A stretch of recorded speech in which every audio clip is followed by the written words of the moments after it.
Hello. Good morning.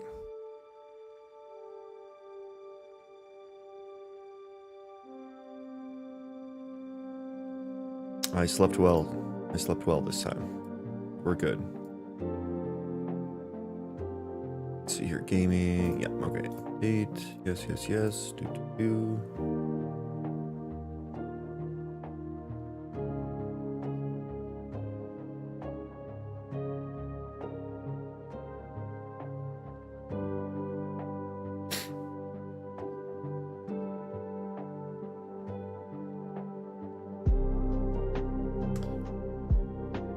Okay. We good? We're good. Uh-oh.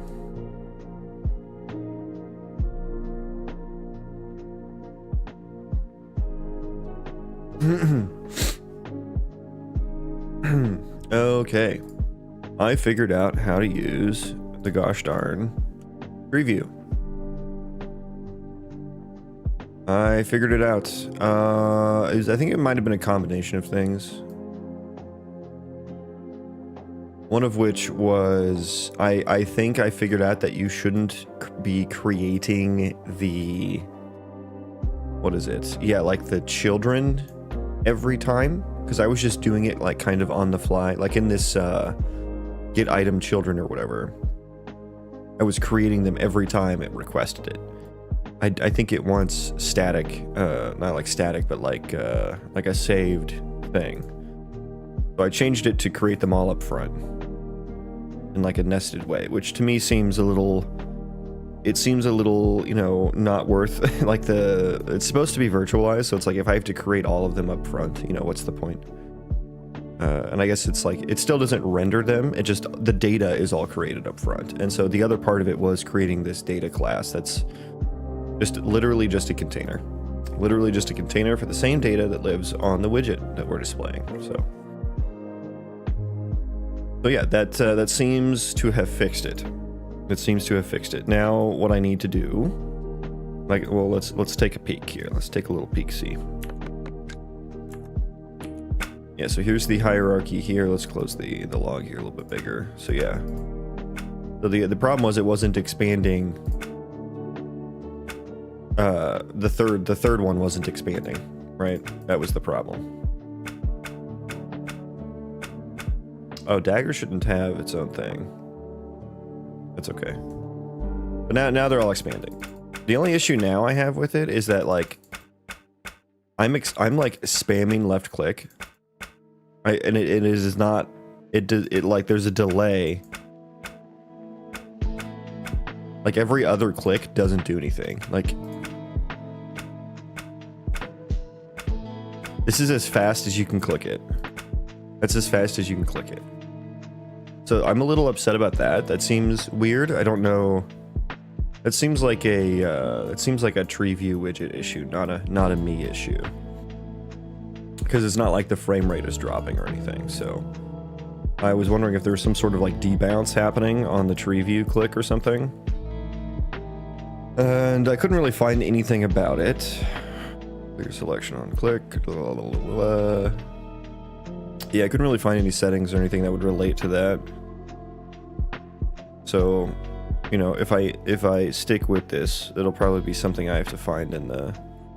I assume there's a C++ class for it. I presume.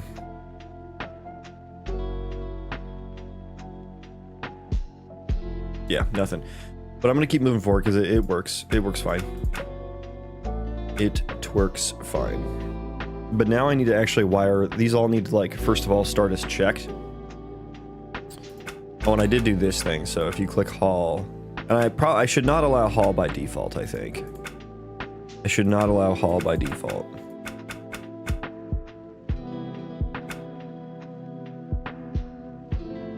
But I need to actually wire up the checkboxes now, so that's what I'm going to be working on. That's what we're doing.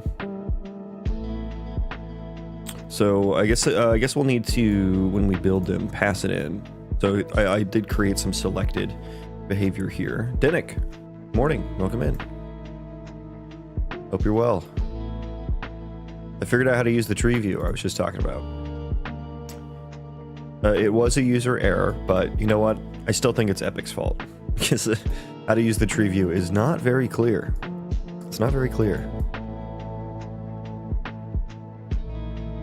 Okay, so I have these boys here. Yeah, I'm just like ferrying an event dispatcher through the storage settings, and then that one, I think there's another one. Yeah.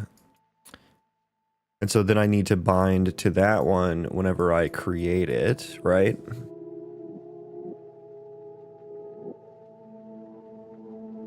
Area panel. Construct. Where does it like actually oh yeah, the show area panel. Show area panel. Yeah, I think finally back home from 3 days cat sitting session. Oh my god. That's a long cat sitting sesh.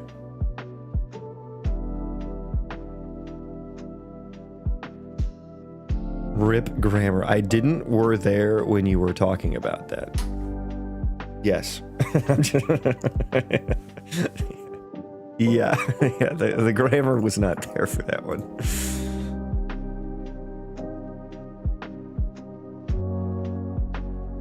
But I'm wondering if I should just always have this bound to this little event here.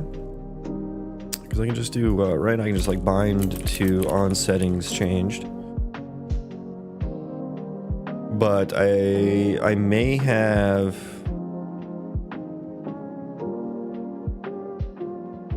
multiple of these created at a time. So, well, but this is the only one that should show from the area panel. So, yeah, I think we can just bind to this by default then. Just bind to this bad boy by default here. And we'll do on storage settings changed. And then we'll handle it there. She's on holiday. Can't you just stop by once a day though or something? Cats, I thought cats were supposed to take care of themselves. I'm convinced cats can actually speak English, they just don't want to pay taxes. They're too smart to not actually understand what we're saying.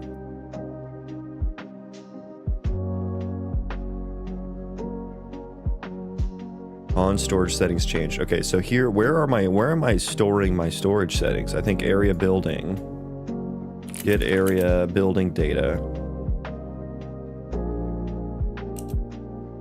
And then probably set members. Yeah, allowed storage settings. Yeah. Gameplay tag structures. Okay, so I will need to, well, we actually need to get it. Well, I guess break is the thing. Break. I kind of want this to be a function now, actually.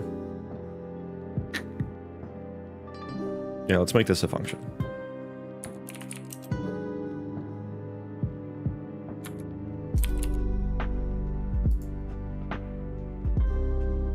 Oh dear, what have I done? Okay.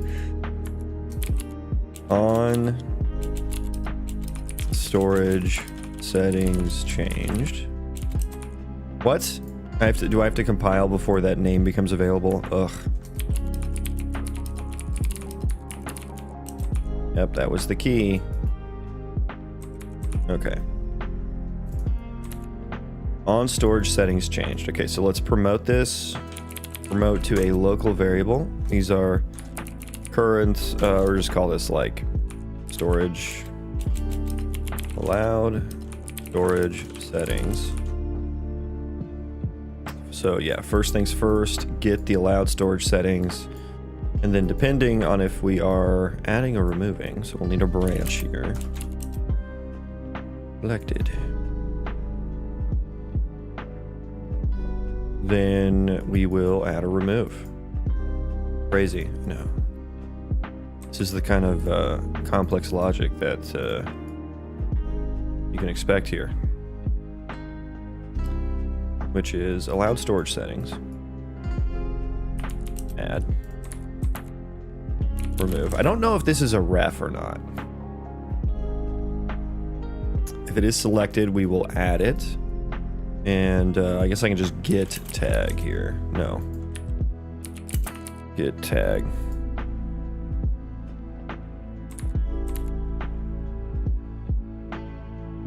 Okay. I think I'll need some additional logic here for like the indeterminate state, perhaps. I need to play some games after 3 days. Hell yeah. What is your game of choice today? I feel you. So you just went over there for 3 days and did nothing? God damn. Or at the very least didn't have any games to play. Both are frightening thoughts.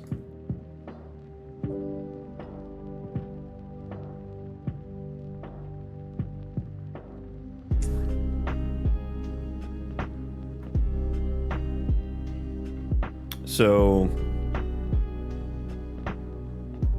this tag could be a parent tag, or it could be like the child most tag, I think. I guess I need to think about how I want that to work.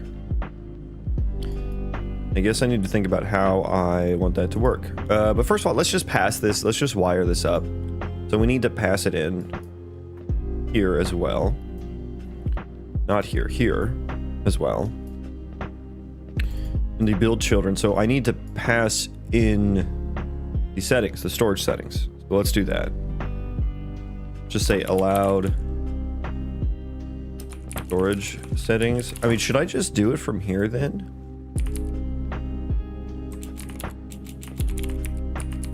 Rather than forwarding it all the way through?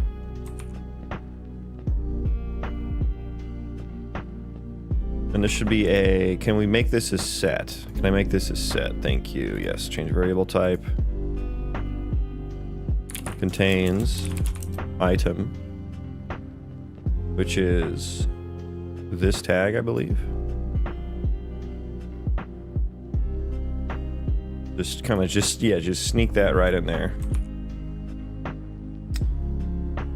Kitty Vichnikov. Welcome in. Good morning. It's an interesting name. A Russian cat lady.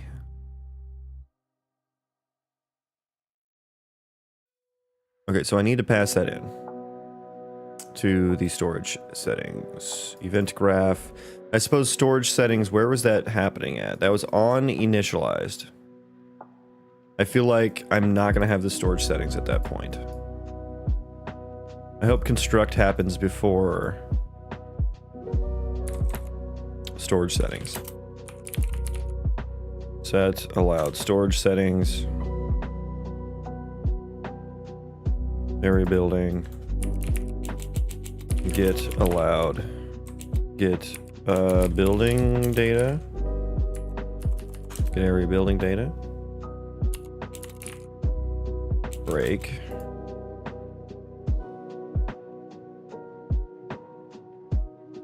Okay.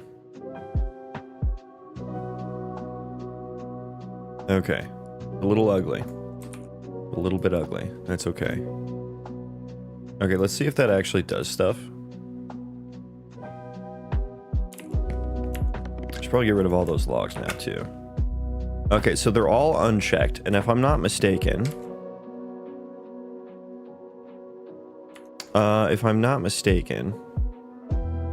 where do I put the area building data? Allowed storage settings. Yeah, so it is empty. So hang on, let me see this here then.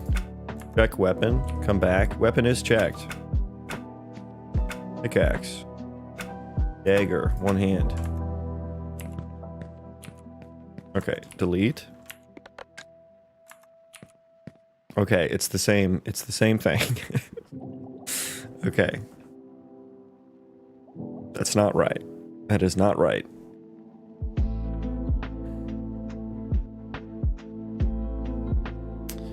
Access none. Area building. Okay. I think I need to do this on show area panel.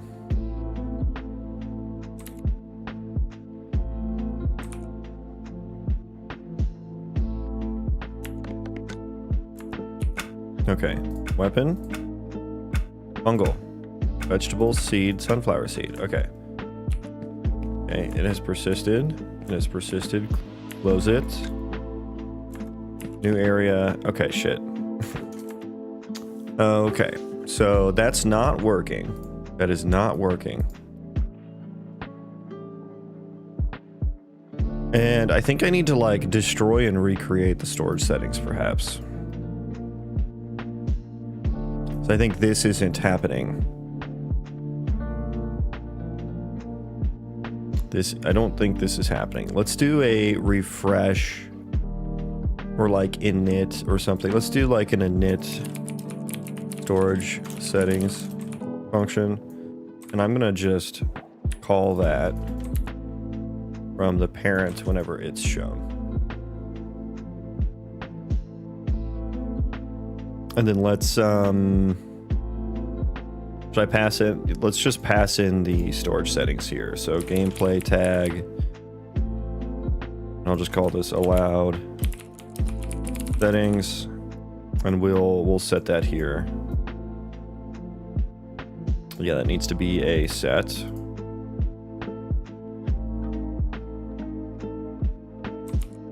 And I struggle to know whether or not blueprint variables are structs or refs or not structs. Imaginary villain, welcome. Oh no, it's not Cena. Hello. Why are you running? Why are you running? Welcome in, everyone. How goes it? It's good. Good morning, everyone. Good morning. Ladies and gentlemen, we got him. What the dog doing? What the dog doing? Thank you for the raid. Welcome in, everyone. How was your stream? What were you working on today? How's the doll life? I am working on a tree view that I finally figured out how to use. It only took me 2 streams. It only took me 2 streams to figure out how to use a widget in Unreal Engine. But we figured it out. And I'm attempting to make it have state. So I have this area here that you can store things in, potentially. When you select the storage thingy, you have this nice little hierarchy of items, which are represented by gameplay tags in a data table. So I'm trying to make sure these like actually like persist and stuff. Like selecting this should select all of them, basically. So I'm just trying to like go through and make sure it's like persistent. Okay, that literally recreated it, but then it didn't. Okay, so I don't think we're actually, are we writing on storage settings change? Okay, let me see what this is. Oh, I never like set it. I never set it.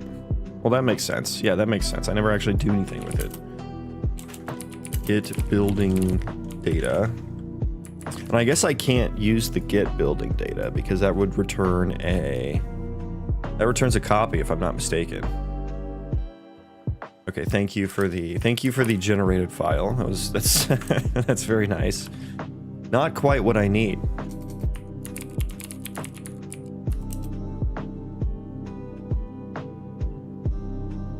Yeah, it returns a copy, so I can't even use that.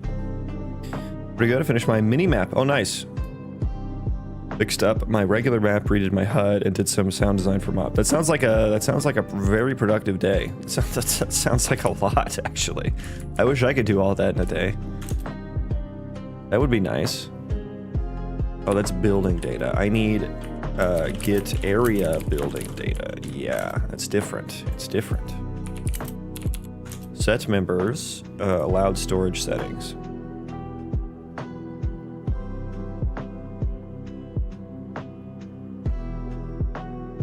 Okay, the noodles are noodling.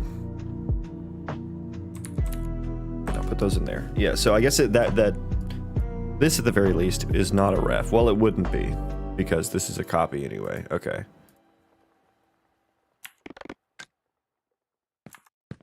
I don't know why, but like I was watching some Grounded 2 last night when I was doing a little bit of bonus game dev. Ah, it's persisted now. Yay, it's persisted. Yay. But I was watching some Grounded 2 and like the whole you're playing in a world from the perspective of like something that's smaller than the world. You know, same with Pikmin. Pikmin's another example of that. And same with your game, Imaginary Villain. I don't, there's something so compelling about it. I can't put my finger on it. Like, it's just so cool to see. It's like you're seeing a world from a different perspective, and it's really cool. So yeah, I've tuned in a little bit to your streams and seen your doll character jumping around and platforming. That seems really fun. Tiny Life, yeah, it's fun. It's fun because then you can create like all sorts of like platforming and stuff from just like regular everyday objects and stuff like that. You know what I mean? Also submitted first version of my Steam page. Hell yeah. Whenever you get that, whenever that gets up, you'll have to drop the link. We can get some wish lists going. But we're persistent, baby. We are persistent. Now let's make sure it's clear for the new area. Tis. Okay, let's get rid of all these logs too. These logs are kind of nasty, kind of disgusting.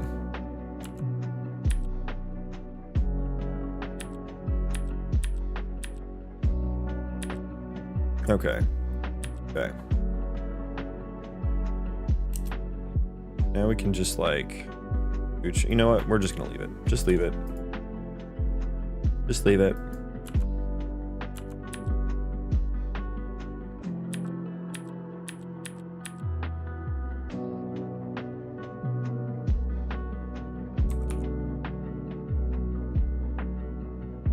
So yeah, I'm just gonna be working on this today. So nothing super crazy exciting. Nothing super crazy exciting. Now, where are the rest of these logs that are showing up everywhere? There's one. Goodbye.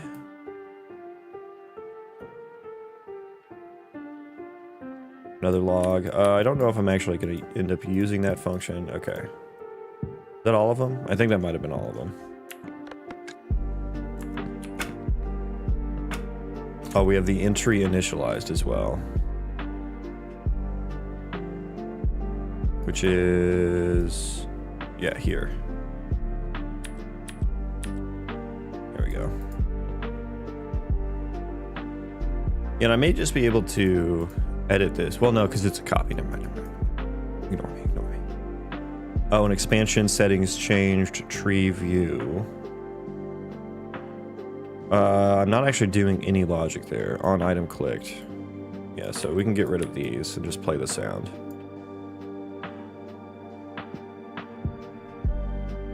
Okay. I'm so jealous of people. Who else was it that said they submitted their Steam page? I forget. I feel like someone else came in and said that. I'm jealous.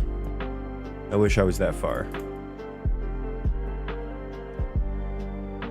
Okay, so we have the storage settings. Now, I need them to be all enabled all by default. And right now, it's just an empty set.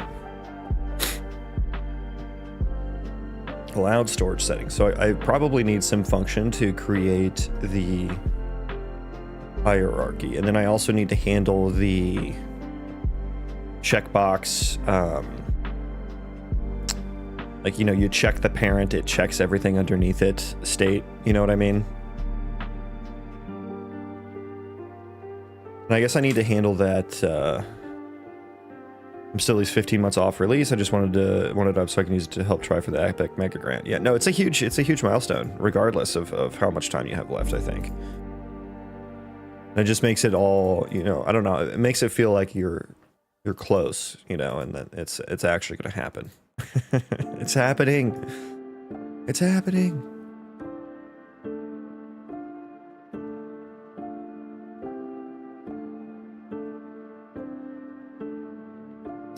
Okay, yeah, so I need to handle the selections changing. There's the checkbox, and all we do is we just call on settings changed, which gets ferried up to the parent, which gets ferried up through to the area panel, where we change that. And then I guess when it gets passed in, what do we do? Init entry. Yeah, so we set the check state here. Makes it feel like a real game. Yeah, for sure. You know, after feeling like a trained seal jumping through Steam's hoops, I've heard that it's not pleasant. It does seem to be the vibe. But you know, it's I'm sure it helps cut down on the amount of low quality things on the marketplace, which is always a problem with a kind of platform like that.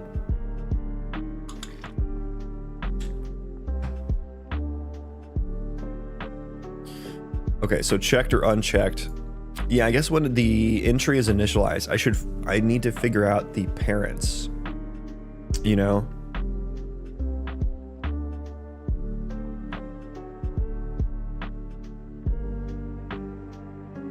And I guess whenever a parent is checked, I need to make sure that the children get refreshed. Is there a way to do that? Is there a way to just refresh the tree view or something? Like request list view base, request refresh. But that refreshing is limited to accounting for discrepancy between items and entries. In other words, I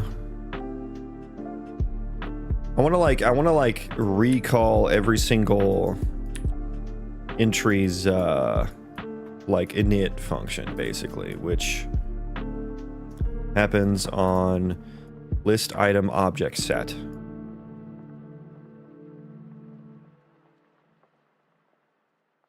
Did you know they actually want the library images for your coming soon page? The images for if someone has already bought your game and it shows up in their library. I mean, I feel like that makes sense.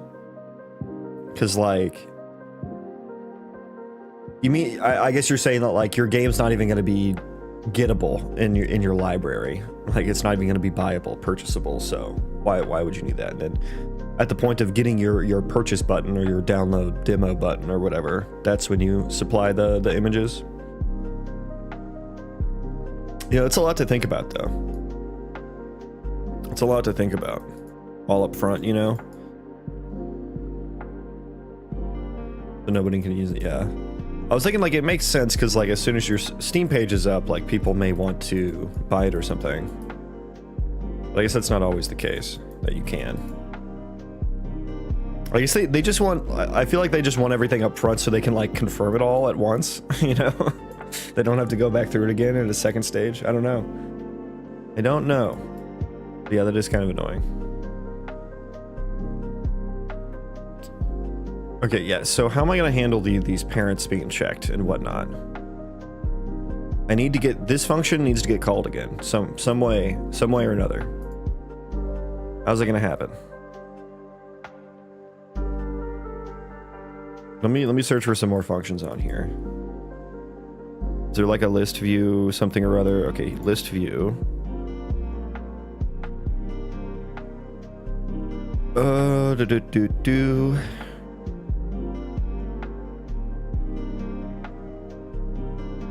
that's selected item. List view base. Regenerate all entries.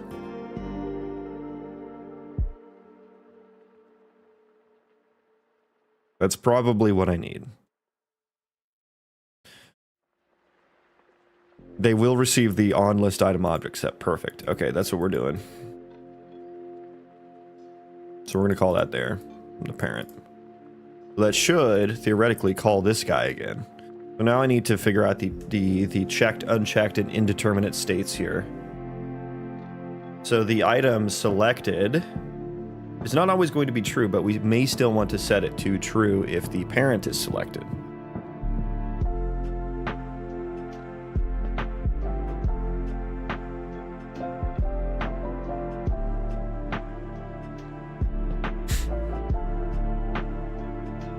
So I have the item has the tag. I guess I need the entire hierarchy. I need the entire item hierarchy.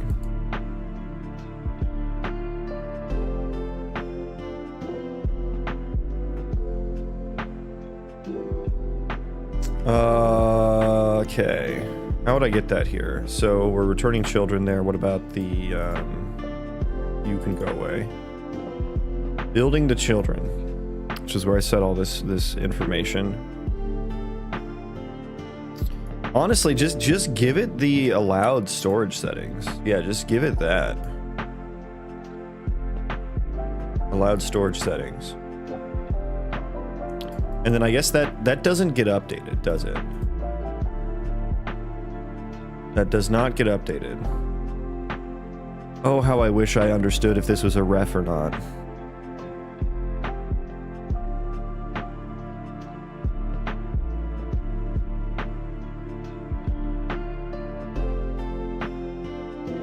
Field notify. Generate a field entry for the field notification system. I don't know what that is. I don't know what that means.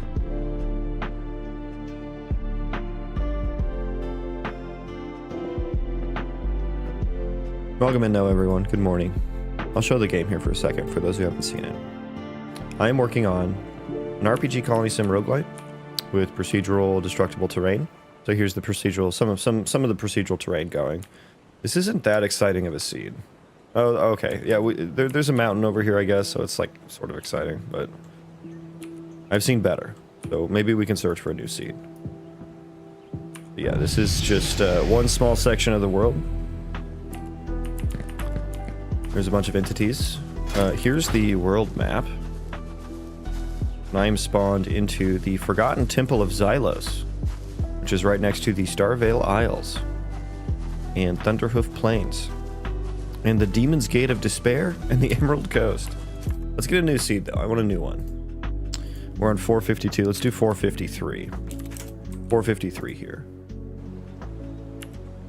Okay, potentially more exciting. This is my super rocky, craggy, pointy, spiky terrain noise in this zone. And you can see the edges of the zones here. Like these mountains are the borders between the zones, and you can see how it changes. There's different colors. And I need to blend the textures, because, yeah, it's not blended. But this is a pretty good, this ain't bad. This ain't a bad seed. I only have like 2 different biomes, and this is like my default one, the forest. And then this is my plains meadows biome, which probably should not go in the rocky, craggy terrain noise area. But here we are. I have no idea what direction I'm facing. Okay, so for my zones, oh, this is cool. There's like a zone within a zone almost. And that's called the Samurai Fortress of Honor. These are all like AI generated zone names, so they don't always make sense. Eventually I'll be trying to ground them a little bit more by passing into the prompt that generates these, like all the stuff that's like spawned into the zone, including what biome it is, you know, what kind of mobs are spawned, what the terrain noise is like, and stuff like that. What am I using for terrain generation? So I wrote 3 different compute shaders to do it. I have a height map generator, a 3D noise generator, and then a custom marching cubes compute shader that connects them all together. And so that's how it, everything on the surface is height map, and then like the 3D noise intersects with it, and I stitch it together with the marching cubes. And this is the result of that. For the actual mesh that I'm using the dynamic mesh component within Unreal Engine, passing it the vertex and index buffers that I get output from my marching cube shader. But these zones, they all have, each color is like a different biome with like a different set of parameterized terrain noise. And then I blend all the different terrain chunks, which are each pixel on here, together in the height map shader. Dang, that's rough, but it looks beautiful. It was rough. It was a pain in the ass to get the 3D noise. The height map wasn't too bad. But all of these, part of my height map shader is to build border bounds around all of these. I actually use a Niagara particle system to calculate distances to a spline. The spline is created from all of the edge chunks here. And so the way you actually get from zone to zone is through these white dots, which are just randomly chosen. And these are my like zone entrance chunks is what I call them. So a good example of that is right here. So if I zoom out, you can kind of see the difference between the noises, but here's like one zone here, and then there's a break in the mountains up here, and that's how you would get from one zone to the other zone. And so it creates this like really nice contained kind of a zone that has a name and a story and some specific, it'll eventually have some specific points of interest.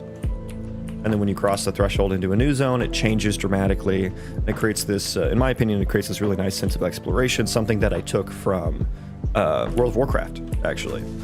Rather than doing the biomes as a part of just a grandiose noise function like how maybe Valheim or Minecraft does it, where the biomes just kind of seamlessly blend from one to another. I wanted to like specifically place them and give them like a story and a background and stuff like that, you know, and have these zones be more grounded in the world. And then maybe you can have some quests, you know. I'll be doing AI generated quests as well, but eventually, you know, I'll have some AI generated. So here's the entrance right here. So it's like all this like super rocky, craggy, and then it kind of opens up. You start to see some different assets and stuff. And like, oh, what's over there? You know.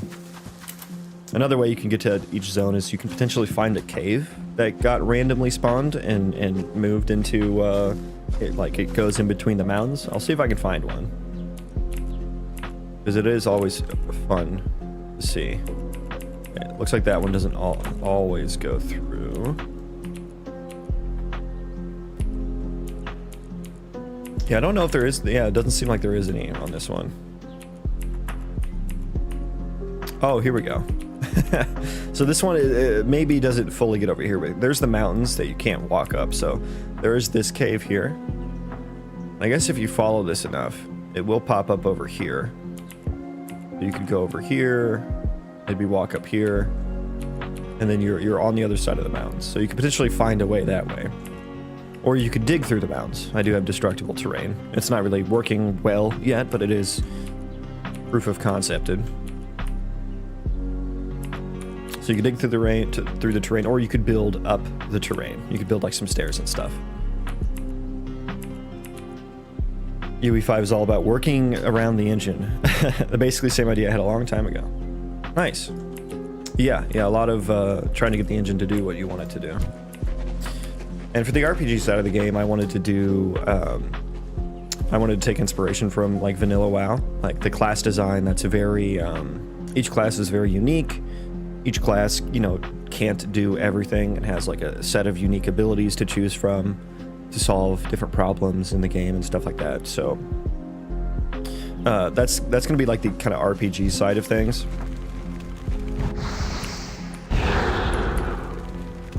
And I'll take some inspiration from the combat with my terrible animations. Yeah, there's a little bit of the combat that I have, and so I'm thinking that there'd be a lot of different classes to pick from, a lot of different abilities for each class, like specific to the class. I have some talents here, so I think the talents will be static, so they'll be the same for every playthrough. But as for the abilities, like the roguelike part of the game, I'm thinking every few levels, I don't know what the cadence will be yet, but every few levels you'll get to pick between like maybe 3 randomly chosen buildings or something, or not buildings, abilities. And then you'll start to build out your kit. Like you'll start to build out your character, and when you die you'll start over at level 1. And so the next time you go through, I'm hoping to have enough abilities to where every playthrough you'll have a different build, right? And you'll just kind of have to roll with the punches of whatever the RNG gives you, right? And you'll have to pick talents that complement the abilities that you've gotten. I'm thinking I'm gonna have some like really cool like class level quests, some larger some larger scale quests that potentially involve going to multiple zones, and then that'll unlock potentially more abilities that'll be in that pool of abilities to pick from your next run. So I think that'll be really cool. You plan on something along the lines of Dwarf Fortress meets RimWorld Colony Simulation? I guess so, maybe. I'll have to sleep. Catch you later. Yeah, thanks for stopping by, Imaginary Villain, and thank you for the raid. I appreciate it. Yeah, have a good sleep. Good night, my friend. Yeah, it's it'll have some survival light elements. You know, I have tree chopping, which is like, a survival. It is dynamic tree chopping, so wherever the axe connects with the tree is where it chops. And then I got 7 wood for that, which is commensurate to the volume of the tree trunk. Tree trunk. And if I could continue chopping this, and eventually this will work better to where my animation doesn't suck. And like the like the tree's gonna have like a health amount, and then like the amount of damage you do to it is gonna be like how far you chop into it, right? And then I'll want the oh my god, I just fucking punted that thing. But eventually they'll deal damage to you whenever it falls, you know, and then we'll have the tree dominoes a la Valheim. Definitely gonna steal that idea. Those are great fun logging experience in Valheim. And then that'll impact like the building system and stuff like that. You know, with the getting the wood, you can send colonists out to go chop wood, etc., etc.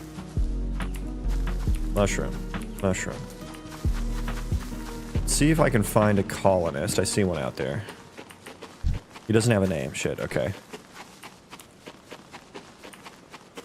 And I'm also going for large-scale world simulation, like actually running it. So I wrote my own ECS system, which is just a type of framework that allows you to very efficiently run thousands and thousands of NPCs. Let's see how many I have running right now, actually. How many I have running right now. Okay. We have about 1,300 right now. We have 1,300 entities walking around and stuff. And I wrote the system to run almost entirely on the background thread. And so hopefully it'll be very, very efficient. And I wanted that because, you know, you might build a colony like right here, and then you might run all the way over here. Like I'm only showing like right now about this big of a radius around the player. So the world is very big.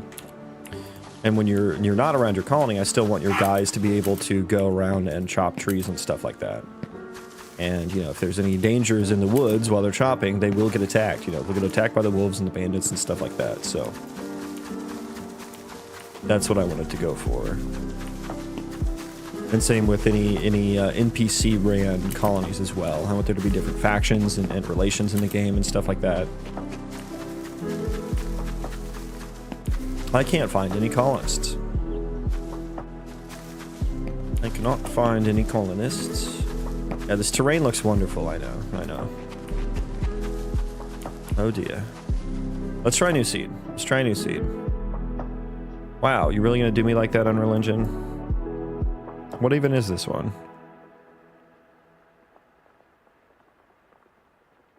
Okay, we'll just rebuild because it's not even loading the debug.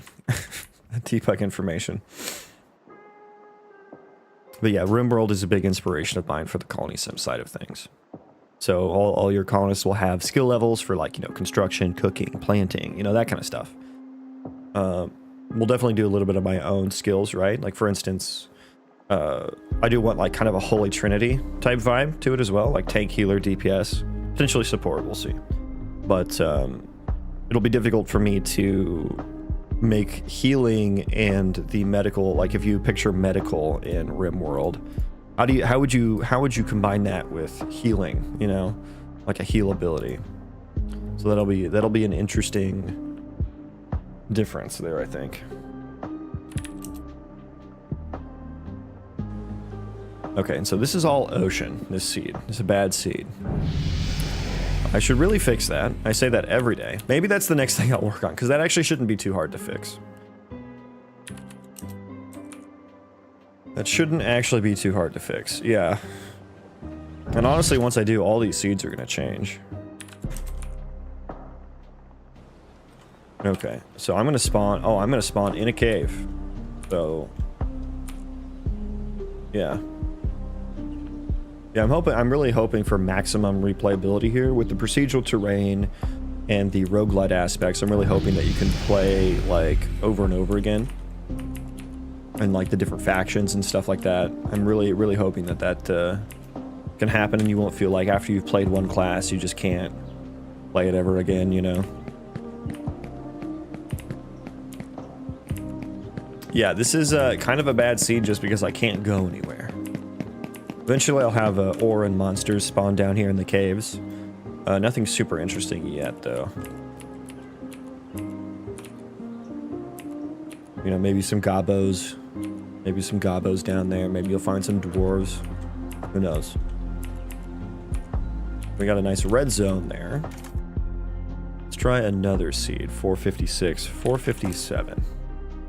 We're just going up the ladder here. Okay, this is a this is a massive zone. It's all a flat zone. That is a big zone. Yeah, eventually I'll be spawning points of interest throughout the zone, both like things just placed on top of the terrain, as well as like terrain features and landmarks as well. Yeah, that's a pretty boring seed. That's a pretty boring seed. But we got some nice, you know, sweeping plainsy hills here.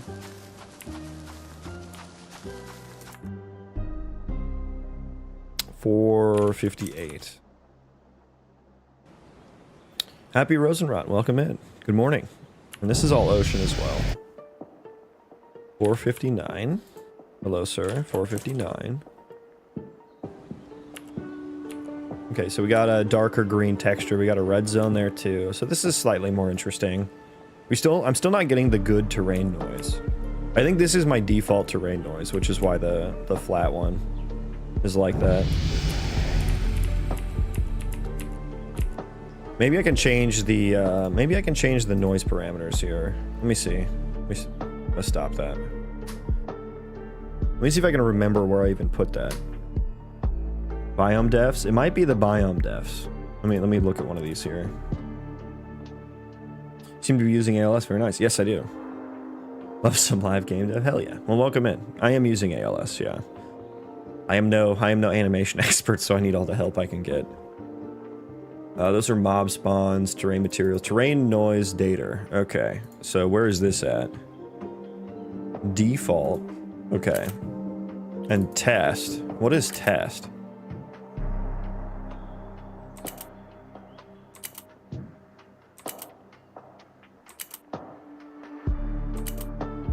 I don't know what test is, actually. Shit. Okay, default. Let me get all these lined up here. So here's like the noise parameters and stuff that I have access to. I don't actually know what test is. Test is very large. Oh, but the height multiplier on giant lakes and hills is quite high.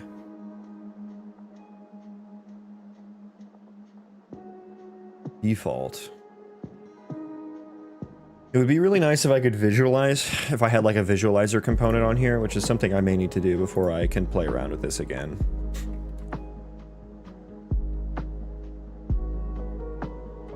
The noise scale is so big. It is 10,000. It is 10,000.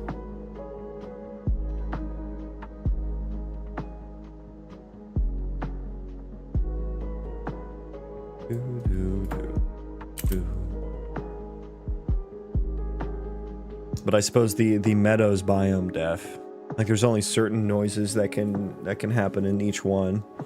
So that's I need to like that's a whole nother thing. That's a whole nother thing. Okay, seed at 460. Completely flat.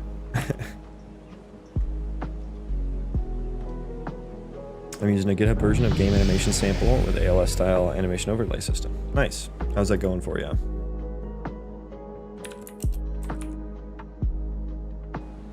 $461. Okay. A little bit more interesting, I say, as it does a completely same zone for the entire area. Yeah, so I need to blend my textures, but the terrain is blended. The terrain is blended. Oh, nice. We got a big, tall mountain there. Is that direction? I think that's that direction. But the forest is so hard to see things in. Yeah, we can see the mountain up there. Gonna run over there and get that generated a little bit.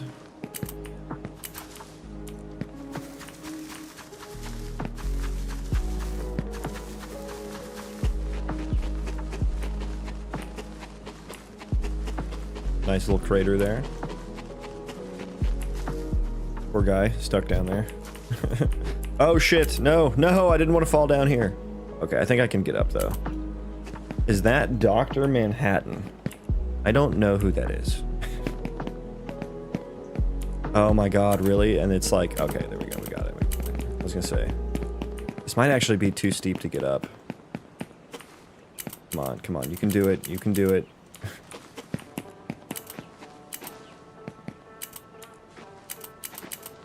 Come on, come on.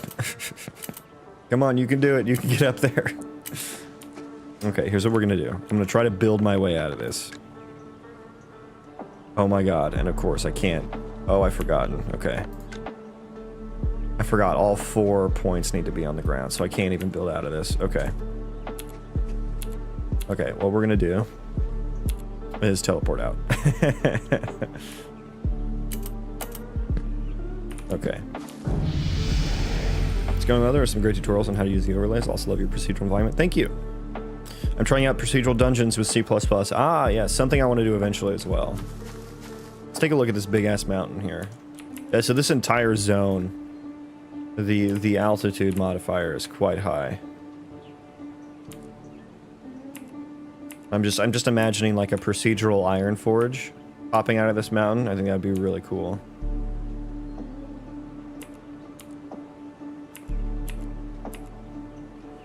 How long have I been learning Unreal? Over 2.5 years now. Oh, and there's a nice big cave here in the mountain.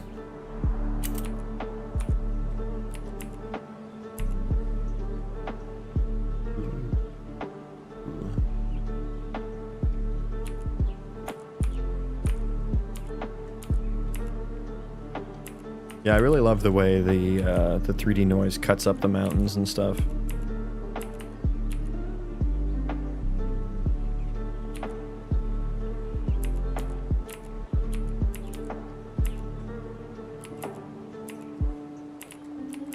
Yeah, it's a shame not all the underground chunks are generated at the moment. Otherwise, that would look a bit cooler. But look at this guy. Just chilling in there. Just chilling.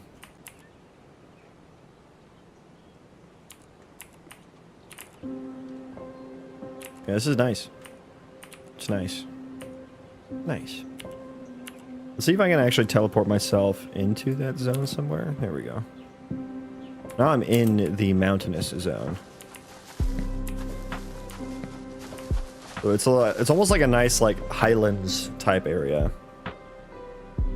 How do you generate this? Do you use octrees? No, just terrain chunks. Just chunk it out. There's a chunk. There's a chunk. Everywhere's a chunk. I have 3 different compute shaders that run. I have a height map compute shader, a 3D noise compute shader, and then a custom marching cubes compute shader that stitches them together. You plan on making procedural history, or do you just want infinite worlds that generate on the fly? Yeah, it's not going to be infinite. I do have them like, this is the world map right here, and so each zone has like a name to it. Like I'm in the Hunter's Forest of Prey, apparently. And then the zone I was in was called Deadwind Steppes. We're also next to the Land of the Dragons, the Shrine of Devotion, Church of Faith. These are kind of bad zone names. Basilisk's Gaze, Whispervale Tundra. But I did this because I wanted each zone to tell a story and to have its own kind of lore and vibe and stuff. So yeah, I do want, you know, I don't know if I'd call it procedural history, but yeah, I do want some lore for each zone and some, I want it to be grounded in the world. And the name definitely affects that. Your GPU must be really strong. It's just a 3080 Ti, so what's that? That's like fucking mid-range now, right?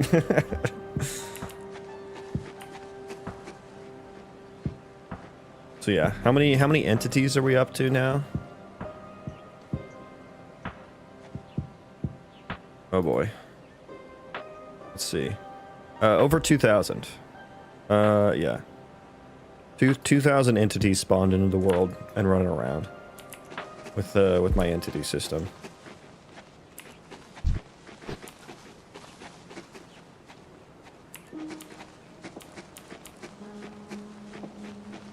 Yeah, I really like this terrain noise. I think it's really interesting.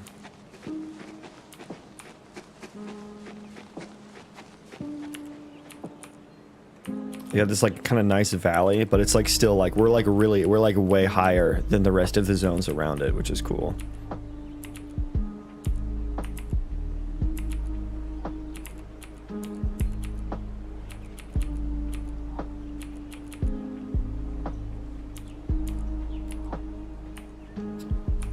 Yeah, I'll need to do a little bit of...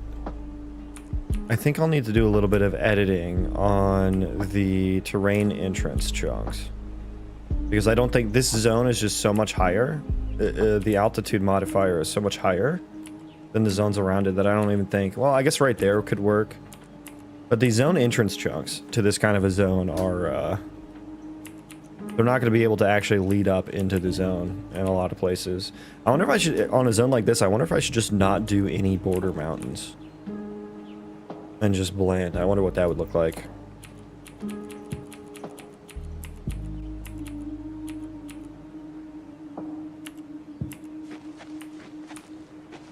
You said use dynamic mesh to create the actual meshes. Can you go into detail about that?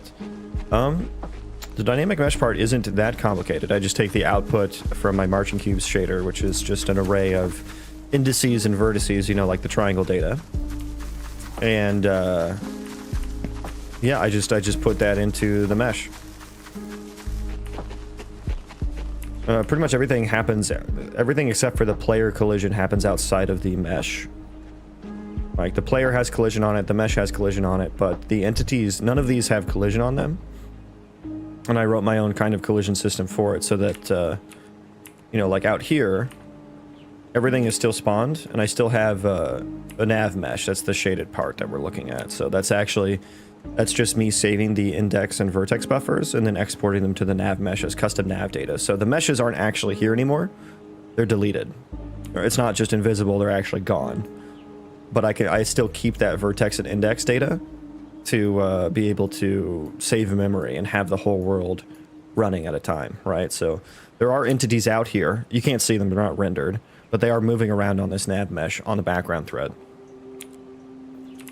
Somewhere. I don't know where they are. Somewhere. And then the way PCG spawns is by using that same data, index and vertex buffers. Dr. Elliott, welcome in. Good morning, my dude.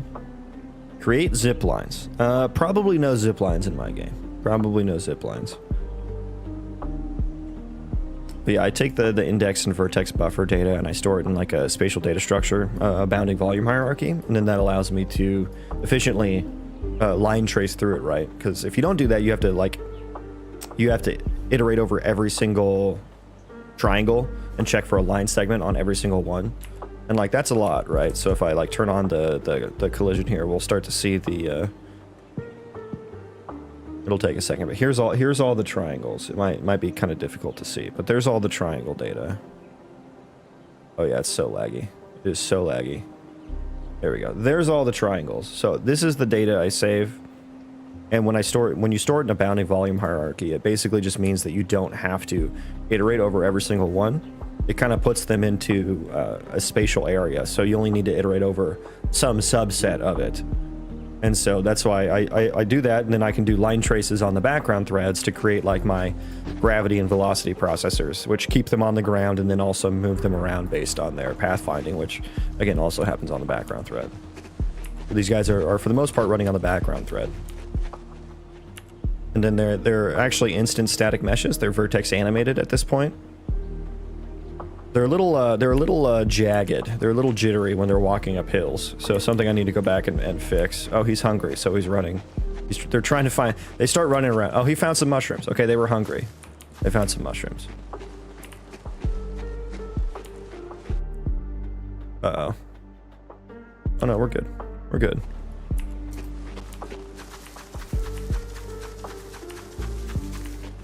Oh, damn. Oh, there's like a shelf here. Sorry, I fell.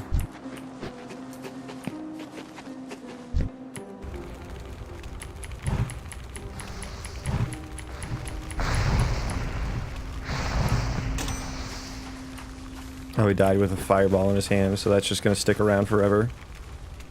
We're getting quite laggy now, actually.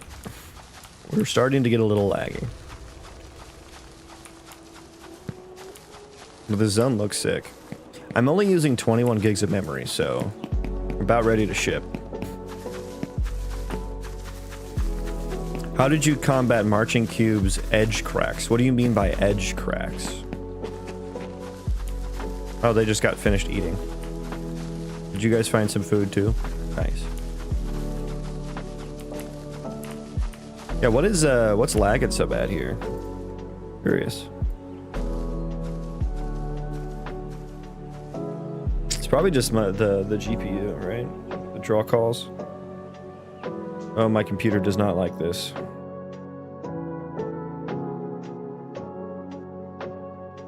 Oh, it's Slate. Slate is taking up 40 milliseconds on my game thread. Okay, what are the chances I can open up my output log and then clear it? What are the chances? We're gonna be here for a minute, guys.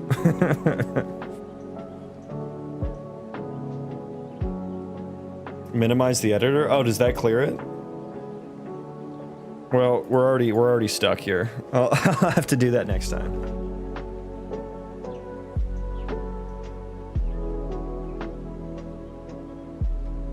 Slate is your UI, right? Yeah, it's the editor, mainly the editor UI, mainly the editor UI.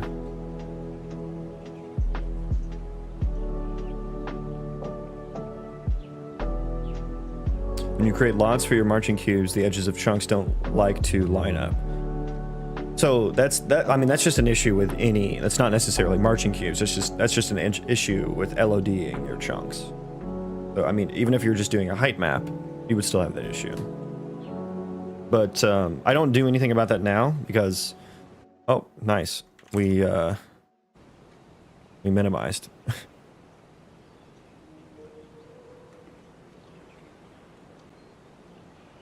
Clear all, clear log. Oh, there's a lot of someone's falling.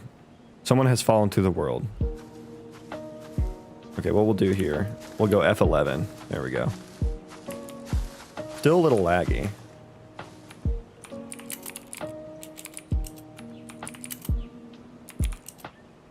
But yeah, I just generate all the same LOD because, and I think I may have to do that because I want my, if I generate at different LODs, that means the navigation is going to be different.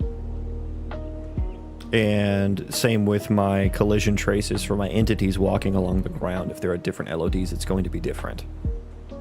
And I don't know if I'll be able to do that. I don't know that it's worth it for me to do different LODs, basically. But what you can do about that is you can essentially stitch them together with the outer ring being your highest LOD, right? Or whatever.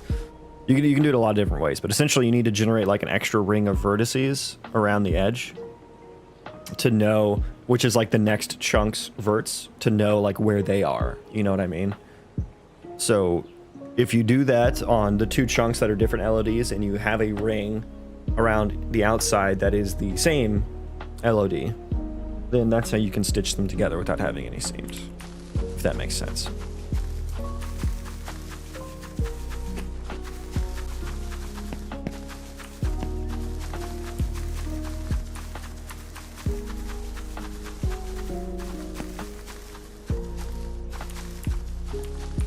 Okay, we're coming up. Let me see if I can get up here. Is there a way up here? Nice little vantage point. God, y'all are just eating all the mushrooms, aren't you? I don't think so. So we'll have to just keep chugging along.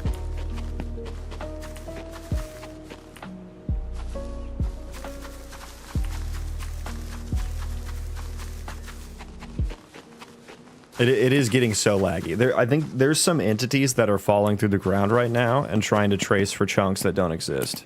So the editor is just logging a lot of stuff. Okay, and see, here's a new zone.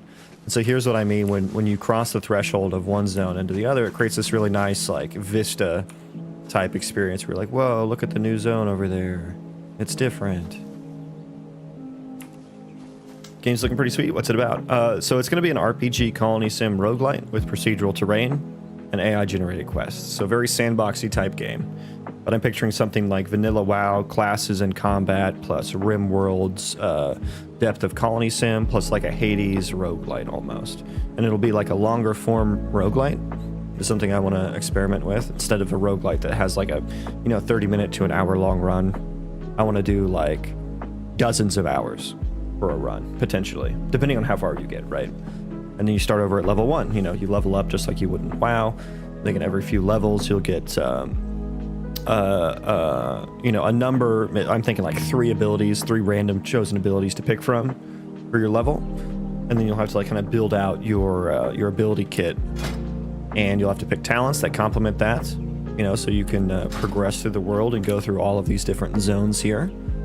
The farther out from the center you get, the higher level everything will be. Oh god, I accidentally clicked, which teleports me. Okay. Oh, and I fell. Okay, well that's the end of that. I'm just gonna continuously fall through the ground. Cool. And I guess the underground will generate forever around me. But yeah, there's the amount of the world that I generated so far. Pretty interesting concept, especially the long roguelike play session. Yeah, I thought so too, and I got that idea from playing hardcore WoW back when the community version, back before they actually had official WoW hardcore servers. But when I was playing, I was like, wow, this is just like a long roguelike, basically. You plan on making the world persistent through death? Yeah, that'll be the idea. Keeping the colonies you make for you to come back with a new character. Yeah, exactly. But I think I'll do a small time skip. So your colonies might get attacked, might get raided while you're gone. So you'll want to make sure you set them up, be defended pretty well, And you might come back and some of your colonists might be dead. Some shit'll happen when you die, after you die. Some static amount of time.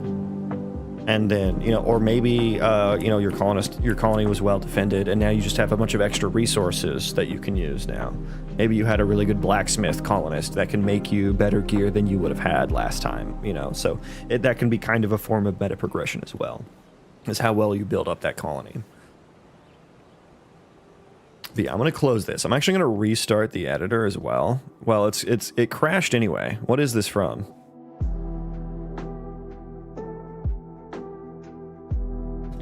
Yeah, this happens. This happens, doesn't it?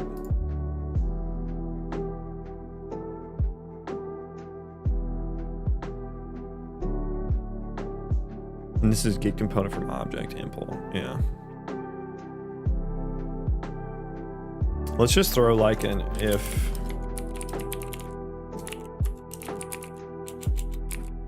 Oh, I can't even.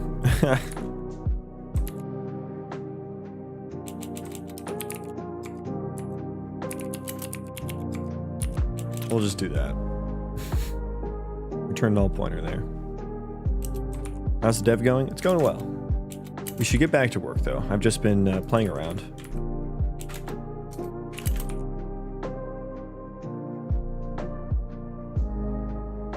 Honestly, that time skip would be such a dope feature. It would create a great world building. Yeah, I think it would. And, I want like NPC ran colonies as well, and like faction relations and stuff. So there could potentially be some things that happen there, I want you to really like know who the leaders of the other colonies are, and like have to understand their personalities and like what type of, like I want like different like culture and governing types as well in your colony. So you'll kind of, there'll be some relation there to like the leader, you might have like a really authoritarian colony or something, and a leader who's very aggressive, but you'll need to learn things about them, like what they like, what they don't like, what their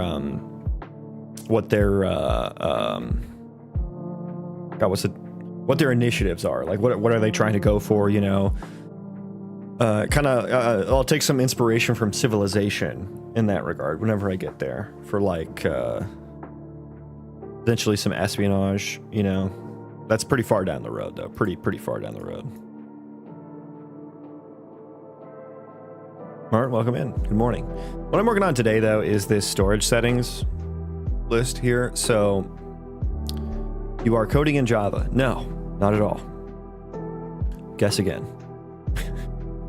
But I'm working on this storage settings UI here. And this is for, the player can create areas in the world. And this is so that they can tell colonists, like, where's my hump at? Okay, let's go to the hump. We're going back to the hump. Okay. So you can build this like an area. And it wraps around the terrain. And this is how you can say, like, hey, I want you to go chop trees in this area. I want you to go forage in this area, right? Or I want you to store things in this area. And so when you store things, I need to create like an item hierarchy through my database. And so I want the player to like come. What the frick, man? Where did my checkbox ability go? What? That was just working. Oh, because it refreshes it. Ah. Oh my god, and it has to blink when it does that. Oh, that's so annoying. Oh, that's annoying. Oh, I hate this. I hate this component so much. I'm coding in C++. This is Unreal Engine, so it's in C++. But yeah, so I'm working on this UI here. And this is all for setting up my hauling task. I've gotten construction working. I have foraging working. I am making it in Unreal Engine, yes. And the colonist needs to understand what to haul and where. And I will have different containers like chests and stuff as well. But I also need just these little storage areas that they can just set stuff down in before you can actually make that. And the colonists each have their own inventories. So they need to understand also what they should keep in their inventory and what they should haul to the colony storage from their inventory. So I'll use another one of these widgets here to specify what you want in the colonists to like hang on to in their inventory, right? You may want each of your colonists to have a couple potions on them, like a couple health potions or something. You know what I mean? You may want them to have like some tools, you know, a pickaxe, you know, a shovel, I don't know, some stuff like that. I think it would be good to have a floating camera for the colony management. Yeah, there'll be a lot of considerations to make. A lot of design considerations for integrating a third-person RPG and a colony sim together. Yeah, and one of those may be, you know, the colony management. There's a big impact there. So yeah, some things will need to be changed from your typical colony sim game where you have a top-down perspective.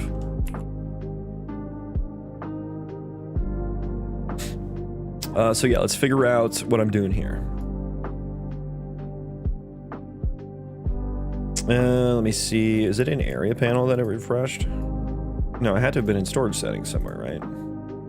Yeah, right here. So it regenerates all entries. Can you make an enemy? Yeah, I have a whole system for that.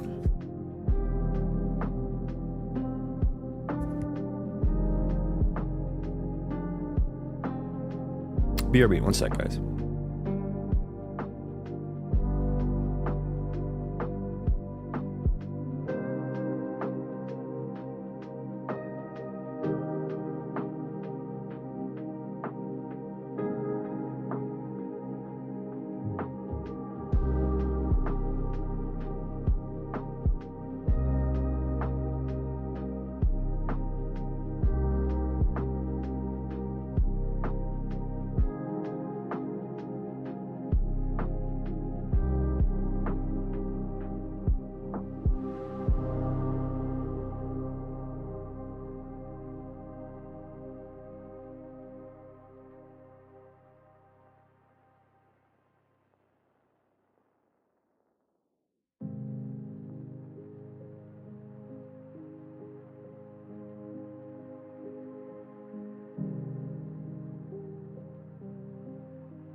Can you make an enemy? Then make it. What do you think I'm here for? To please you? That's not what I'm here for. I'm here to write code and chew bubblegum, and I'm all out of bubblegum. Okay, so regenerating all entries, I think probably will work, but it definitely seems to make them flicker on the screen, which I don't like. It's what we have to do for now, though. Bruh, don't bruh me, bruh you. You're being quite demanding, if I do say so. Let me think here. So we regenerate all entries, and then we get to, what is it? It's this one. We get here. Init entry. Oh yeah, I unwired the selected, didn't I? Yeah. Okay, so here's where we are. Let's open up this guy. I am not gonna do selected anymore. No.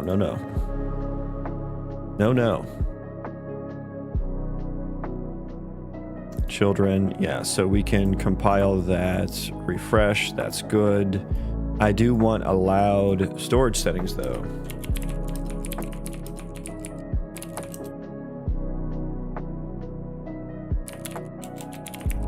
Gameplay tag. There we go. Wait, I can't do a set? Wait, what? Why can't I do a set? Huh? Oh, it's a gameplay tag contain. I chose the wrong one. There we go.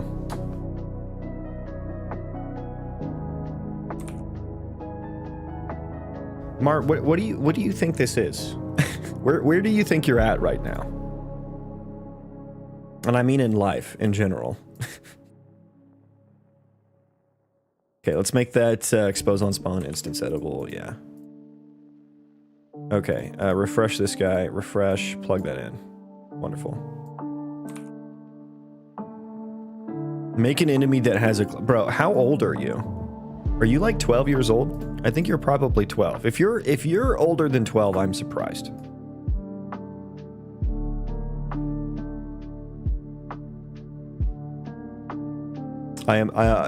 Contrary to popular belief, I am not just here to do what you say. That's not what people are on the earth for.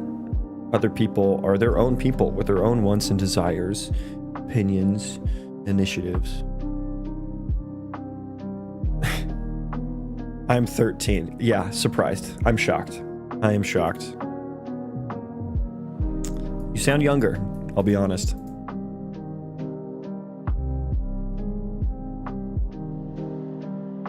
You don't ask Dev. You don't ask devs for things. The dev. He's not even asking. That's the thing. He's just commanding. He's being very entitled, which is what makes him sound like a child.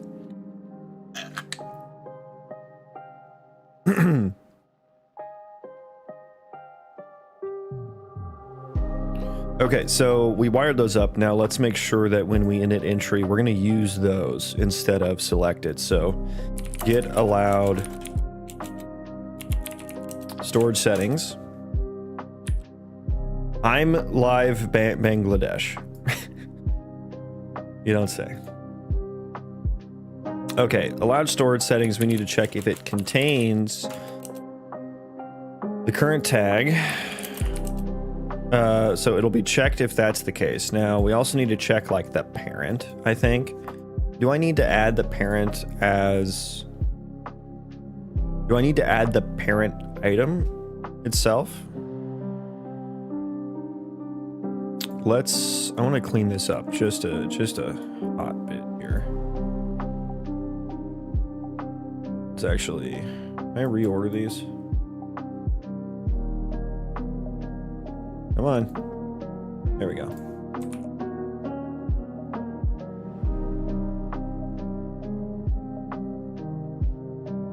There we go. Okay.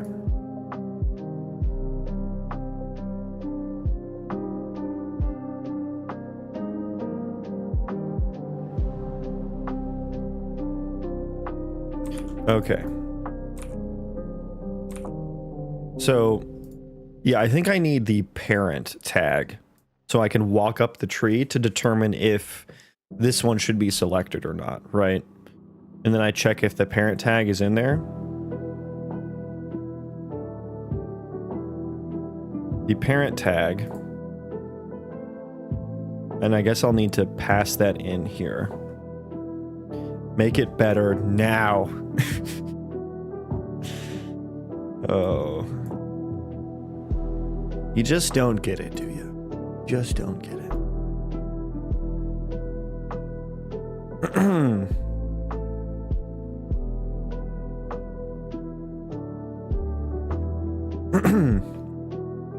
Excuse me.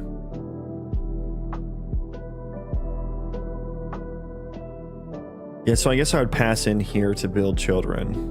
And then if the tag is none, then it's like the rootmost. It's the rootmost one. Okay. Let's do this. Parent tag.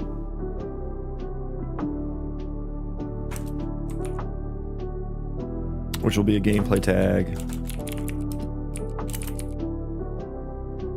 Parent tag. Yeah, and I guess I throw that in here too. Please make an enemy. Buddy, what? I am not here to do what you say. That is not what this is. I am here to work on my game. That's what I'm here for. If you want to hang out and watch that, you're welcome to. That's what everyone else is doing. If you want to ask me questions about the game, you can do so. I am not here to just do what you want, nor is anyone in the world, which I think it may be an assumption that you have based on the way that you talk.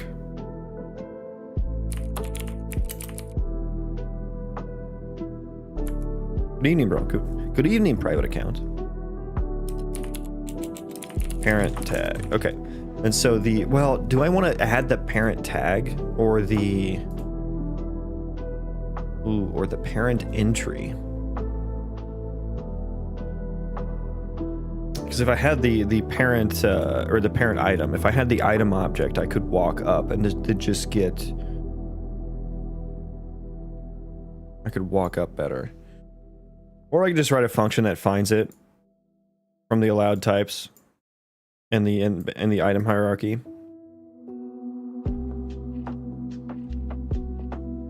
Thanks for leaving your VODs on YouTube. I'm getting back into making failed projects. I think I'm going to use them as background noise. Hell yeah. I'm happy. I mean, I am happy to be the best background noise possible.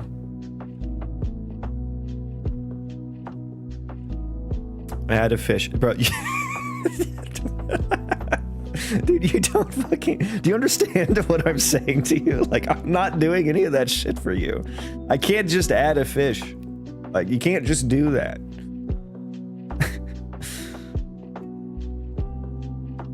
You can keep trying to command me to do things. It is not going to happen.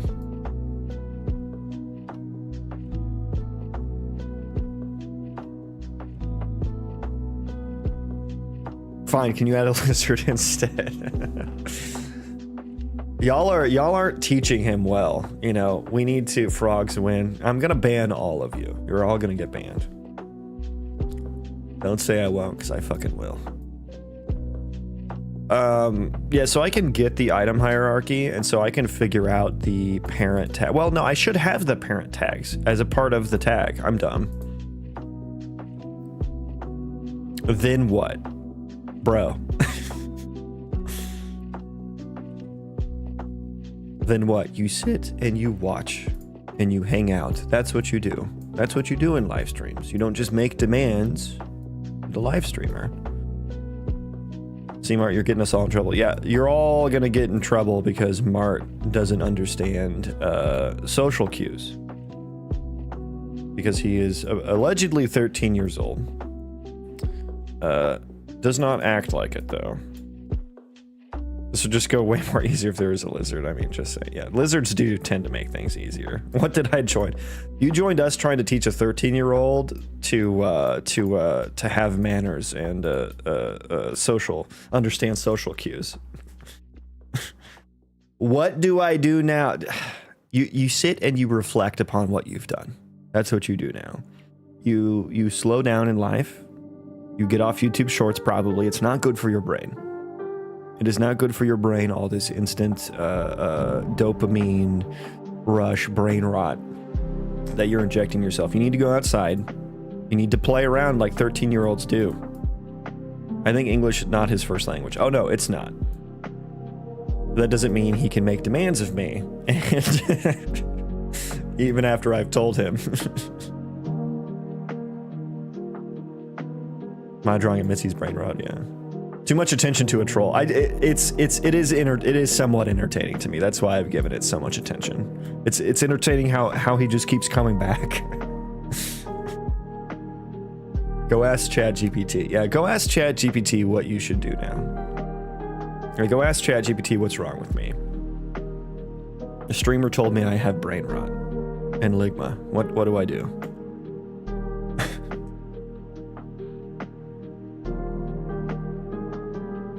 You need to go outside and make some friends, buddy. That's my suggestion.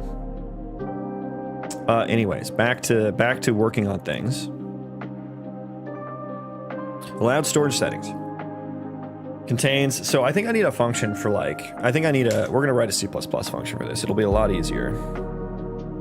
Helps boost that engagement. Yeah, I mean, hey, the Twitch chat popped off when I started correcting the YouTube Shorts chatter. Okay, this will probably go in, where do I want this? I guess if I'm gonna get to item hierarchy, it should just be in the project game mode. ChatGPT help, I caught the ligma, yeah. I really want to put this in a different place too, like this is not its final location. Static bool is, what am I calling this? Is what?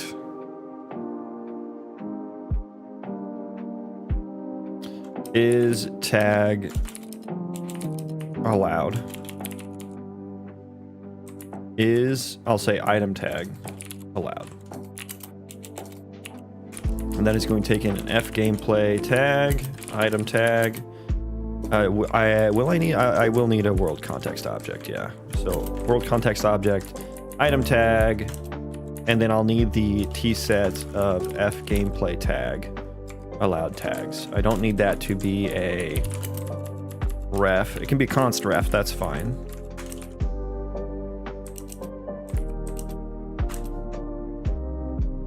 Hello? There we go. What programming language is it? C++. Unreal Engine C++.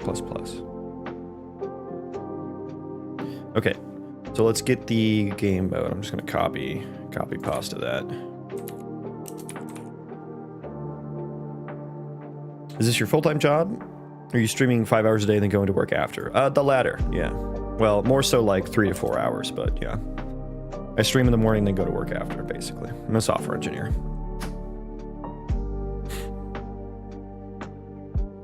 Game mode. So if we have the game mode, I can get the item hierarchy. And then I guess I just need to... Do I need to get the item hierarchy actually? Or can I just search for a match? Let me think here. I wonder if I should be using a gameplay tag container, because then I could use the like has any or whatever. If this was an F gameplay tag container, allowed tags. Let me think here. Get rid of that actually. Has tag fast. What is has tag fast?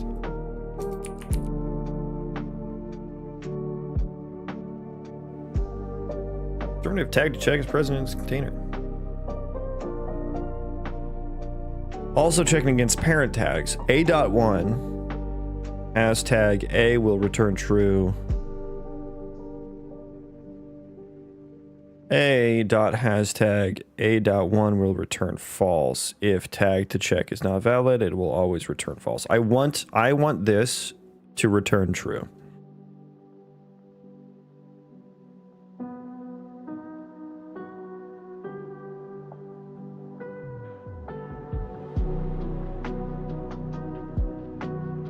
So if there's not a function for that, I have to write it myself, basically. There is that query.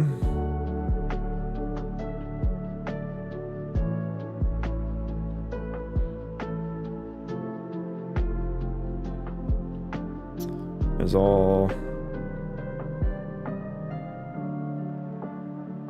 Get gameplay tag parents. Returns a new container explicitly containing the tags of this container and all of their parent tags.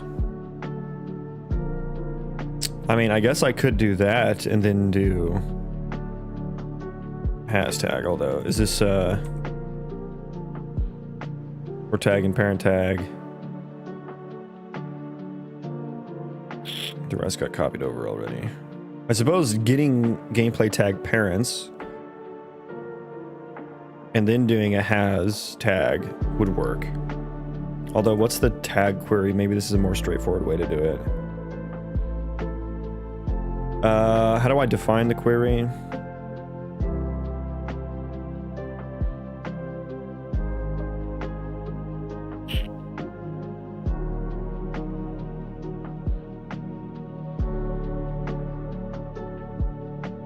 Build query. There's so many types. Oh my goodness. Yeah, I think just doing the get parent would be a little easier here. Allowed tags, get gameplay tag parents, has tag, item tag. I think that's it. I think that's it, which I don't know. Is this I don't think this was yeah, it's not blueprintable. So add procedural generation. This is going to blow your fucking mind, buddy. This is going to blow your mind. I already have that. That is the whole, that is like the whole, that's like the big part of what I do. And you keep making demands of me.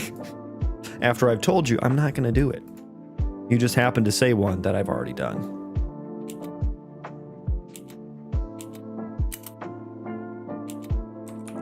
Is item tag allowed? Why are you mad? Huh? Item tag container. Oh, I didn't change the, yeah. So we should maybe store. You could have hit play and blew his mind. Oh yeah, we don't need that templated. I don't know why I thought. So we should probably also change that here. I don't know why I thought a T set of gameplay tag would be what I want. And then how do I like add and remove from here? Let me see if I can do that easily.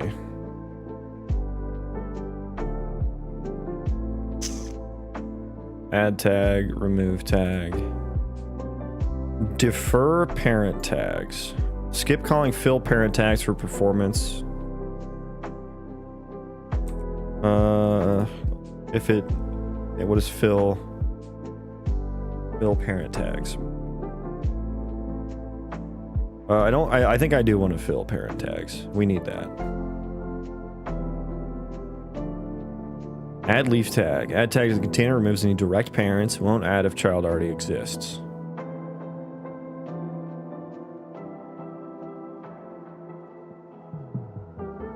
Okay, I think this is fine. I'm gonna need to refactor some things, but let's rebuild.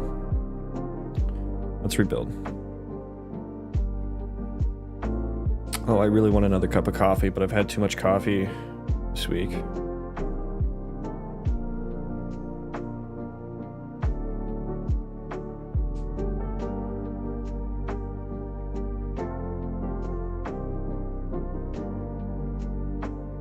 Can I develop with you? Don't know that I'm ready for that yet. Appreciate the offer though. I do iced coffee, turning cog. I know that's gonna blow your mind. I do iced coffee. And it's looking quite sad at the moment. Crime, yeah. Dude, it's like 95 degrees outside where I'm at, so it's iced coffee season, boy.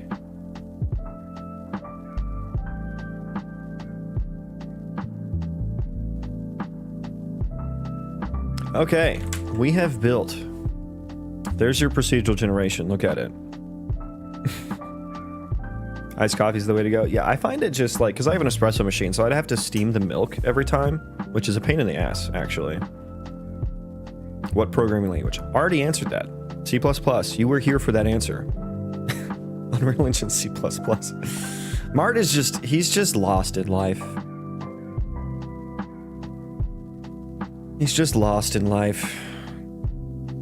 Okay, so allowed storage settings. Now is going to be a gameplay tag container. Change variable type. File, refresh all. Oh dear. Add tag.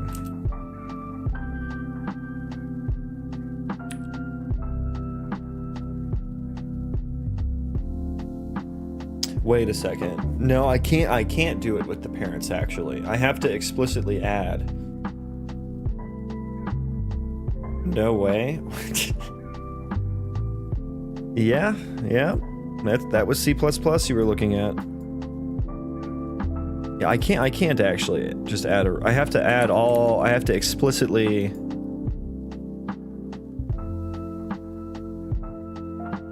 You really have people believing my project is the next big thing, GG. I'm just sitting here. I'm just sitting in here.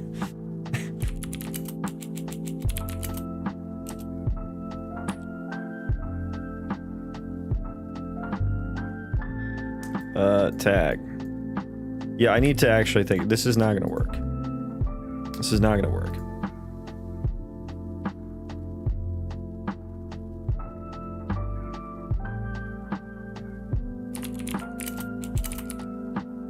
Gameplay tag container. Yep, change it. Yes, that's fine. File, refresh all nodes. Gameplay tag container. I don't know why I didn't think about that before. Allowed storage settings. Oh. Refresh this. Thanks for the laughs, YouTube. Yeah, it's gonna just how you have to just accept that it's gonna be like that, you know.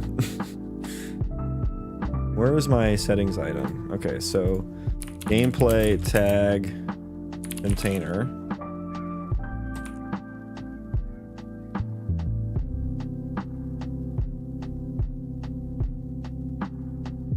Refresh. Okay. Are we good now? Okay. Can you use Python before? I have used many languages, Python included. Okay, Mart, are you ready for your mind to get blown? We'll try a new seed. Are you ready, Mart? You better sit down. You wanted procedural generation. There you go. There you go. Kind of a boring seed. Well, it's just YouTube shorts. I'm sure the YouTube chatters and viewers that stick around on the horizontal stream are higher quality than the YouTube shorts. What was the game media that influenced you the most? A combination of like World of Warcraft, RimWorld, and Legend of Zelda, I would say. It's kind of a bad seed. Let's do a new one. But yeah, the YouTube Shorts algorithm. Oh, this is a nice seed. Okay, you wanted procedural generation. Here you fucking go. There you go. Look at that. Hey Mart, I'll accept any praise that you have for me, Mart. I just did procedural generation for you. Like that. I didn't have it before. You told me to do it. Now I do. What do you use Python for? God damn it, Mart. Mart! Stick with me! What are we gonna do with you? I feel like you're like the channel mascot now. You're like the YouTube mascot, I think. I think you were the embodiment of, I think you're the embodiment of the younger generation and YouTube. Of the shorts culture. Thank you. Jesus fuck. I don't actually know that Mart hears what I'm saying to him. I don't think he actually, like, you get what I'm saying? Like, he hears the words that I'm saying. I don't think they go in one ear, they bounce around in there for a little bit. It probably feels kind of fuzzy, then they go out the other side. And then he's just like, that thought's gone. That's not gonna influence anything that I think of next or say next. I'm just gonna do what I think and say next. Question, do you have procedural generated lizard? Drizzed it. God damn it. You wanted enemies too. Look, there's enemies. There's enemies all over the place now. This one has a club. That one has a club. Look at that. Or no, those are axes. Let me find one with a club. Sorry, I lied about the club. There you go. That's a friendly with a club. There's a guy with a club. Enemy with the club. I will kill the enemy for you, Mart. Is this what you wanted?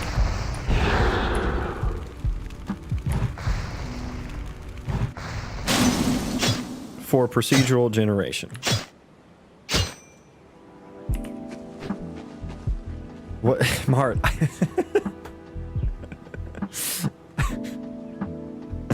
Oh, man. Enemy lizards again. Yes. Okay, I'll put some fucking lizards in the game. I'll put some fucking lizards in the game.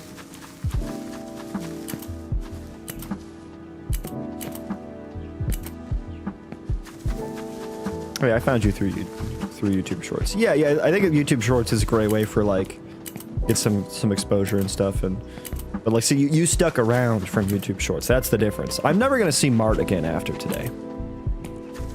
Crafted Terrains, welcome in. I'm well. We're battling YouTube chat right now. We're battling YouTube Shorts chat. Give the kid some credit. He's 13 and kinda knows 2 languages. He knows the word for 2 languages. He doesn't know how to talk though. That's the worrying part. He does not understand how to have a conversation with someone. Thank you for everything I want. Okay, see, there you go. You're welcome, Mart. Thank you for everything I want.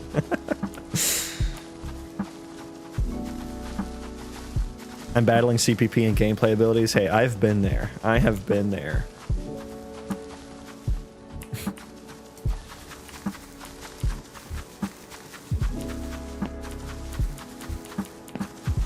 Don't you dare bring up cowboys in this chat. Don't you dare.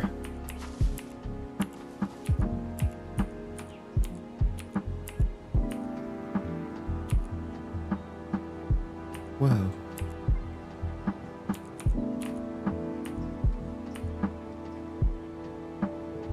Kind of game are you making? I'm doing an RPG Colony Sim Roguelite with procedural terrain. That's the kind of game. Yay. Alright, Mart. Oh, Mart. What are we gonna do with you? I love you. Okay. Thank you. Thank you. Thank you. I feel like when I feel like the opposite end of a person in a relationship where the other person says I love you too soon, you're just like, oh, thank you. That's what I feel like right now. And lizards. The game has yes, the game will have lizards.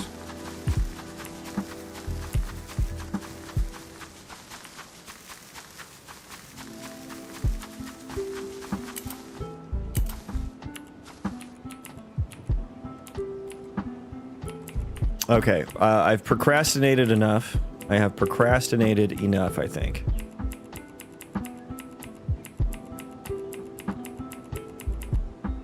I know for Minecraft. Very, very good, Mart. Very good. Thank you for that.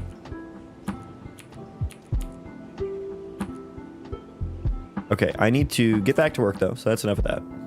That's enough of that. Back to the test level. Back to the boring test level.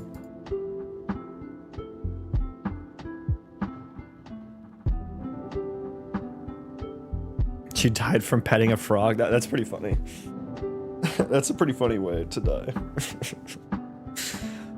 Okay, let me think a little bit more critically about the storage settings of the area building. Seriously good caves, thank you. Yeah, I worked quite hard on those. I think they could be better. I think I need to have a little bit better noise, but they're pretty good for now. Good enough for now. But I think I need to have each specific tag in... Yeah, I think I need to add all of the children. I need to enumerate all of the children tags and add those. I think I need each specific tag because you could have an indeterminate state parent tag where like not all of the children are selected.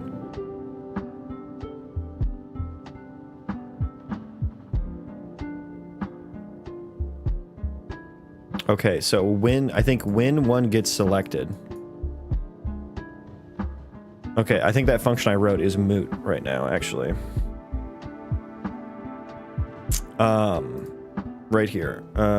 Call on settings changed. Right, so that's in here. Right?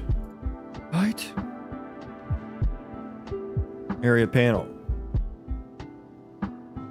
On storage settings change. Yeah, okay, so here we get the allowed storage settings. Area building data. Add tag or remove tag for just the tag. I think I need to actually pass through here.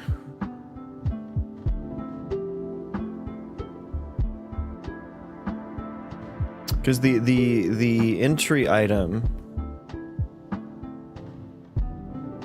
The entry item has all the children on it already. So either I could write a function to just calculate all the children and stuff. Because I do have the item hierarchy just built out as well.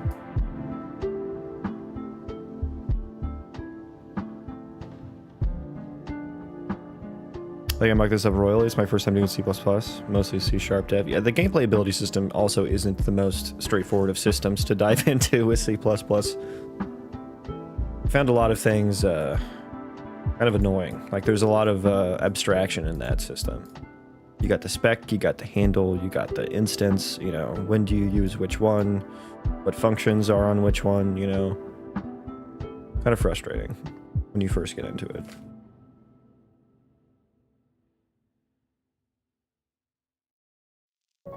Is this the legendary visual scripting? Man, someone actually used it. Well, this is Unreal Engine, so yeah, a lot of people use it. A lot of people use it. I do prefer this, though. I do prefer this. And I guess I'm thinking about whether or not I want to just, like, calculate these on the fly. I mean, I guess if I have the item object, I could just do that and change all of these. But then I would need to import the item object into all these other ones. Documentation is always shite. Yeah, if you search Tranic, this is okay, thank you. Check out this guy, this GitHub repo. Tranic is the key term you'll want to look for there. This is some good documentation on the gameplay ability. This is what I use to get up to speed on it, so. I mean, I'm gonna throw that in the chat there. So if you need that, there you go. Oh my god, that was 4 that was 4 messages. No, that was 5. Jesus Christ.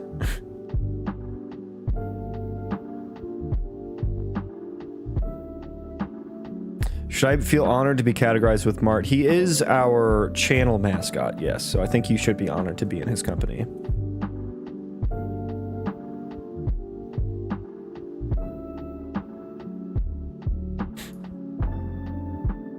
Thanks. Yeah, no problem. Yeah, that's mainly, I looked at that mainly. So yeah, I think I just want to change this to outputting the item instead of just the tag. So let's do the storage settings item, which this should maybe just be like item hierarchy item. I'm just gonna call it item. No, call it storage settings item.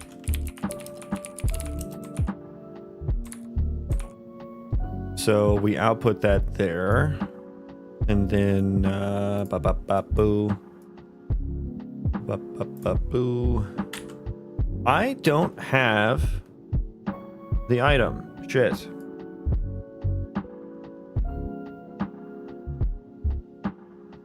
Can I just store the item on here?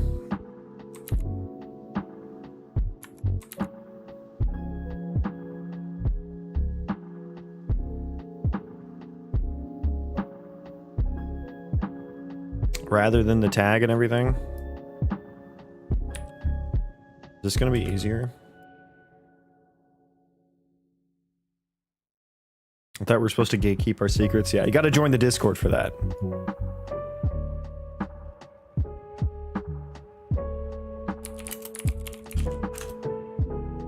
I wonder if this is gonna work.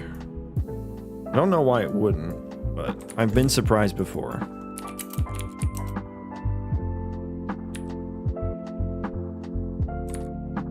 And then the tag. Get tag. Boom. Fine. Discord. I'm kidding. I don't have a Discord. I was memeing about it. I think that's good. Well, I don't. We may need to replace the tag, so I'm gonna leave that for now. Or else, because like I do just like get tag or whatever. Oh, and then on settings change. Let's actually change. Oh, we need to like refresh all, don't we? Refresh all nodes. Okay, there we go. Dr. Duran's just followed. Yes, that would be better. Thank you for the follow, my dude. Refresh node. Storage settings item. Call on settings change. So now I need to do it in this one.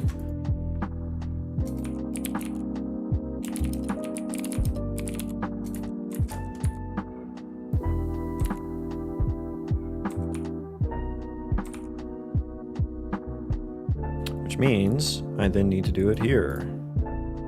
You need to change, yet again, a storage settings item. Yes, yes. Get tag. But here's where I'm actually going to need to like, I think I'll need to enumerate all the children here, essentially. So this probably going to change. Yeah, that's probably going to change.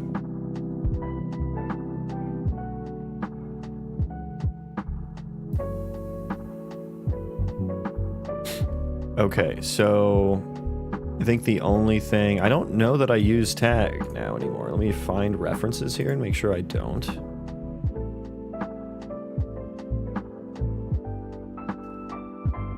Just set so far. Okay. And for depth.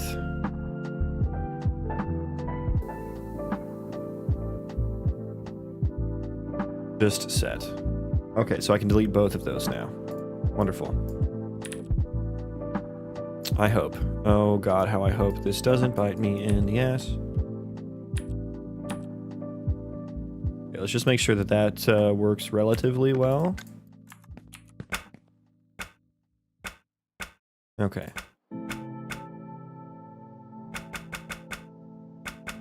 What is happening?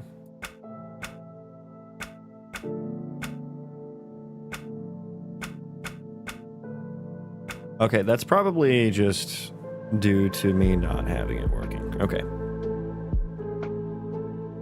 So we have the storage settings item now. Whenever the storage settings change, I know whether or not it got selected or unselected. I have the storage settings item. So now I need to walk through, I need to do like a recursive loop through all the children and then add them or remove them.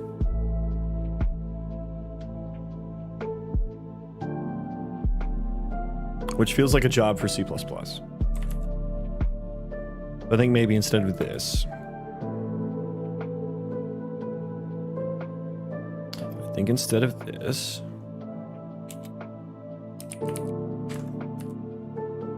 I need to add the leaf, all of the leafies. But it's a blueprint class, so I can't even do it in here. Do I need to use C++? It's gonna be ugly if I don't. It's gonna be really ugly if I don't. So, and I think I need a function, a recursive function. So we'll need to add leaves, add leaves to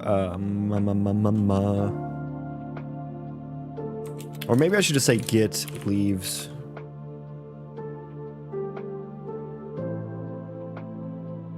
What system are you using to get that graph? This is built into Unreal Engine. They're called blueprints.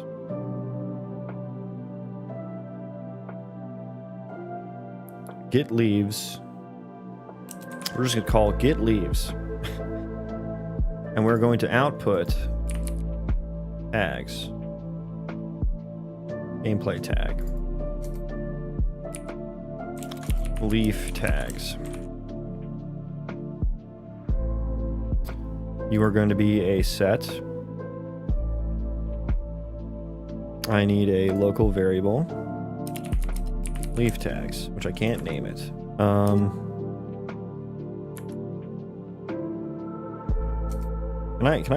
Can I get leaf tags here? No, okay. Local leaf tags. Okay. So get this. Get leaves. I need to input. I guess I need this to be an input by ref. Can you do that? Can you do that? Can you use Unreal Engine for browser games? I'm not sure. I have no idea if that's built into Unreal Engine or not.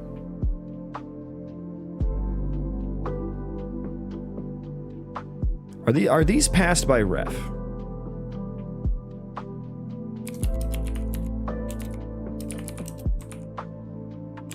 Are these passed by ref?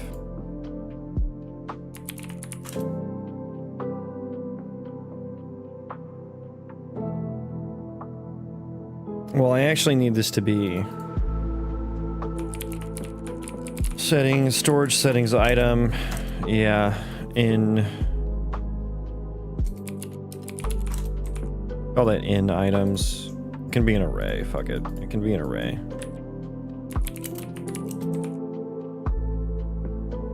For each one of these, get children.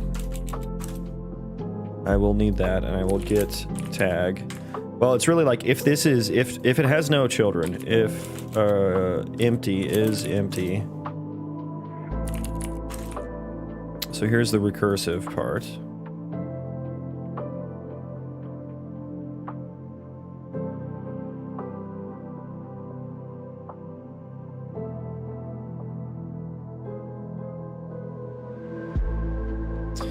If it is empty, then we can add all of these, add the current tag.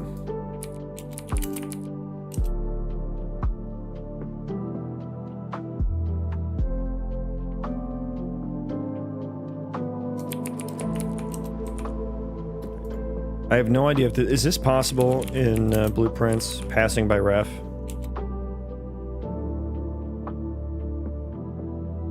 If I were to get out tags here, add this tag. Does that actually does that actually output?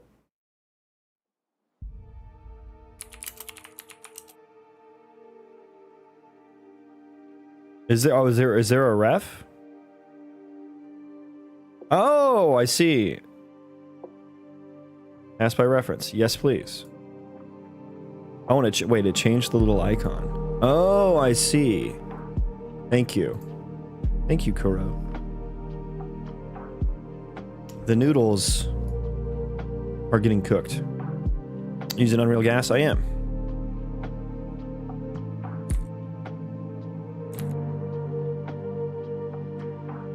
And then we pass the children.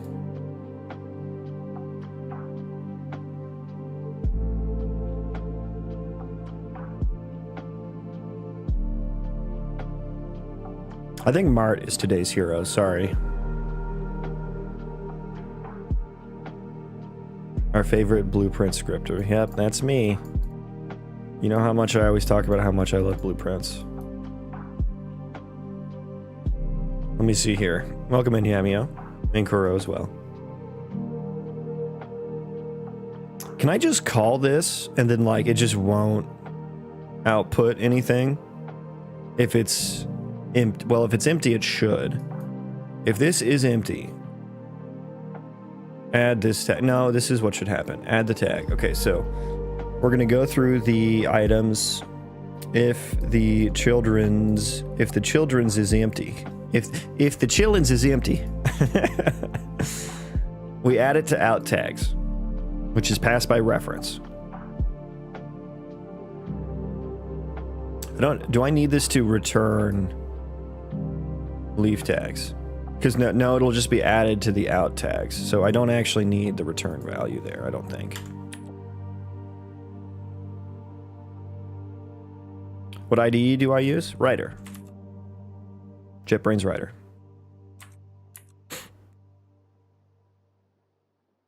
Does this just work? Oh, let's get leaf tags.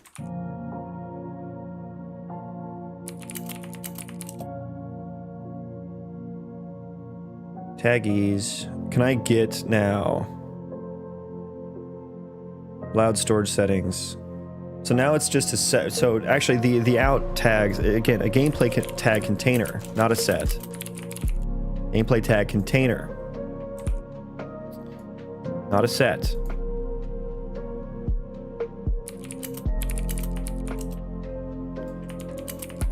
Add gameplay tag.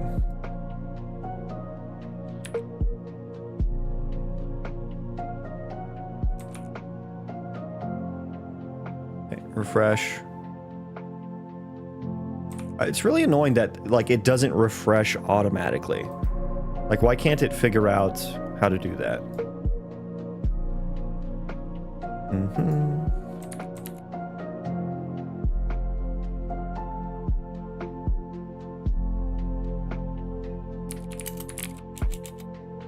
Get children.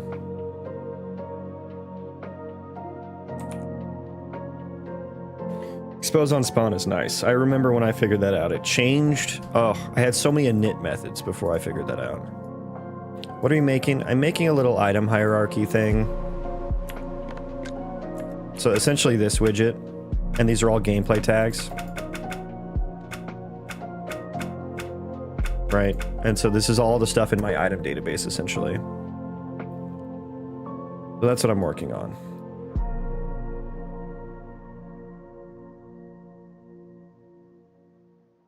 Okay, so I think I can, if I get leaf tags, I just need to remove them all as well.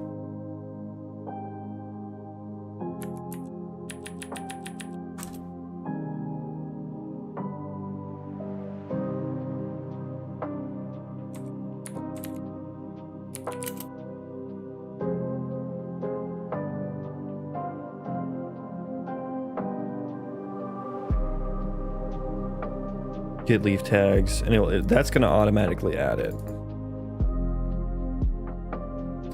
Well, let's do this. I'll call it process leaf tags, and then we're going to add a variable for whether they should get added or removed. Remove. That'll be false. We're passing the Boolean by ref, which feels weird. Okay. Get remove. That's not right.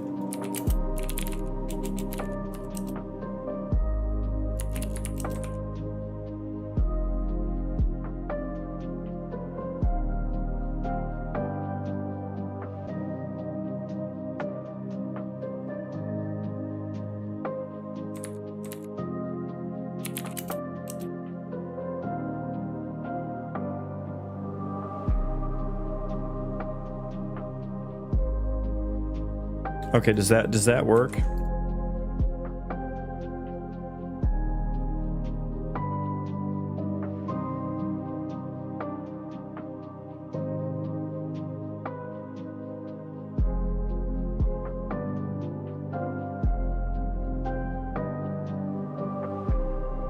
Is that gonna work?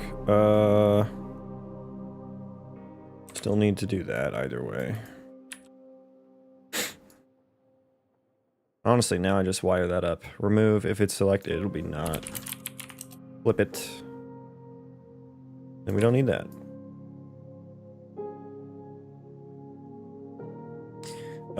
Is that gonna work? So we have our original storage settings.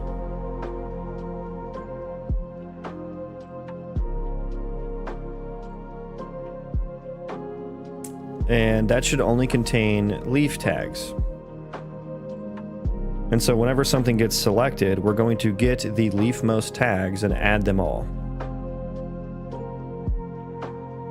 Now, what if this doesn't have any children?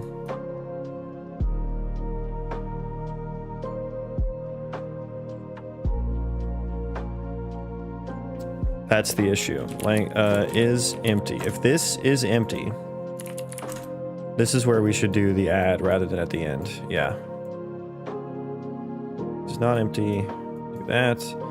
If it do be empty, then we're gonna add the tag. But I don't have the tag. Okay, so we're just gonna pass in the item, actually.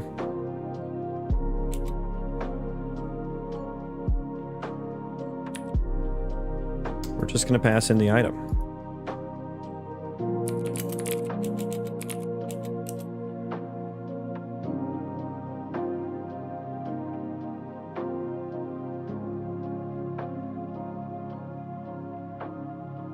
Okay, so if the in item is empty, true, that's where we would want to do this logic, I think.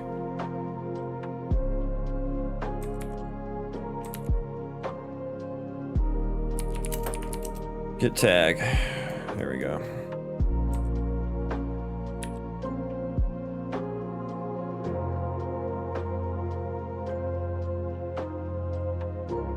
Otherwise,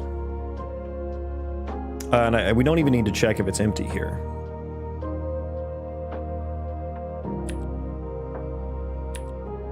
Wow, look how much easier that got.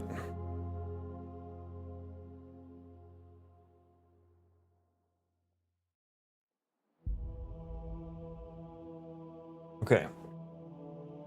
Okay. Oxy, please stop barking.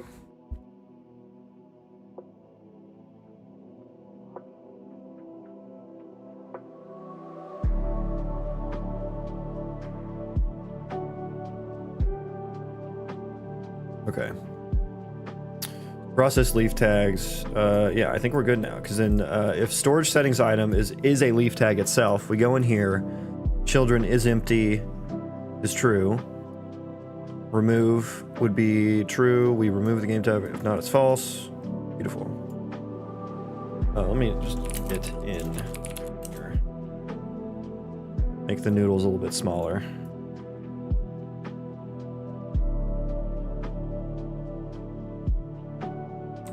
Okay.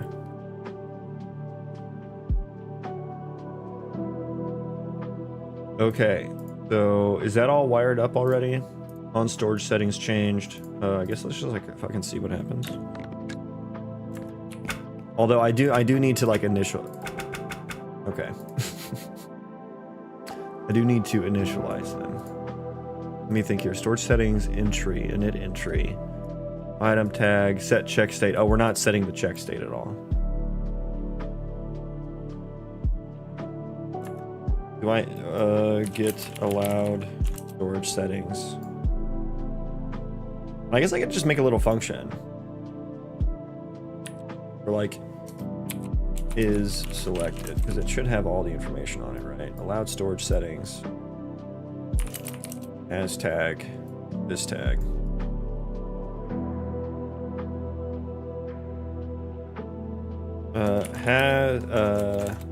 Selected. Make it const pure. And I feel like it should be exact match actually, but I don't know that it'll make a difference. And so we'll just do is selected now. Beautiful. Okay. Now does that work? No, no, it does not.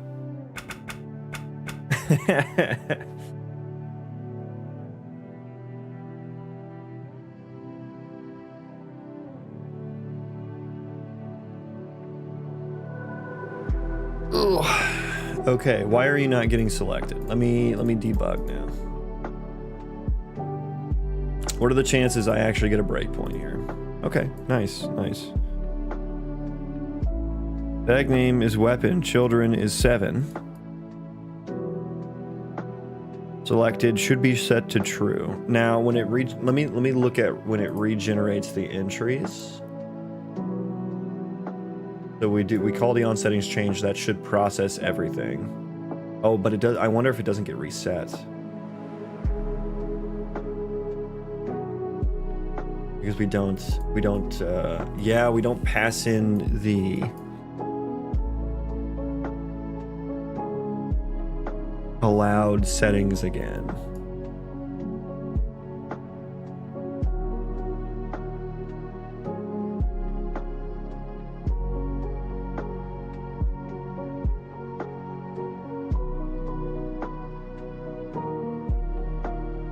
And then we regenerate all entries, which would call the, on get item or whatever.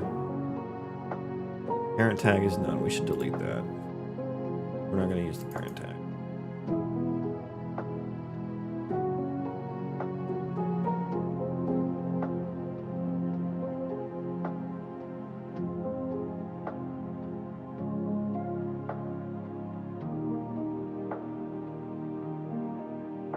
The allowed storage settings, which is just on, it's just on the storage settings. So I guess I need to like set that here now.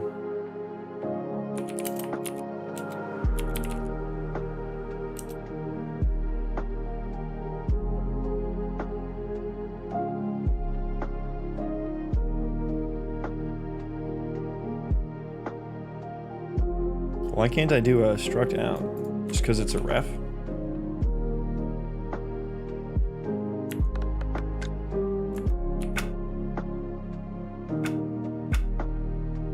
Well, shit. Okay. Let me see if, I guess now let's check if the values are actually correct.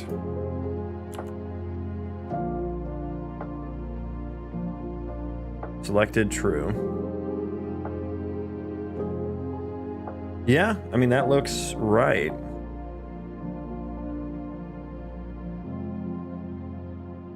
So we set the allowed storage settings on the storage settings UI object. We should call regenerate all entries, which will go into our BP on item get children. Oh, okay. It'll regenerate them, but it doesn't like actually, we don't actually init storage settings again. If I called that, would that be a problem? Would that like fuck everything up?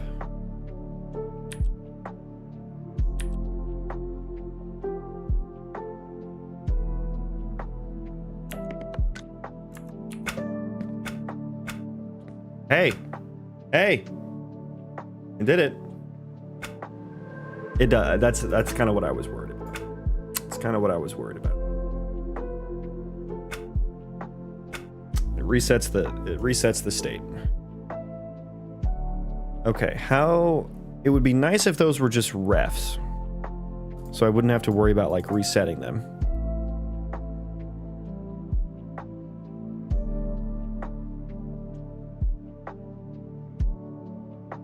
Yeah, the expand collapse state resets, which is not ideal. Not ideal.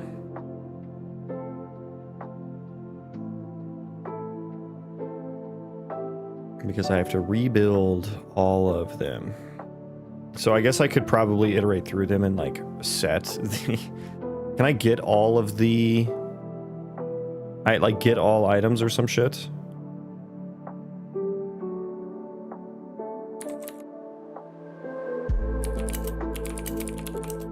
Yeah, because I would need to iterate through each one of them.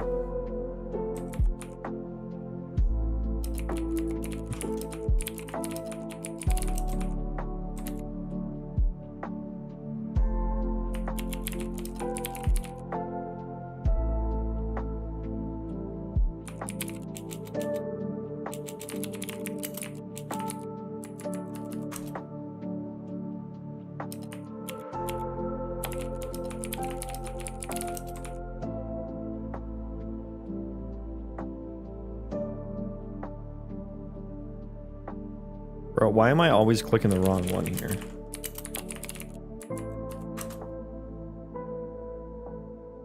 Okay, so for each, this is nasty that I have to do this. I probably don't have to. There's probably a better way to do this, but this is what we're doing. And we need to cast to storage item. Set allowed Storage settings. Yeah. I wonder if I should just get from parent. You know what I mean? I don't know if I can get the parent though from in here. Get from parent would be a bit easier. Like if I got outer, is there like a get outer? Is that well,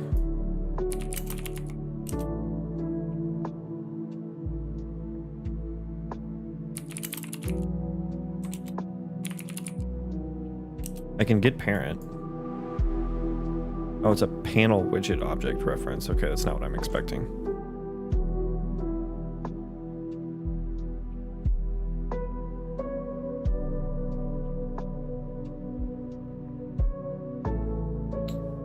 Get outer object. I could do it that way. I could just get the parent, that I wouldn't have to worry about updating it. Maybe I'll try that next. We'll see if this works. Just don't want to have to reset the state.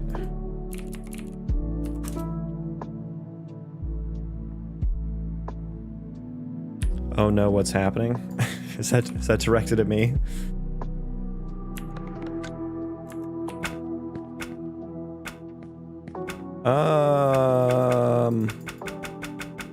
What is with this state here?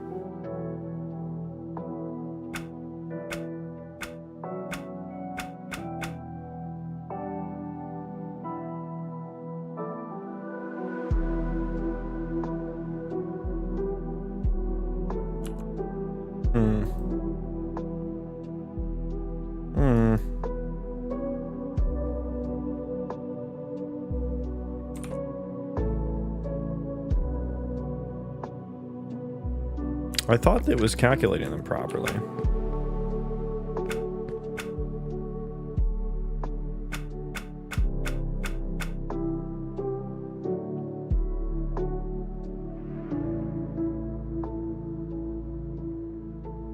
Yeah.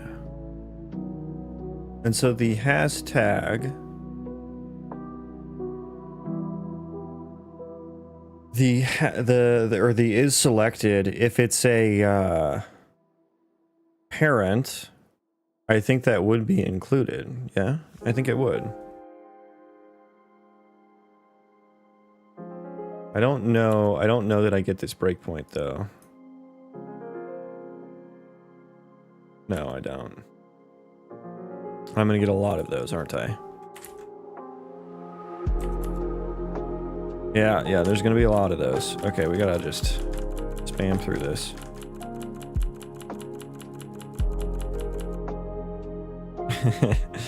I hate that it can't breakpoint on all of them very well. Okay, so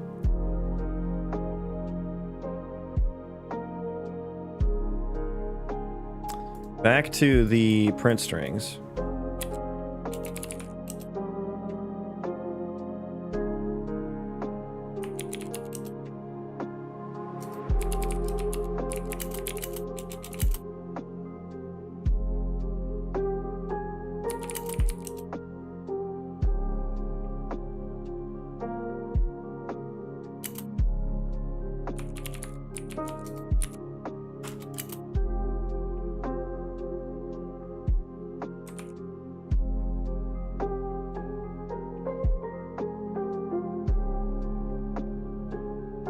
Oh god, I hate how long it takes to. Why don't they virtualize that list? Like, that's crazy. The log output.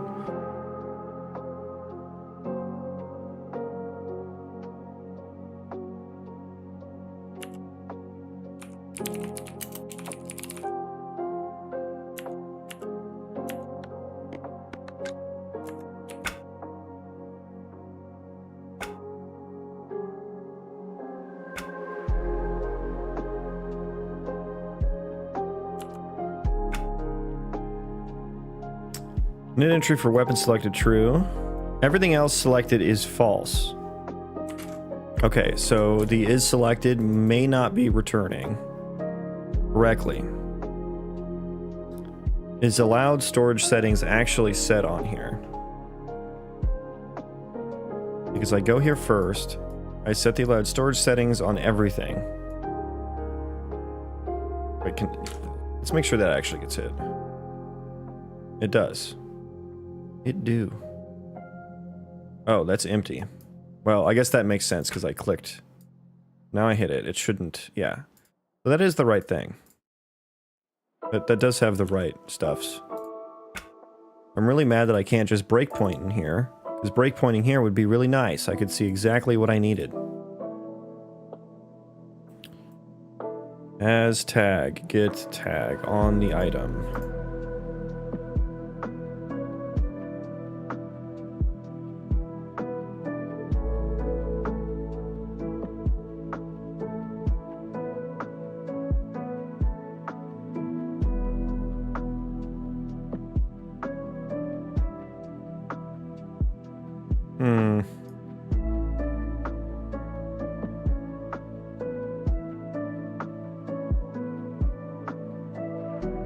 Selected was false for like all of them.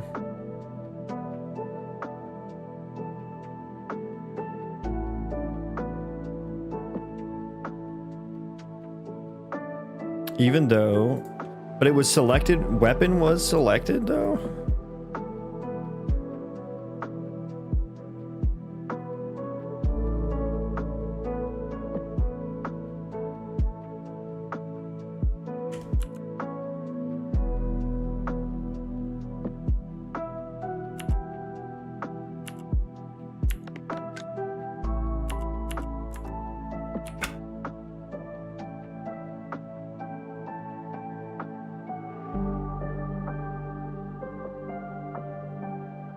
Weapon.pickaxe.pickaxe.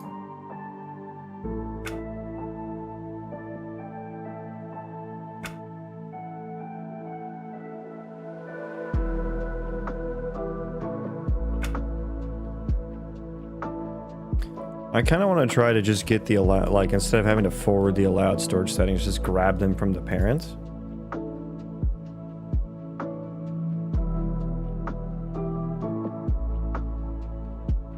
But I guess that would have to happen on the widget. I don't know that the item has, the item object has any of that information.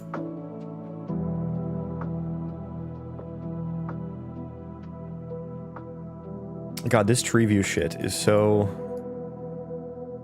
annoying.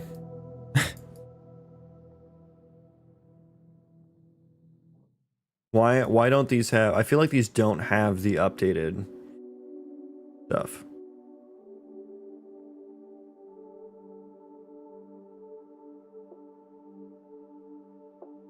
And I wish I could just breakpoint in here. I wish I could just breakpoint in here. But it doesn't let me because it's inside of like some virtual function or something.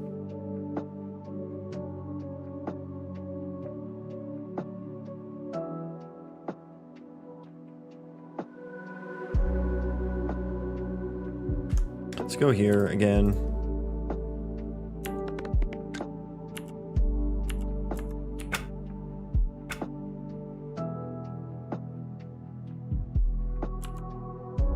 Okay, so what item is this? Weapon. Okay. Wait, that was the that was the only wait. Is that the only one that returned? Oh. Well, that would explain it, wouldn't it?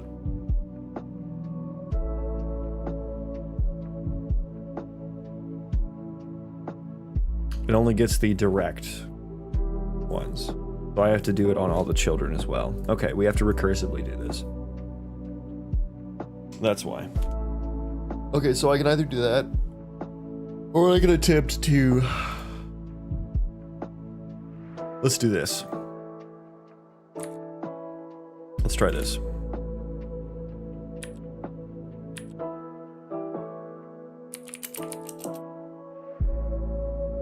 Hit the tag. I'm gonna use that one instead.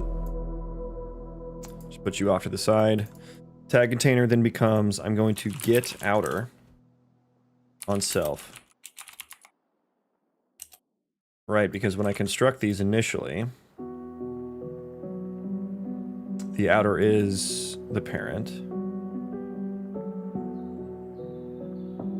What are you passing in as the list view object? That is BP storage settings item.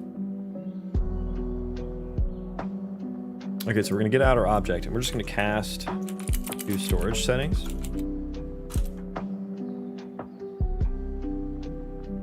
And then get allowed storage settings there, and then that way I don't have to like iterate through and like update it every time. Let's see if that works. So yeah, iterating through every single one. Okay, yeah, we can, those don't matter anymore. That does absolutely nothing now. That does absolutely nothing now. Storage settings. Storage settings. Access not trying to read. Yeah, okay, so it wasn't the right type. It's not a U class. Let me see, what type is this then? Outer type.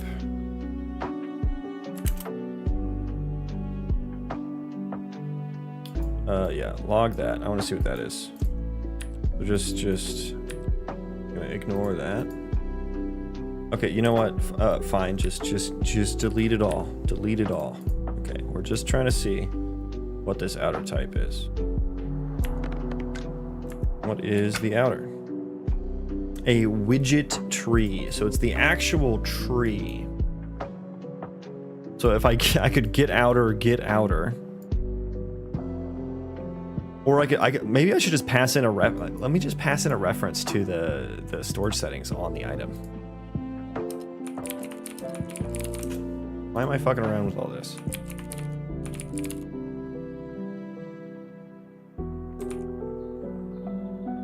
Oh, it's called storage settings widget, right? Delete this is, well, no, because we do this and then we would get allowed storage settings here. Use that instead of that. Go away. Delete that. Yes, I want to delete it. I'm sure. Positive. And then when I build them, refresh this. You're gonna be angry. Well, we need to expose it. Expose yourself. Yes, good. Good. Refresh you again. Storage setting widget, and then I'll just do get self. Although, God, I hope self is actually the right thing here, because this is like one of those virtual function things again. Ooh, that's gonna be it's gonna be interesting. Yeah, this all goes away. And we can just delete this altogether, actually. Go back to the area panel, replace that, and then we can just set cloud storage settings. Don't need to do anything else. Are we good here? And then back into the entry here for determining if it's selected. We can just wire that back up, that back up. Don't care about what the outer type is anymore. Okay.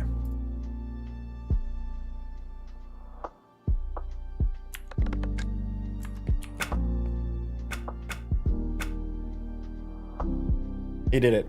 Ladies and gentlemen, he still got it. Yeah, and that one's properly... Need to fix the UI. I can unselect that. Yeah, I mean, that actually works. It unselected the entire category, which is correct. That is correct. Food, fungal. So if I just click one... So now I need to work on the indeterminate state. Basically. Let me make sure that persisted. Yeah, that looks like it persisted. Now the rotating bits, the rotating arrows are not always correct.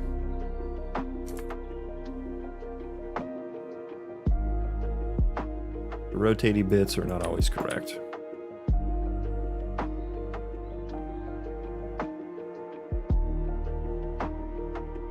Okay, so we have whether it is selected, but then this really just becomes... Let's change this to a... This is going to become... Get check state. Get checkbox state. And you are going to return checkbox state, I believe. E checkbox state. Check state. And so I need to do an exact tag match first.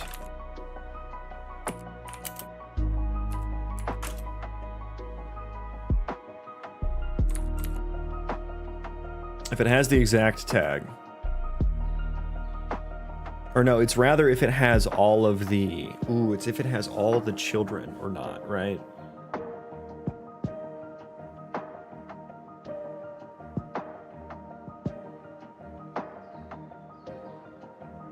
Yeah, so it's not the exact tag, man. Okay. I need to iterate through the children. Ooh, that's rough. I need to check if this is empty too, because we need to do something else. Branch or is empty. If this is empty, then we just do basically this. What we were previously doing, unchecked or checked. That goes there. Okay, otherwise we loop. Otherwise we loop. Gonna loop through the children. Okay. You can go away. Put you down there. Okay. Otherwise, we're looping. Otherwise, we are looping. And so loop body, I think I want to branch because we're going to get tag and do the same thing, but with the child. And if this is ever false, then I can just do the early return. If this is ever false, return. I guess I need to know if any have been selected, though. That's the difference.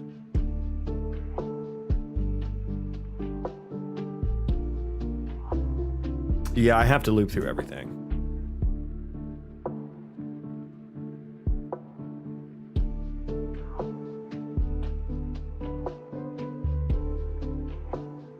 This is the kind of code I hate writing in blueprints. It makes it so difficult to follow.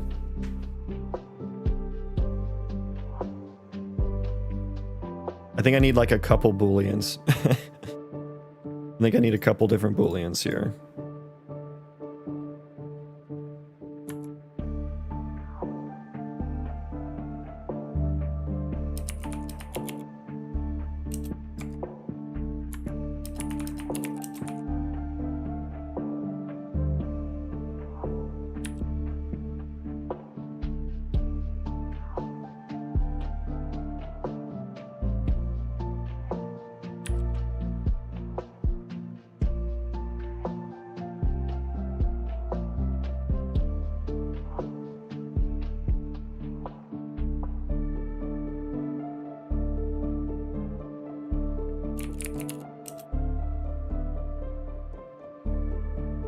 Oh, let's branch.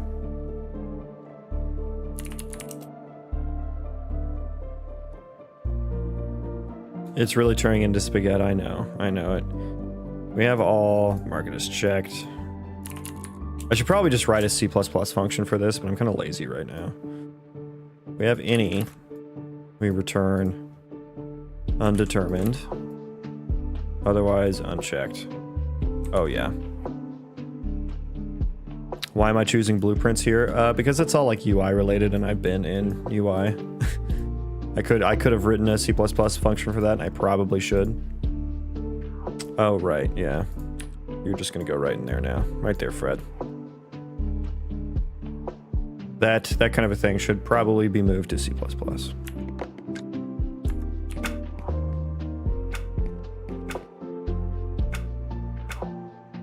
Yeah. Yeah. But see, I don't know why are these rotating? Do you guys see these?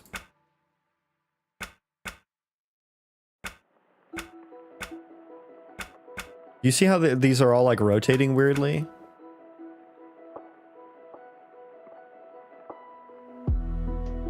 And I'm only doing that on expansion changed.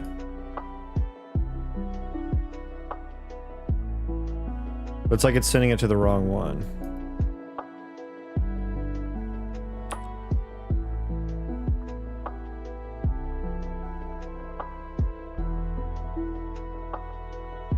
Oh no. Okay.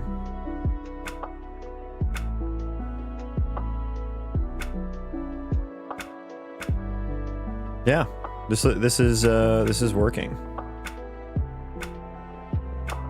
Yeah, that's pretty much working. UI needs some work.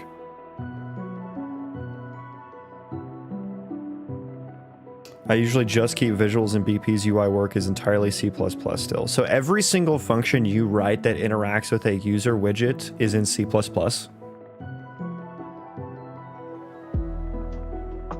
Because like, I mean, like all of the functions we're looking at are all on widgets. These are all functions that exist on widgets. I can't imagine writing C++ for all of these. That actually sounds like it way too much. But there's certain things in here that, like the loopy things.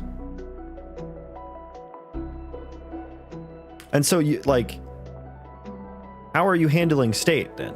How are you handling the state of the UI? Are you passing the state into like static functions that are in C++? The loopy things. Yeah, the loopier it is, the more C++y it is. What's your problem?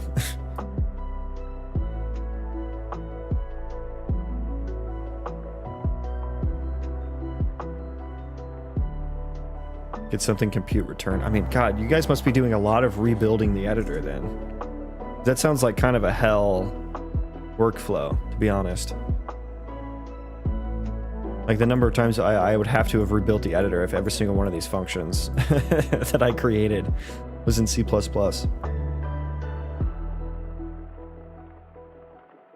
This one probably should be, though.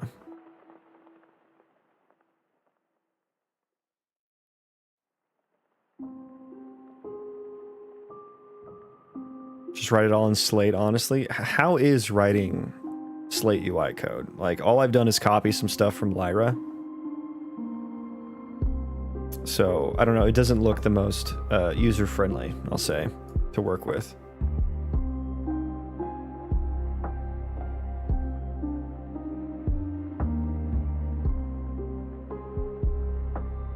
Anyways, yeah, this is working. I just need the UI needs some work for sure.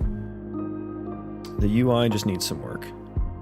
I need like padding in between the edge of the word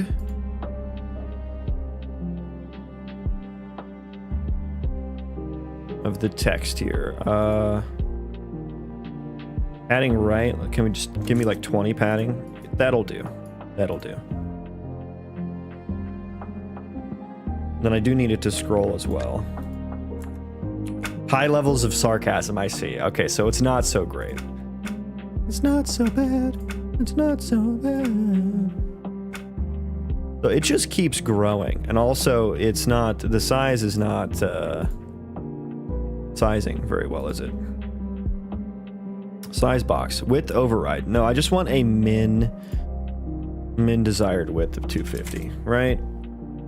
So it can grow a little bit if it needs to. And in the height, I think I do want to cap the height, but we're going to cap it on the area panel.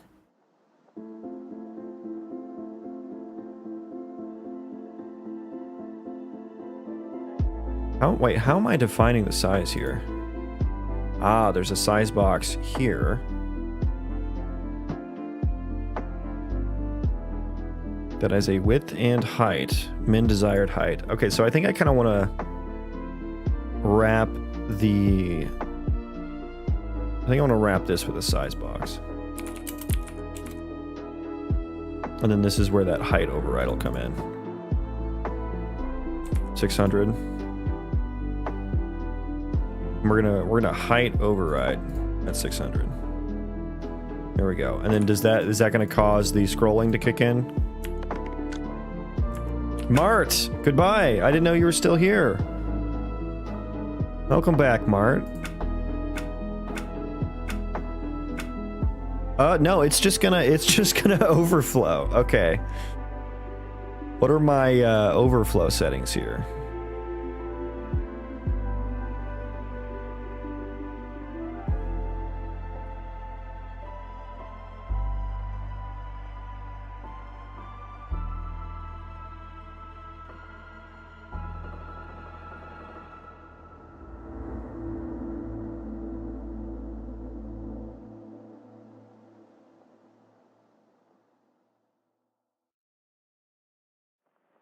Is it clipping?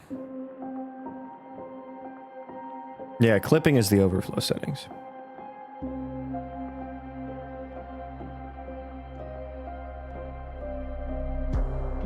Clip to bounds.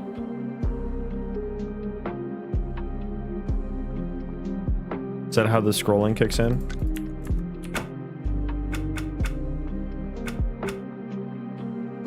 Oh no, it's not scrolling. How do I get you to scroll here? Do I have to like...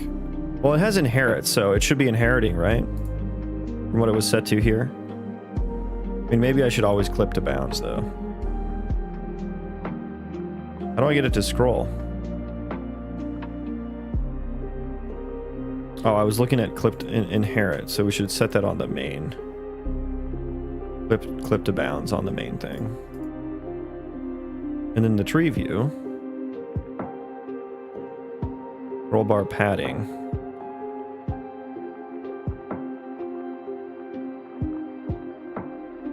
Is focusable. Scrolling. Scroll into view alignment. Don't know what that means. Enable scroll animation. That sounds nice.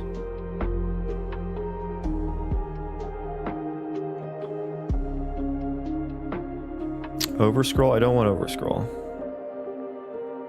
So it sounds like scrolling is just enabled by default.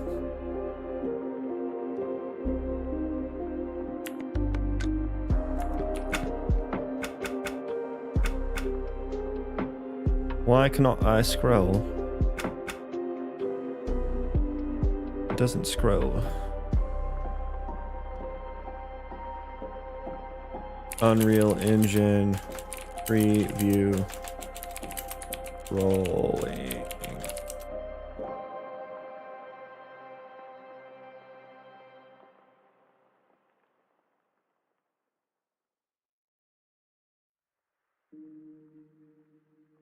What do you like? What do you? I thought you could just do the clipping thing, and then it would handle it.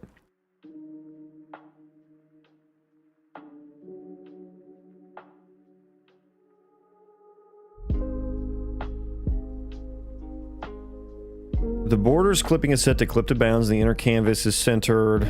Shift control click the middle tile. This isn't a tree view, so.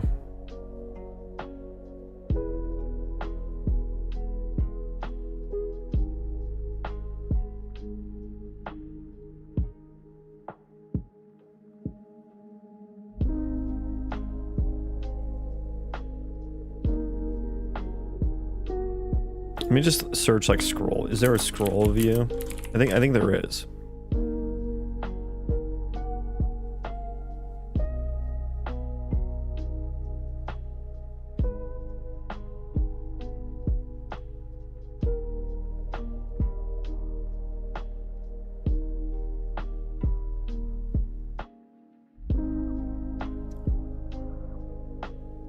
Yeah, what do I actually need to do to get it to scroll?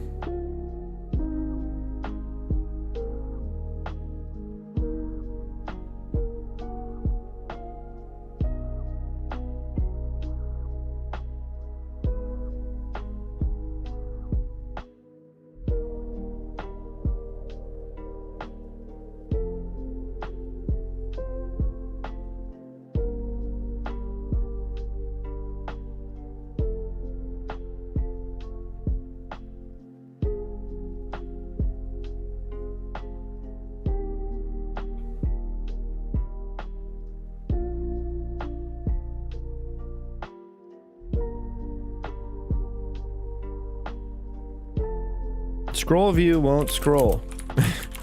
What do I need to do? Scroll box not scrollable.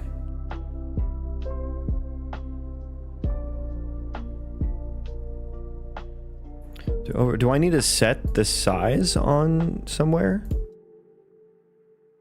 I wonder if would fill help? Fill.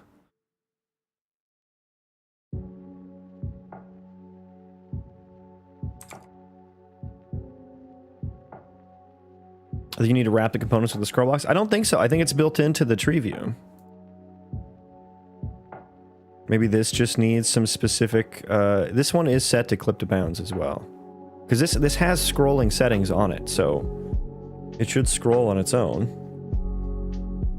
I think maybe it just doesn't understand how to because of how it's lined up in the widget hierarchy. How like all the widgets are...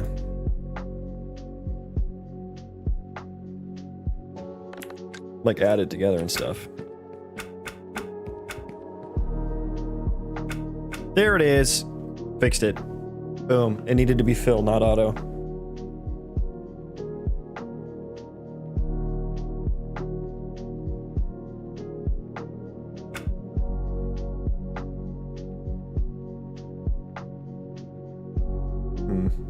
I feel like I definitely want to keep the... Let's do a larger min width.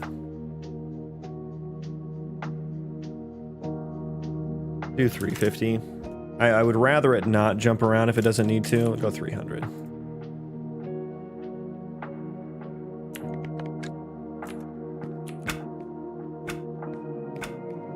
Jump around.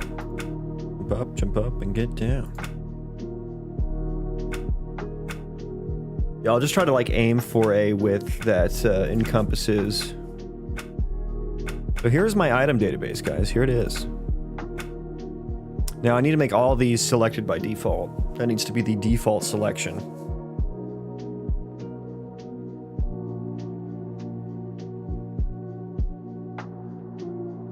Which is item tag allowed. We don't need that anymore.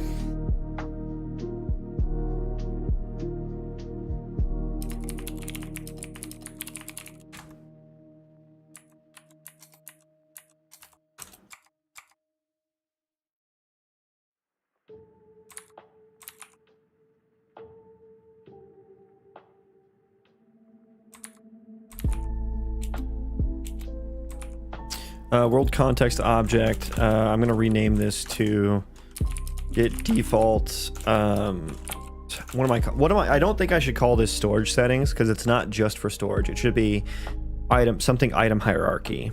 So I think I'm gonna rename everything to that. Get default item hierarchy selection.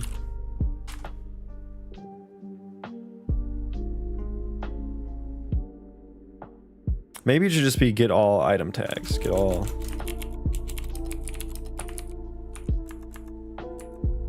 Get all item tags.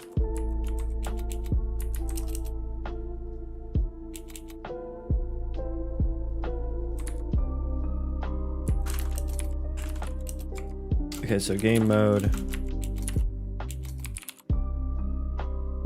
I do just have the item tag to row name. Rather than traversing the item hierarchy, I think I'm just going to iterate over this guy.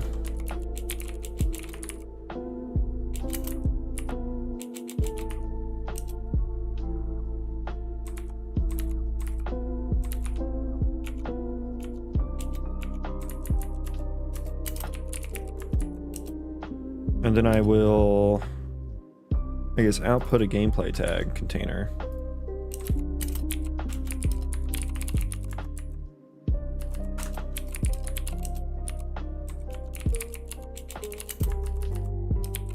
Out container dot add tag entry dot key. And it's as simple as that. Although this could be a very large list. So I'm wondering if I should just cache this value alongside the map there.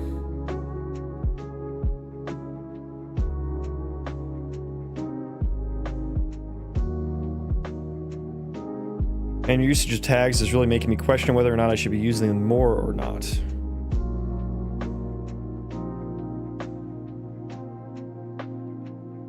Yeah, I think when and where it makes sense. Yeah, I guess I was just thinking of like, I wanted this list thing, you know? And I was just like, what, my options were to either I can walk my own like C++ class and plus blueprint inheritance tree for my items, and then build out a hierarchy that way. But that sounds like pain, first of all, to write that code. Possible, but it sounds annoying. Then also now my class inheritance structure is inherently tied to what I show to the user. So there's no layer of abstraction there. So they are one and the same. I was like, okay, that sounds disgusting. And very unforgiving. Not unforgiving. What word am I looking for? Unflexible. Very inflexible. I was trying to think of like, how am I going to represent this item hierarchy then? And then I was like, oh, gameplay tags are hierarchical. So that's how I came to that conclusion. So yeah, my items data just have tags on them now, which I wanted to change. Well, I should do it in sheets, shouldn't I?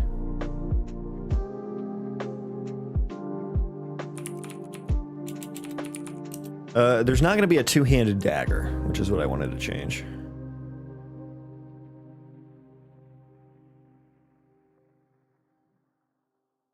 Let me look.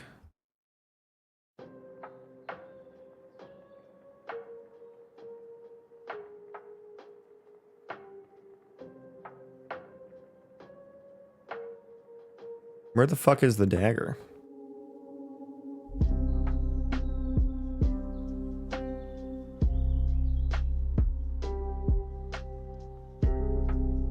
What the heck?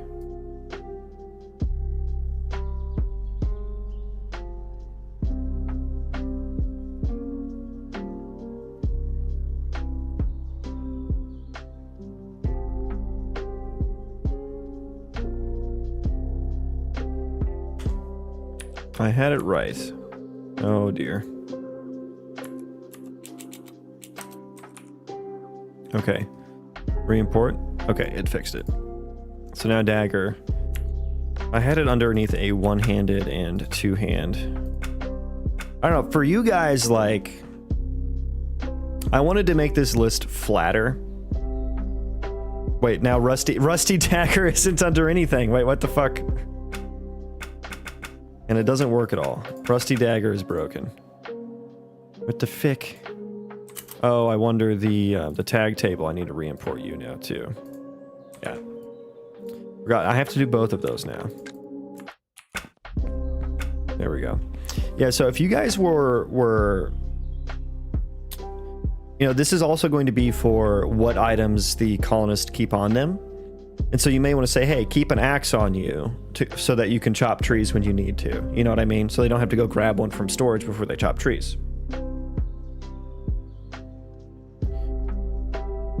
And so would you guys want to see axe as a section and then underneath that one hand and two hand? Or would you want to see one hand and two hand as separate? I mean, because like clicking two, you could just click axe. That's pretty quick, right? And I wanted to keep it flatter so there's less, you know, expanding and contracting, collapsing. When is it finally getting released? You're waiting too long, bro. Not even close. We're not even close. Yeah, I'm wondering what would be more preferable for players. Do you want a one-hand and a two-hand category for each category? For each, like, weapon category? Oh, you want one-handed at the top. Okay, but then, Buska, the problem is, like, if you want a colonist to go chop trees and you want them to have an axe on them, you now have to expand both one-handed and two-handed and find axe in both of those menus. I think that that's actually worse.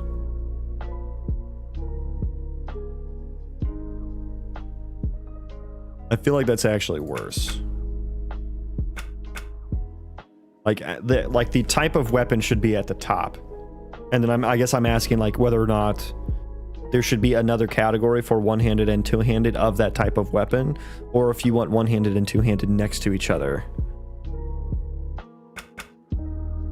Because like for how I have it right now, they would just be next to each other.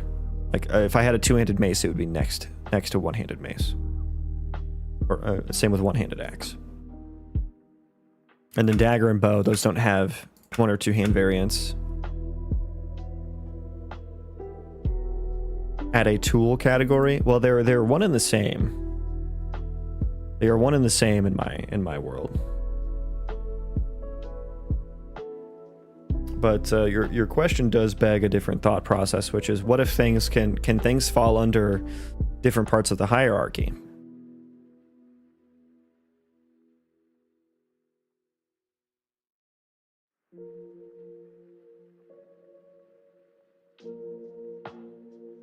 I would rather select through a Dropbox.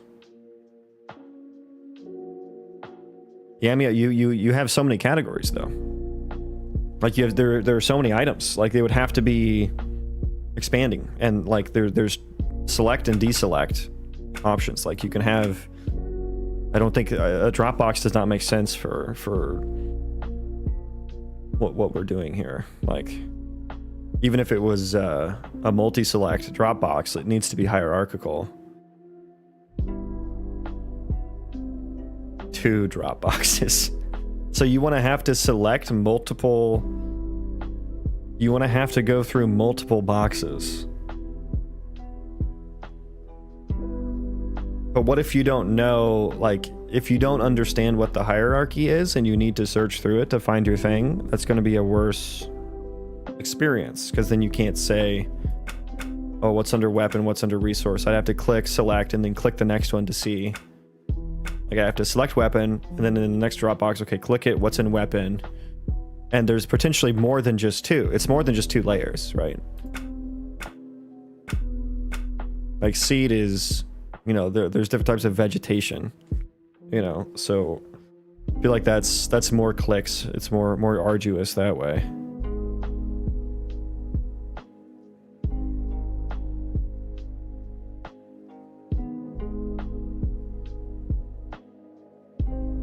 That would not use a tree type of thing. Yeah, I get what you're saying, but I would have to have like 3 to 4 of those boxes, you know, to drill down.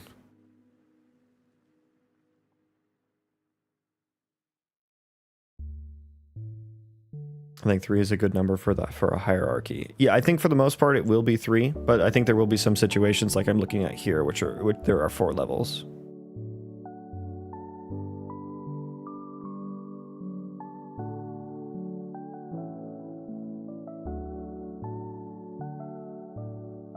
Because weapon, yeah, I mean that works for weapons. If you like, I mean actually it doesn't. Like I don't think you understand how many things are going to be in that list. That's going to be a very long list. There's going to be a lot of weapons in the game, and sometimes like you need to select like. I know one thing. I'll definitely have a search box on here too to filter down the tree. I think the tree is actually better for exploring. I'm still stuck on the idea of the axe being a tool and a weapon. I mean, I get that, like, if you're searching for something, like, the player is going to understand it as a weapon, because that's where it gets equipped, right? The axe is in the weapon slot. When you equip it, you use it as a weapon. That is going to be understood by the player, I presume. It's not like a tool in these other games where you just kind of, like, have it in your bags and it gets used, right? Like you have to equip it. So that part is going to make sense to the player to look in the weapon category.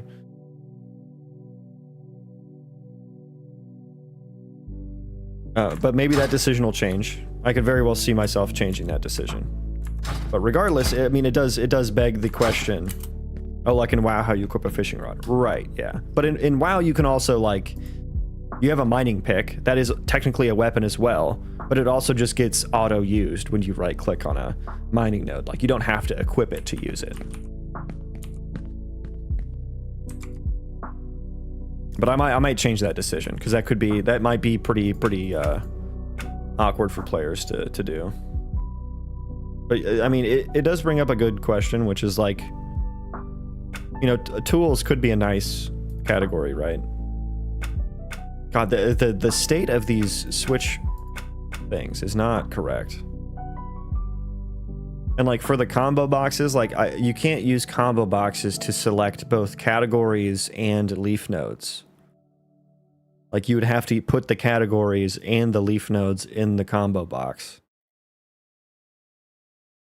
Which, I mean, and at that point, the combo box is just there's so many things in that list at that point. So it's not, that is, for this use case, I don't think that is the right move.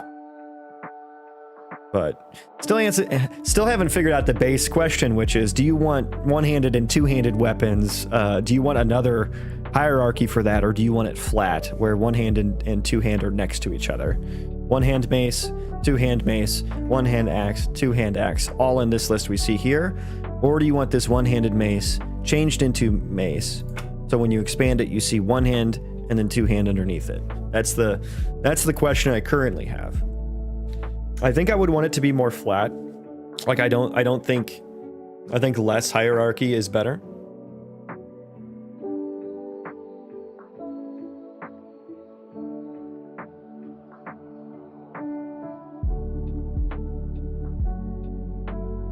But we're gonna have a sickle, mining pick, axe, shovel, hoe, spade. Yeah, I will have that kind of stuff. Yeah, but I'll also have potentially one-handed and two-handed pickaxes. You know.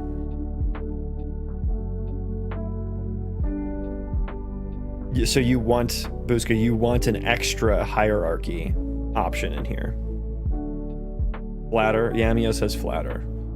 Because it's only two, right? It's only going to be two. So it's like picture this, instead of one-handed mace, picture this as axe. Like if you wanted your colonist to make sure he has an axe on him, you go boom, boom, you know, just grab make sure you have a two-handed axe or a one-handed axe, you know what I mean? And of course I'll have like quantity well, actually, fuck, now that I think about it. Oh, I may need to combine them actually. I may have to do the hierarchy. Because if you just want him to have one axe on him. Yeah, I think I have to do the I think I have to do the hierarchy one. Because I'm gonna need to have quantities on here. So this is gonna be like, apologies for my very terrible thing here. So weapon, I think it's gonna have to be this way.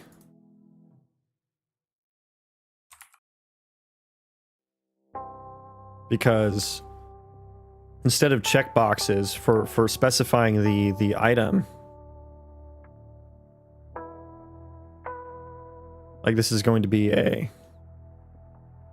you know, you'd want him to have one axe, right? If they were flat, you'd say you'd make him, you would be essentially telling him to store one of each. But you're thinking, I want you to have one axe on you so that you can chop trees when you need to. Yeah, I think I have to do this actually. I didn't think about the quantity part of it. Because otherwise, if it was the inverse situation, which is, oh god, I don't know why I did a check instead of a X. I don't know why I'm doing that. Then, you know,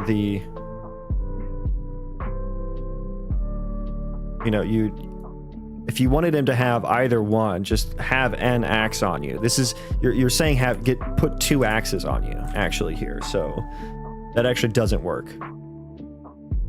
to properly represent what the player wants. Omniscient Frank, that's actually even worse what you're saying. that's like further opposite. Because then the player would have to put that's so many. That would create so many of these things.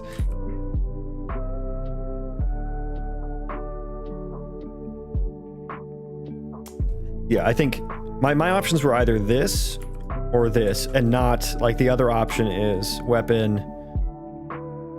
and then underneath weapon, every single one-hander, which would have axe. This is actually the worst option here. Two-hand, axe, mace. This is actually the worst option. So I know I've always known I'm not going to do that.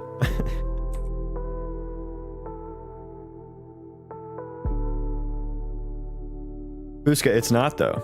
It's not different. This would be entirely different. When you need to specify the quantity that you want the colonists to keep in their inventory, This is not equivalent to this. Because like I said, if you put this number on each one, I want you to keep one in your inventory. You're like the player really, what they really want is I want you to keep one axe on you, right? That's really what they're trying to say.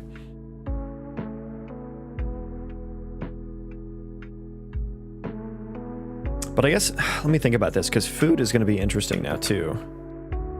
Because you may say, I want you to keep some amount of food on you, but I don't want you to keep, you know, I don't want you to keep.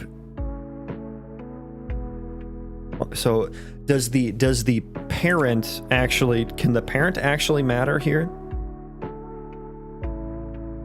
Because there are all, I guess there's also going to be boxes here.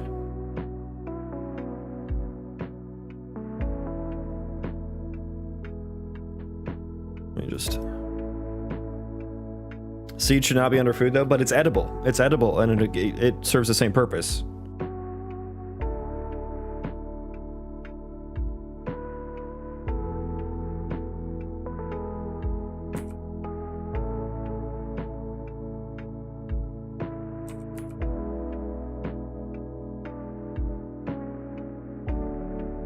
But zero means like I don't want you to consider this.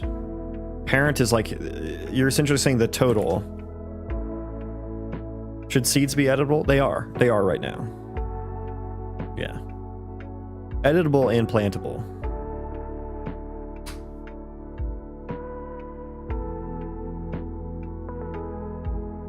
I guess they're not plantable at the moment, but I intend for them to be plantable.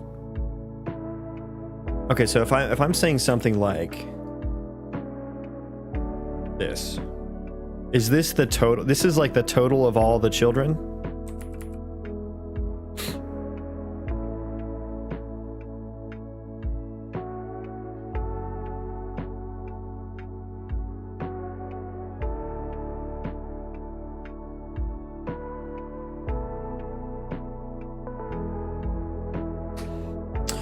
Does 1 and 2 have to be in explicit detail for sorting purposes? I mean, it has to be to represent what the player wants.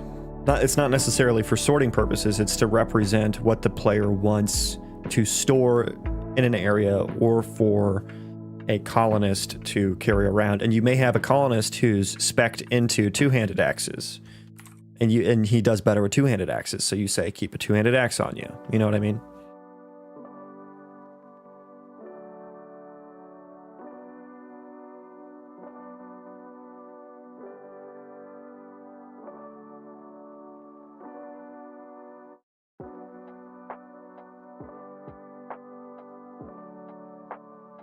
To do why enable this behavior at all? For storage, what you have works for colonists to carry around. Well, that could be handled by the job system.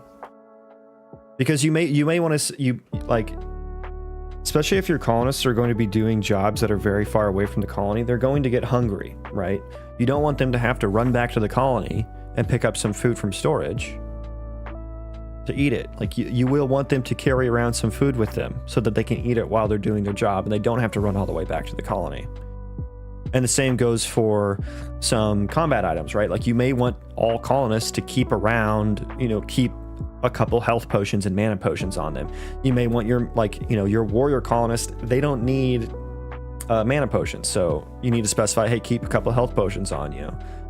And I specifically need a system for the player to say that so that I can determine what in a colonist's inventory needs to be hauled and what shouldn't be hauled. If I don't have a way for the player to specify that, I cannot actually determine what should and shouldn't be hauled. A loadout, right. Yeah, this is a loadout. That's a good term for it.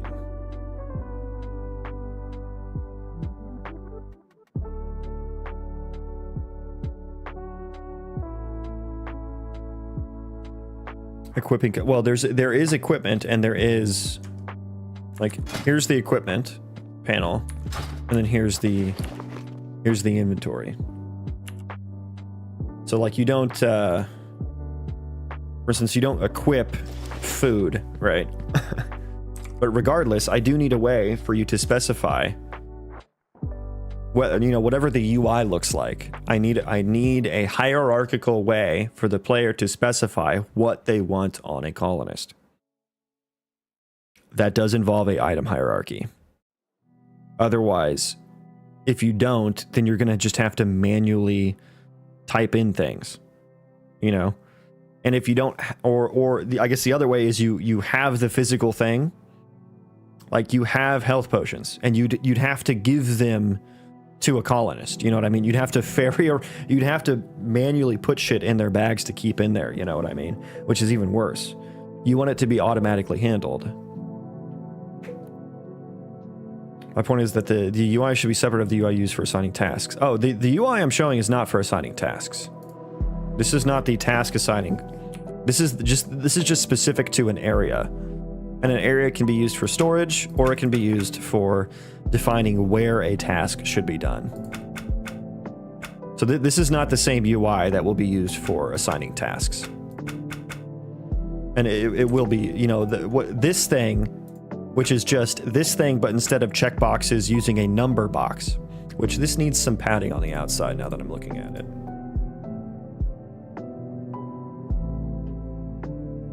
Storage settings. You need some padding around the outside.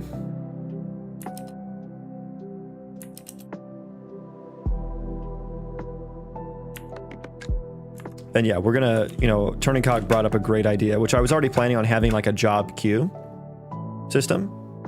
But he brought up a great idea of actually having to place a job board in the colony that colonists like can run up to. They grab a job from the job queue, you know. I'll be doing a different UI for that.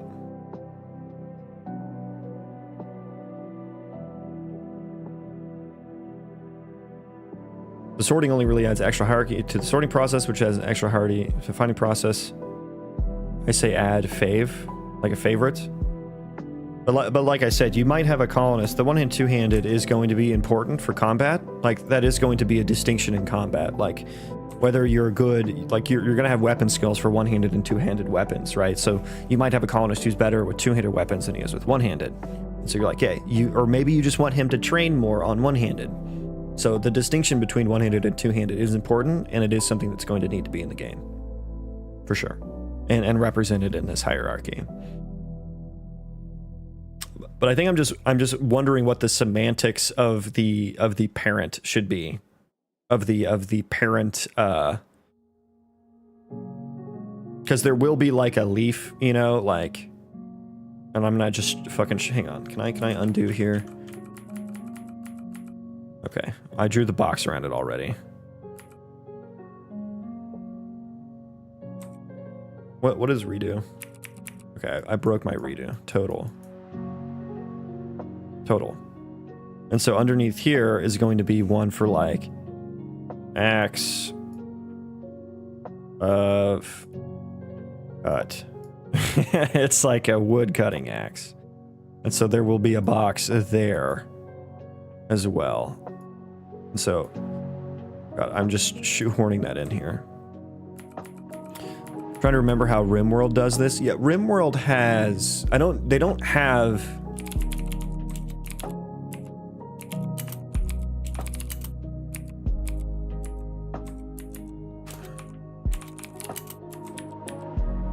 they don't have a system quite like this in RimWorld. They do have like, what is this? Oh, that's a different job UI. They have like, what is it? Like allowed drugs. Drugs. God, that's fucking so small.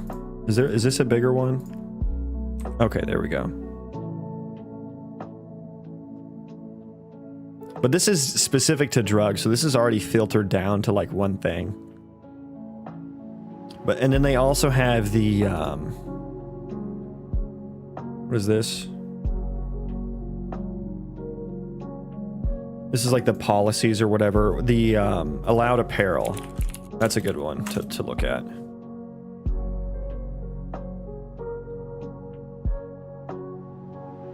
Apparel policies. Oh, is it just flat here too?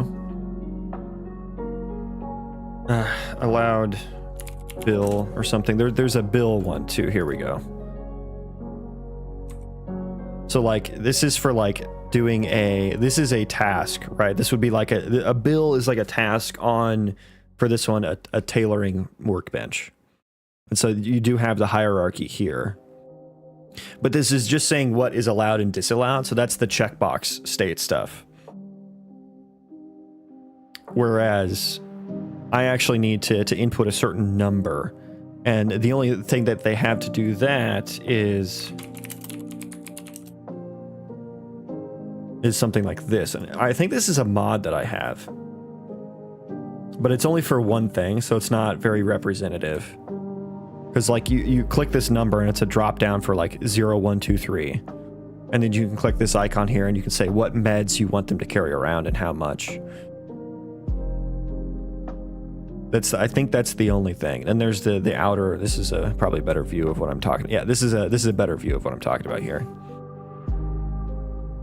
Food restriction UI. But again, that's just allowed and disallowed, right? RimWorld doesn't actually have like you need to carry this stuff on you. Like you have to manually kind of equip everything.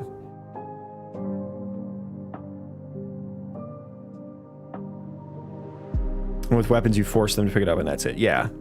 But I mean, if you don't force them, they do have like allowed weapons, I think, as well. Or maybe that's a mod, because can't they just pick up random weapons? Or is that, I think that might be a mod. It's all policies and stuff. So yeah, this is the only way you like explicitly say, keep this on you. And then keeping a food on you, that's just automatic. That's just built into the game.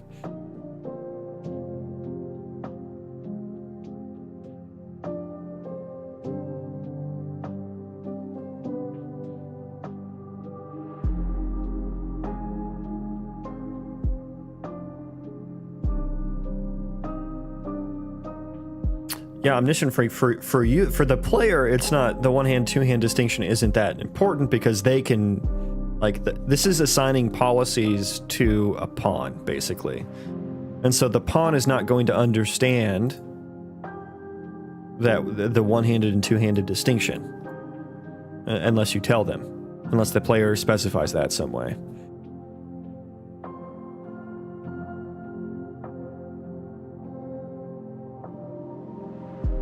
Yeah, RimWorld does just use the Boolean yes or no for most of them, and I guess I'm trying to extend that because I'm going to use the same thing, same system, but I was planning on just changing the checkboxes to a number box that you can enter.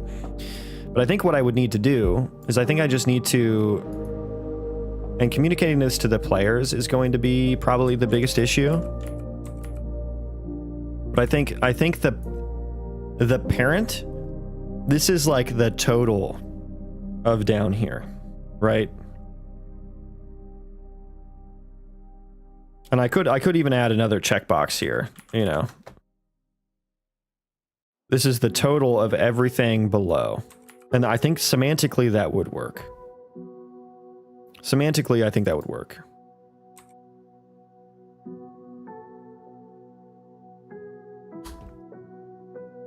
And so that way, you know, I want a total of 1 axe and, you know, maybe.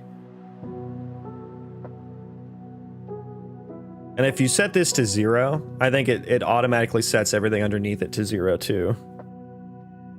Like if I click here, everything becomes 0 under here. But if I click up to 1 and everything is 0, I don't know. If you increase it, it doesn't change anything down here, I think. God, that's going to be actually kind of hard for the player to specify then. Yeah, how is doing the parent one going to work?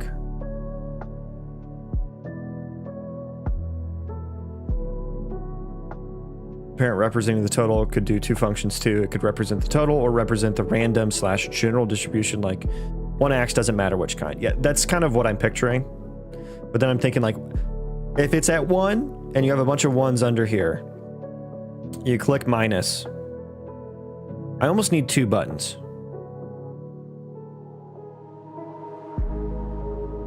I almost need 2 buttons. I'm gonna undo here. See how far back my undo history goes. Okay. I'm gonna change my brush size here.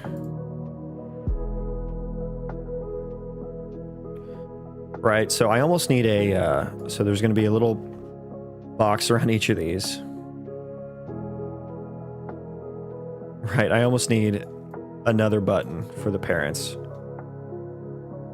And so this will be 0, have the same thing. And so if you click plus all, it'll add 1 to everything underneath it. If you just click plus, it'll only increment this one. I think that's what you would have to do.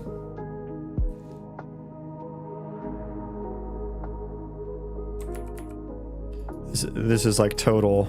God, this UI is going to be fucking horrendous to fit. And then for the thing that's like specific axe name, you know, of course, show the inventory icon there too, like RimWorld does. This is just a checkbox, right? Well, no, because you could have multiple of the same name, I guess. So have a checkbox, have another increment, decrement box, but this one wouldn't have the all. 2 buttons here. Minus all. There we go. And like if you increment 1 down here, I think that, and this is 0. I think you automatically set this to 1. Right? Because otherwise you're like, oh, I'm going to click 1. He should be doing this. But it's like, no, you don't have anything. You like, this is actually an invalid state we have here. I say invalid, but it's just like he's never going to hold on to an axe because the parent of this one is 0. There's actually like a lot of implicit NPC assignment. Yeah, I think that's a good way to put it.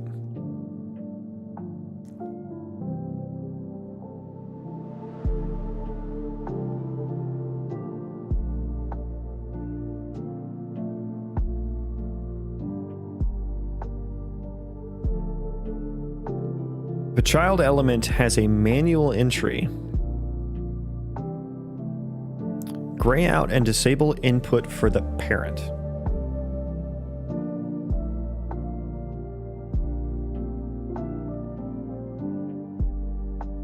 Okay, yeah, you're saying if any one of the children of a parent has been manually edited, then the parent is no longer.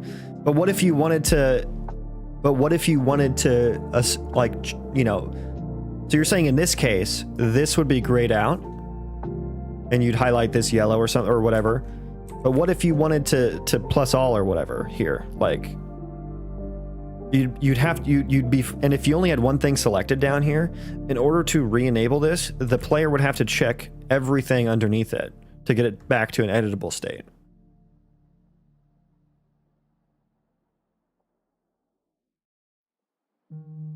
So I think that rule does solve that issue, but I think it makes it more difficult to use in certain situations.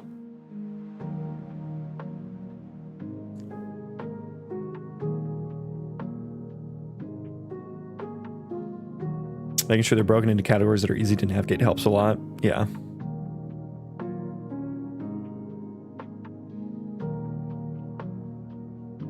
Nope, because that's not a manual increment or decrement. If you plus or minus all, then you can still operate increment decrement on the parent. You wouldn't touch the children.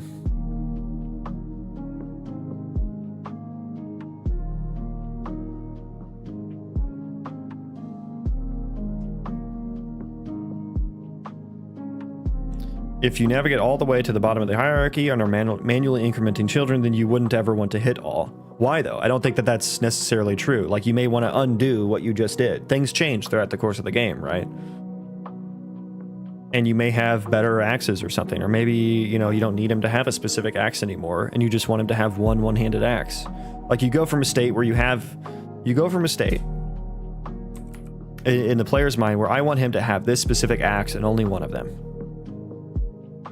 And then you go from a state. And so everything else at this level is set to 0. And then you're like, okay, I don't want that anymore. I want him to just hang on to one axe of any kind, of any one-handed kind. If I'm understanding what you're saying correctly, you'd have to go through and like you wouldn't be able to edit this at that point, unless you undid all of your manual changes. And regardless of how we, regardless, that is fucking complicated to write and code.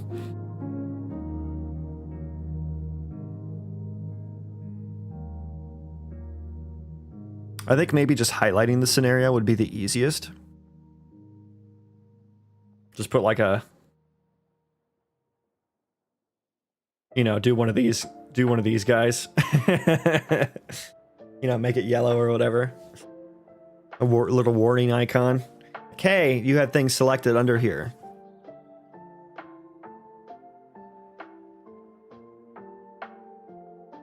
I don't see any possible way of not having to undo manual changes as you described. If your configuration for a unit is that complex, it is equally going to be that complex to operate within, I guess. It's a valid point, though.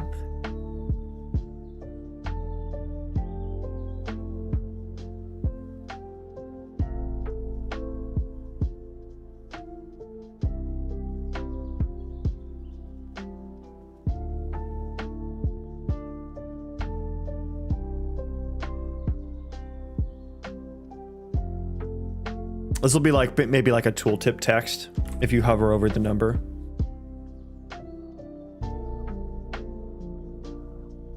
Yeah, I think I've surpassed my 15-hour fast. Good for you. Gotta iterate live on to see what actually feels right. Yeah, I think the biggest issue is whatever solution we pick, it's going to be complicated, and I'm going to need to explain it to the players some way. I'm going to need to. I think what I have here is not bad.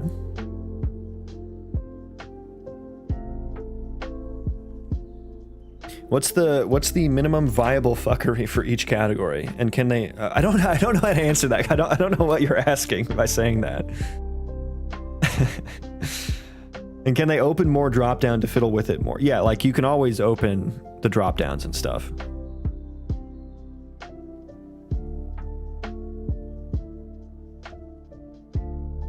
Which is why I think I need the plus all. So this is like, if you clicked plus all, it would add to the children number. Add 1 to all the children, including the current level. And also, you have this box up here as well. I'm just wondering what happens, like if I increment this, I understand how the parents should affect the children with these buttons. I don't understand how the children should affect the parents. Should I, if I increment this, if I click this button, should I increment that? If it's at 0, only if it's at 0. I definitely wouldn't want to like say, well, it's actually if it's greater than that number, right? That could be the thing. Like this number can never be greater than that number. Maybe that's the logic. Because you're basically saying, I want you to have 5 of these things on you. 5 of some children or whatever. And if this is only at 4, then that's never possible. So if you're saying you want 5, that'll do it. So I think that's the logic.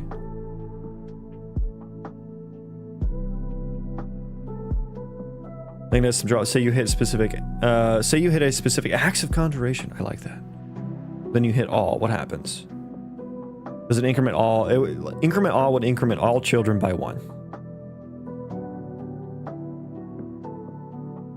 Does it only increment 1 to ones not selected? No, I'm thinking it increments all children.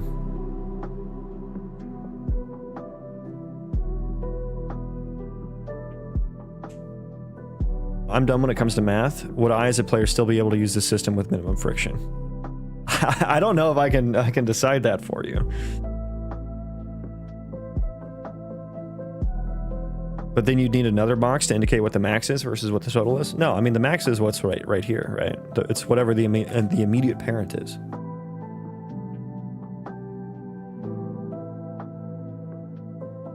Yeah, I don't know what this text should be either. There could be something better.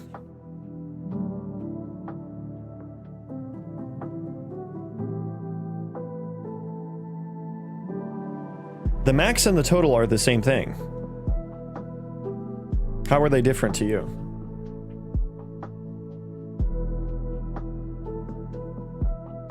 One thing I would say I wish more devs would do for games is beta release with actively open feedback systems and links. I think the best way to figure this out is to skim through real feedback. Yeah, I agree that real feedback is very valuable. I mean, I think today, I mean, more so than back in the day, we have even more open forms of communication between players and devs. Because it used to just be through ye olde forums, right? That used to be the only way. But now there's like so many different social media platforms, and like devs have Twitters and shit, you know? I wish beta releases were as easy as that.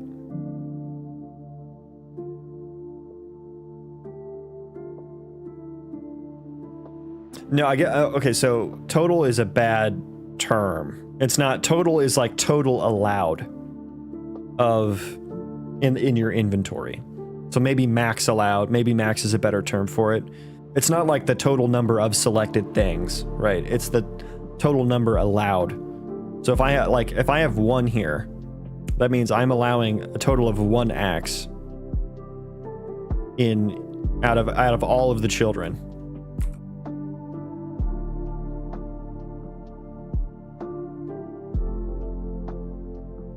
Yeah, I think it was just a semantic thing for sure. Yeah, I think max probably is a better term for it.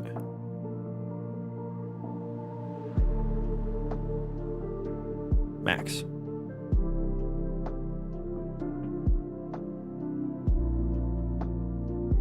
In terms of conveying that to players, yeah, I mean, really trying to explain this concept to the players.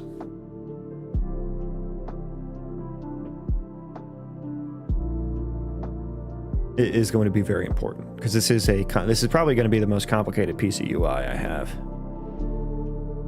And especially if you just got confused from it and I was explaining it to you, then yeah. Yeah.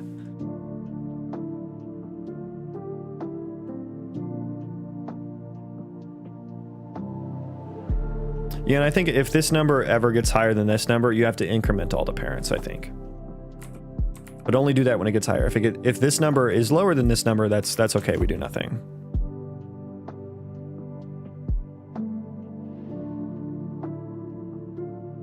Unless you're a full indie publisher, PR is mega scared to let devs drop early builds. Dude, Adder, that is, yeah, preach, brother.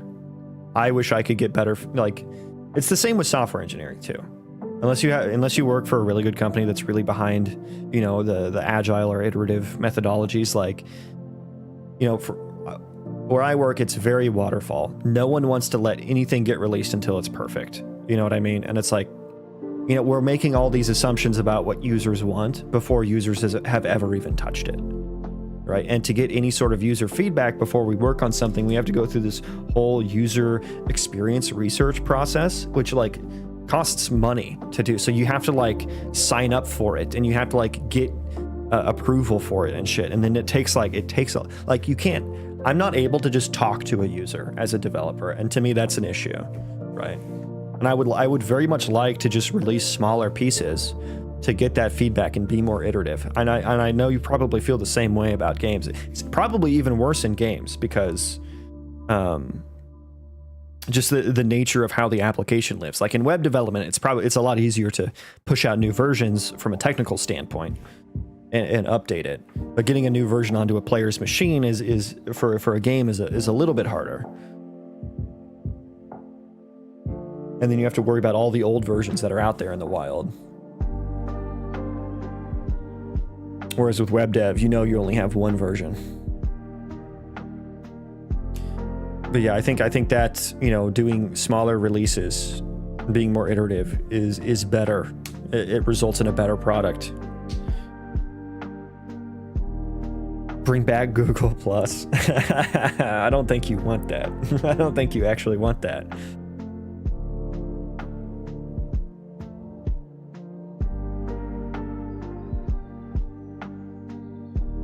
Which is why early access is kind of nice.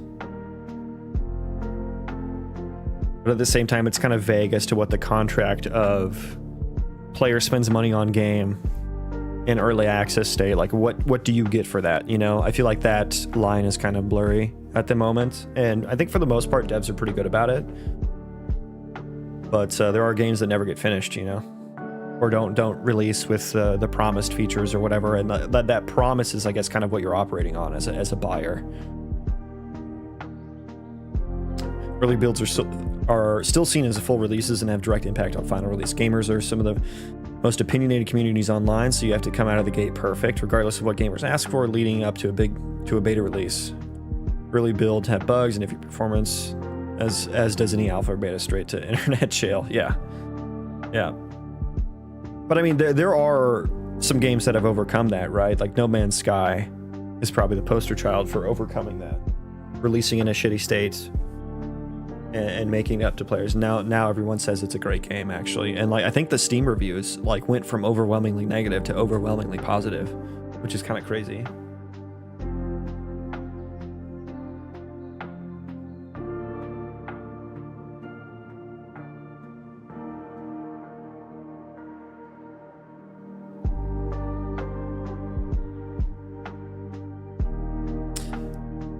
I'm looking at, I think also if you hit minus and this number becomes lower than these numbers, I think you have to subtract all of these, or else I'd have to put this there, which I don't think. If you're hitting that, I'm going to take that as intentional.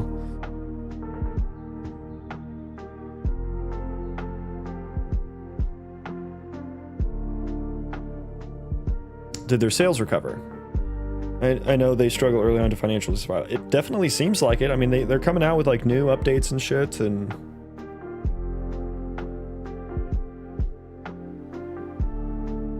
yeah, it seems like they've done it. Moxie.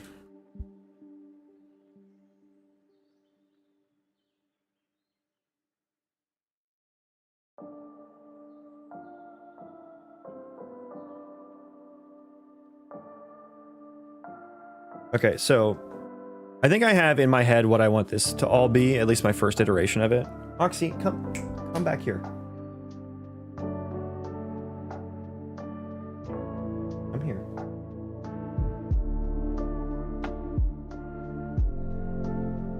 Hey. You Borkin? Splitgate 2 has been interesting to watch as a fellow AA dev, how not to PR. You know, the thing is, like, I could have actually seen the way they came out on stage as working, but then I started reading all the shitty things about the company, which I don't remember any of what they are. And like, I just remember reading that they made some shitty decisions or something. And I was like, oh yeah, now it comes off as douchey and entitled.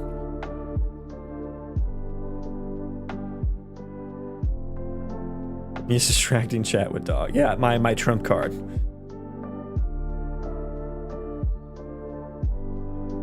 The issue seems to be people complaining about what is rather than critiquing what could be. I shift my perspective to the latter for constructive feedback. I mean, I think both of those perspectives have different uses, right? Like, you know, talking about what could be is great for coming up with ideas on how to solve something, but you don't know that you need to solve something until you've gotten the first, which is criticizing what is. And honestly, as game developers and game designers, we should know what it could be better than the players. Like, if you just tell me something is bad and the reason why it's bad or why it feels bad to you, I should be able to come up with a better way to do it. But sometimes that lines up with what players want, so.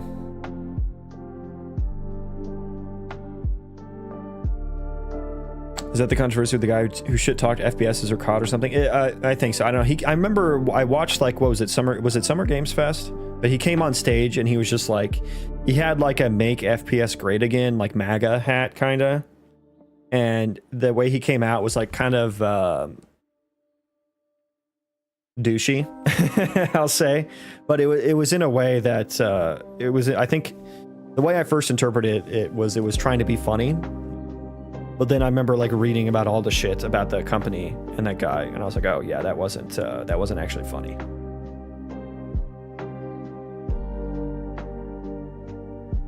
They laid off a large number of their senior developers a year out from Splitgate 2 release. Oh yeah, wasn't it so they didn't get their bonuses or something like that? Is that what I don't know. I'm talking out of my ass right now. Don't listen to me. Reminds me of Spellbreak. The dev was talking like he was better than everyone on streams and public forums. How was he doing that? Like, was it in response to feedback? It's bad because we don't have frogs and you should feel bad. And that's on me. I'm sorry. Their ex-lead producer and lead artist are personal friends of mine and they refuse to talk about it. Yikes. Visibly pissed when I ask. Yikes.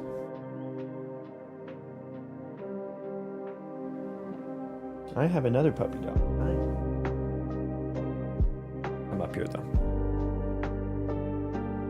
Oh, feedback was only insults to him? Yeah, it's difficult when you put that much work into something to not take it personally. But I mean, you also have to... I think it'll be hard to... Like, there are some very intentional game design decisions that I'm going to make that I know players are not going to like. Like, I am going to be, like...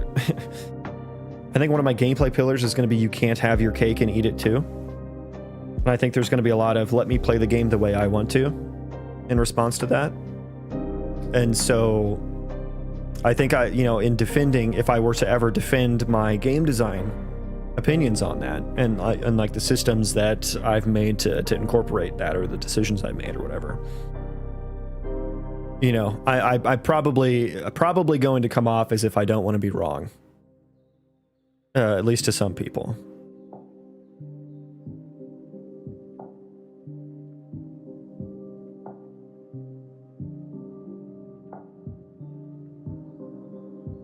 Yeah, I am definitely. I think too many designers kind of give in to. It's like, this may be this may come off kind of condescending, but I kind of see the relationship between game designers and players as like a parent and a child, because you can't let your kid have candy all the time, right? Because that's bad for them, and that's what like an arcade game is, right? Or like the more arcadey a game is like you're giving more candy to the kid. It's the amount of dopamine you give to the player, right? And in other words, like the less friction that is in the game, the more power you give to the player in a game, that kind of stuff. And so I think as a designer, it's really easy from a design standpoint, not necessarily from like a create all the assets to make it look fucking cool and shit standpoint. But I think from a design standpoint, it's very easy to like put flying mounts into the game. Yeah, of course, every player is going to love that because they can get around easier. They can now they can hyper optimize the game more so, And it's like, you put, make the bosses drop more loot. Okay, of course players are going to love that, Of course they are. But that doesn't necessarily mean the game overall is going to be better. Right? A lot of times I see that decision being made as something that reduces the longevity of the game. There's a balance there. There's a very fine balance between how much candy you let your kid have, right? You gotta eat your supper before you get dessert, right? That's how I feel about it. And yeah, that might be a little condescending, but I think players, given the opportunity, will take the candy every time, unless they're a very conscious game design minded player. Point I was trying to make it so easy to upset the internet and translate to decimating sales before it's even out the gate. I wish as a dev I could be more publicly incorporated with my work. Yeah, it's easy. The internet hive mind is aggressive for sure.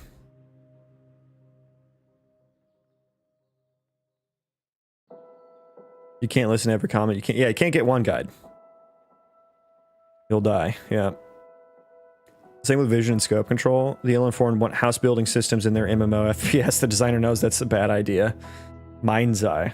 I'm not familiar with the example, but I get the point you're trying to make for sure. The candy example is pretty good. Okay, so thankfully I did not come off as condescending by saying that.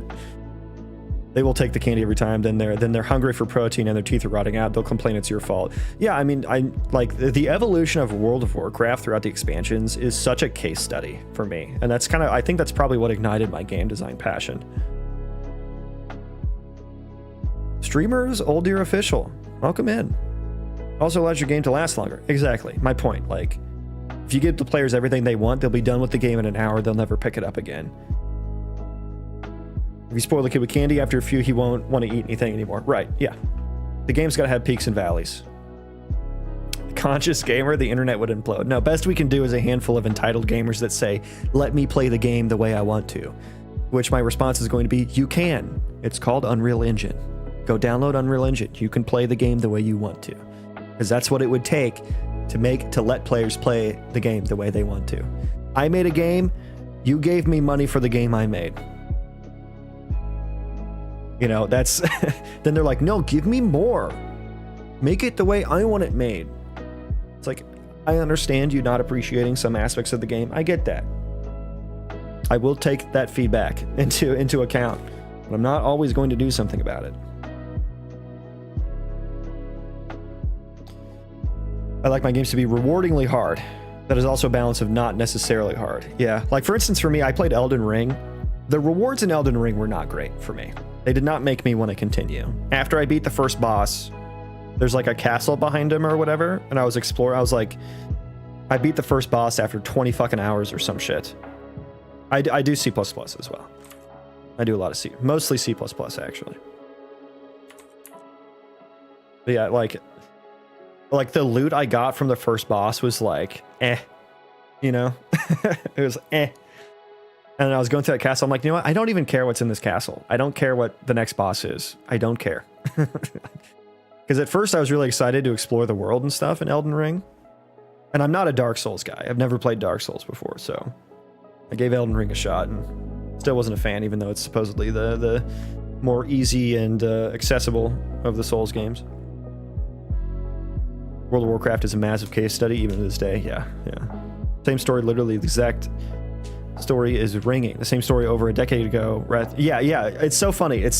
I know exactly what you're talking about, Buzka. Like with the re-release of all these different classic TBC, classic Wrath of the, or all the way to fucking Mop, and I follow the classic WoW subreddit. People are saying the same fucking shit they said years ago that got WoW into the place that it is today. Even though when Classic was first going to come out and people wanted it, it seemed like everyone got it. But then they got overruled by the majority, which doesn't think very critically about the game overall. They only think about the game from their perspective as an individual player. And that's how we got to here. And the designers caved. And it's an easy path to fall down. I don't think they necessarily, it's not due to negligence or anything either. It's not like, okay, fine, okay. It's like you don't necessarily even realize you're doing it as a designer, because you just see like, oh yeah, I want to do all this cool stuff for the player, but you really need to think about the big picture. Like you almost need someone in that role, rather than like, you know, you can have like the individual class designer who wants to give the player all these shiny tools to use as a class, but then you need someone from like a higher perspective that's like, yeah, we can't let every class do everything, because then what's the point of the classes? And that's where we are today. Every class has a defensive ability, or has a defensive button. They have an offensive button. They've got an interrupt. They've got a stun. They've got some form of CC. You know, everyone's got the same shit. It's just a different color, and the rotation is different. You know. I digress. Do you have any tips for C++? My only tip is to download Rider for JetBrains. It's free for non-commercial use. And it does, for me, it did a lot better job of teaching me how to write Unreal Engine C++ than Visual Studio did. It'll tell you, it'll kind of point out when you do things wrong. The code completion is a lot better. The code generation is a lot better as well. Yeah, I recommend using Rider. Yeah. Cough, cough. Team Fortress 2. What happened with Team Fortress 2? I've not followed. I have played a little bit, but was never too big into it. Yeah, I haven't done the whole like arena shooter since like COD 4. and Halo 3. That was my... Remember, I saved up to buy an Xbox 360. That was a big day for me. I had to buy my family a router because we didn't have Wi-Fi. I had to buy and set up internet, and I had to get my parents to pay for it. And that was a tough sell. That was a tough sell to parents that didn't even have cell phones yet. Halo 2 was the end of yours. Yeah, I think you're like one generation removed, or like a half generation removed from me. I don't even know how we got on that topic. Oh, we were talking about the Splitgate 2 guy. Or not the Splitgate 2, some other dev that like came off as arrogant. Or it came off as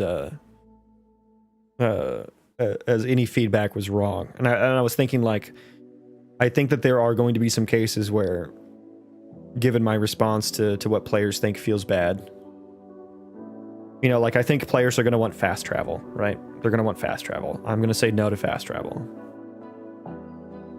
I will find another way to solve it that isn't just loading screen fast travel to any point on the world, you know?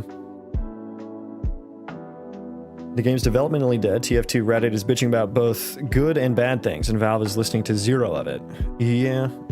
I don't think Valve is interested in TF2 anymore. I mean, how do you keep developing that game? That game has been out for like 2 decades now, right? No, it's definitely not 2 decades, but it's been a fucking while. Dude, do you guys remember the orange box? That had like TF2 and Half-Life and some other Gary's mod, I think, maybe in it. But yeah, I'm not like, what is there left to develop on TF2?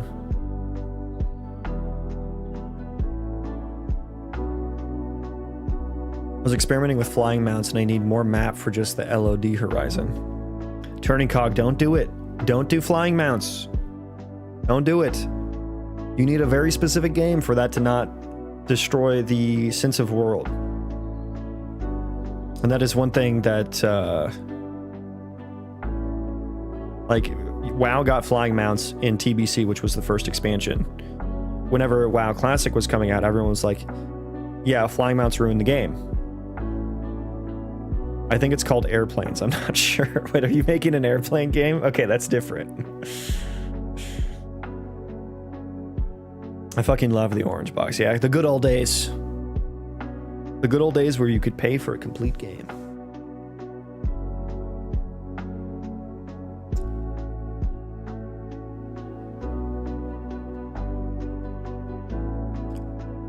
Lower quality graphics since orange box? That's an interesting degradation.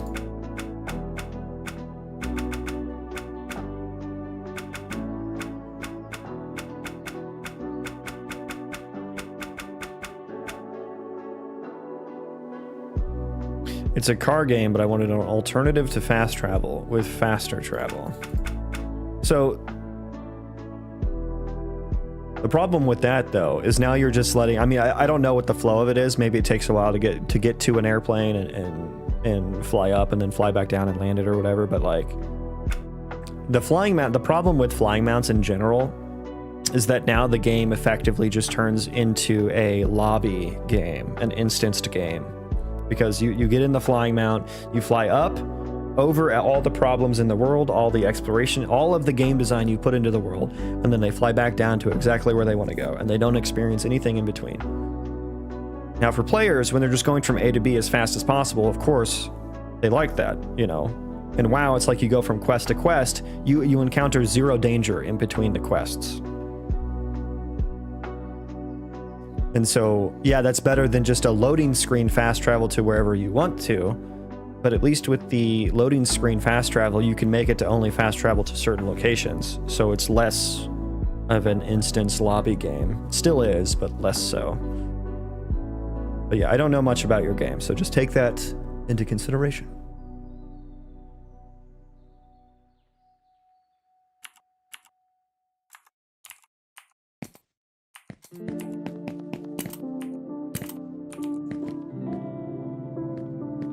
Flying mounts should be used after you have a lot of content made and need fast travel or to skip zones. I don't agree. I don't agree that they... I think you need the game based around flying mounts if you should use them. Like, there should be things in the air to, Like there should be enemies in the air. There should be things to explore, like floating things, you know, like I think for flying mounts to be worth it, you essentially need like an outer space type game where you can encounter other ships and fight them and whatnot, you know.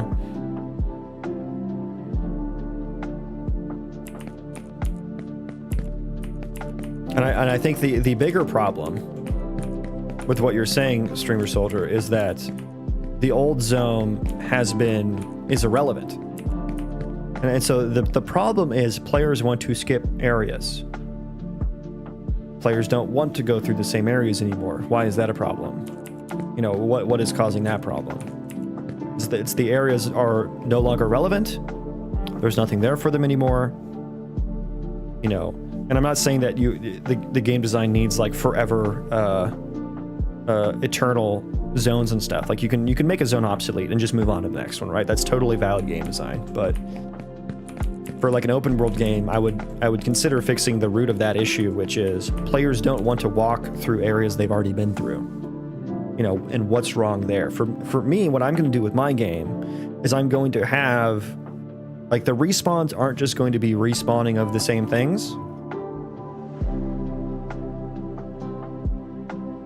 The way respawns in my world will be like, especially when you die, there's going to be a bit of a time skip. And so like, let's say there's a cave next to your colony that, you know, used to be filled with bandits or something, right? You went over there, you cleared out the cave, bandits aren't there anymore. You know, you died, you come back, maybe now there's a bunch of spiders have moved into the cave, right? And now there's spider webs all over the place, right?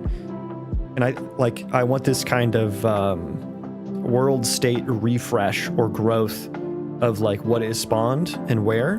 And then I also want to make the resources that are in each zone more relevant late game, right? So you have reason to still go through the zone to collect resources, to see all the new points of interest that have popped up. You know, maybe a new NPC colony outpost has been built and stuff like that. So making the world state more dynamic means that players are going to want to walk through the zones again, right? Potentially. Think about WoW with the Griffins. Yeah, flight paths. I think flight paths are a better. They're like the loading screen. They're like the loading screen fast travel to the new location, except you actually still get the sense of a world. You can still see the world around you. It takes time, so it still makes the world feel large, and you're looking at the world as you're flying through. So you're becoming, as a player, more. I don't know if immersed is the right term, but kind of like more grounded in the world. You know what I mean? Like you as a player, you're no longer just like teleporting to places. Gamers' maturation is playing Skyrim and foregoing the option of fast travel so you can experience RNG events and stuff. Yeah. Flying mounts are not even a gameplay concern at their core. Can always shove it in the box somehow. It's distance streaming. I mean, from a technical perspective, yeah. I do think that they are a game design concern. And you need a really specific game for flying mounts to be worth it, I think. You know, Microsoft Flight Simulator. Or some game where there is aerial combat. You know, you can have mounted aerial combat. Or a space game where you're fighting other ships in space, you know. Those are all things. I saw some, I forget what it was called, but there's some game that came out a few months ago maybe, but like it looked like a survival game, except the world was just a bunch of floating islands, and you like flew from island to island. And I'm like, okay, that works, you know. So you were saying make the flying a service and economy sync and not let them fly themselves. That is one way to do it, yeah. That would be the not letting them have their cake and eat it too approach. You know, for me, I'm going to require, and I've talked about this before, but I'm going to require you to have an animal handler colonist with a high enough skill level in 2 different colonies, and then you will need to tame 2 different flying animals and connect and like specifically connect the 2. And you are going to have to keep those animals fed and maintained and tamed, and you're going to have to keep those colonists alive. to have that flight path between those two colonies. So it's going to be like you have stake in that now as a player. Like that's like I spent time on that. I don't want, you know, it's increasing the stakes for the player, and it's like to me that would also feel really rewarding to use that fast travel rather than a pre-built fast travel where I'm just clicking a button and going piss while the loading screen goes. You know, I'd rather hop on a flying mount on a path that I built, you know, that I put hard work into, because I appreciate it a lot more at that point.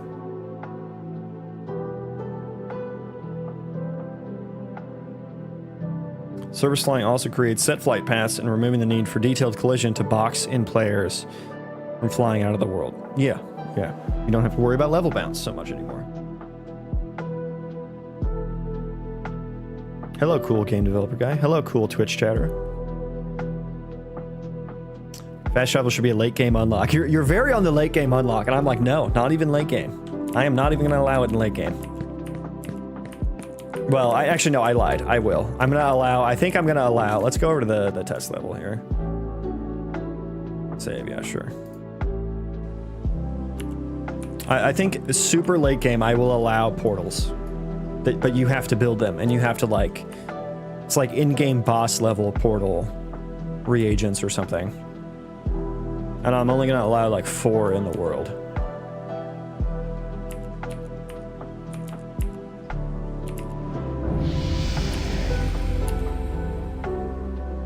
So I lied, actually.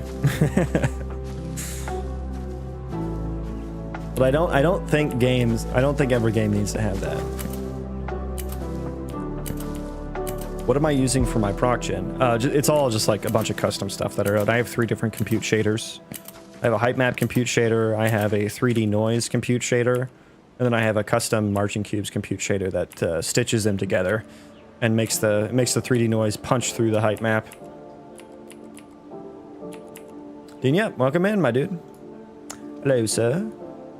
Multiplayer interaction system. Would you need line, trace, or collision, or combo? Would you use... what type of interactions are we talking about?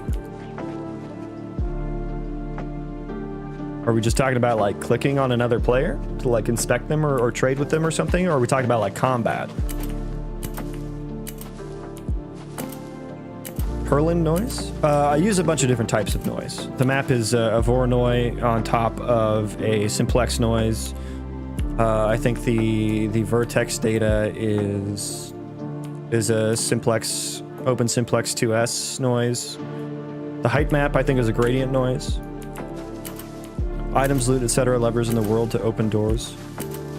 Would I use a line trace or collision or combo? I think you would need both, right? Like you would need to line trace to the thing, and the thing would need to have collision on it so that the line trace responds to it. To get the interaction prompt. Yeah, it's doing a line trace, and then the thing has collision on it. Well, the entities don't have collision on it. It's my own kind of collision system, but I know where the entities are, and I know what the radius and half height are, so I know where the line trace would collide if it were, if they actually had Unreal Engine collision.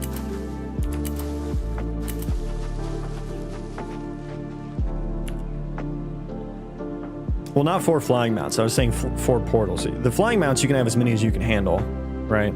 Or the flight paths, I should say. Looks awesome. Thank you. Yeah, this is probably what I've spent most of my time on. We are in the wind-scarred cliffs, which actually kind of makes sense, right? Actually kind of makes sense. These do look rather wind-scarred. Amberwood Forest is just beyond. The Harpy's Roost of Vengeance. Shadewatch Basin. Oh shit, I clicked on accident. Oops. Okay, now we're in a different zone. That was my teleport functionality.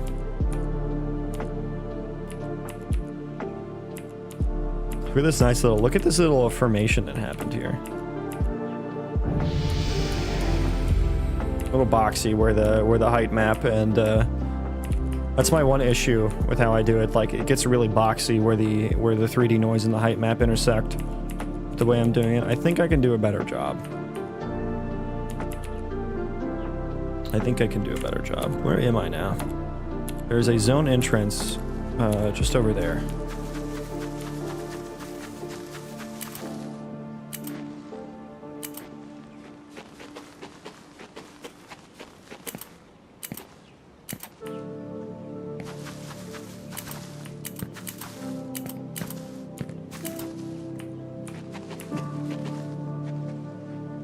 Is your world gen mathematically predictable? Yeah, it's all deterministic. For your spawning of structures, I haven't done like points of interest yet, but I will soon. But it's all deterministic. I generate the map first, here. And then each pixel on here is a terrain chunk. And so each terrain chunk gets its generation parameters from that. And I have parameterized noise. And so like each zone, each one of the zones on the map, theoretically have like a different biome and different terrain shapes, terrain parameters, terrain noise that gets passed into a noise function. And then they get blended together. So this is actually a different terrain noise than over here. The textures aren't blended, but the terrains are. And so they match up. I have to do a weighted average distance-based blend for every single vertex to all of its neighbor chunks. So that was a pain in the ass. That was a giga pain. How did I get into Unreal? Did you have experience with other game engines before starting with it? Nope, I had zero experience in game dev, Unreal Engine, or C++, or procedural generation. So I went in real cold, and I would not recommend that. That's cute. Look at this cute little cave. Now see, I want a bunch of goblins down there. I want like a little goblin encampment down there, you know? With like some loot, you know? I think that'll be cool.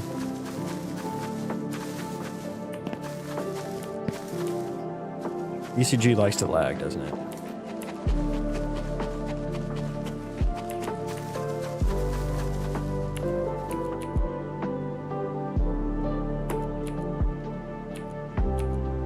Oh, there's like a giant cave right here. It's not fully generated at the moment, so it looks a little strange, but there's a giant cave into the side of this mountain. But yeah, I want the zones to differ kind of drastically, you know? Kind of like vanilla WoW zones do. You know, this is like the edge of Ashenvale and Barrens, you know?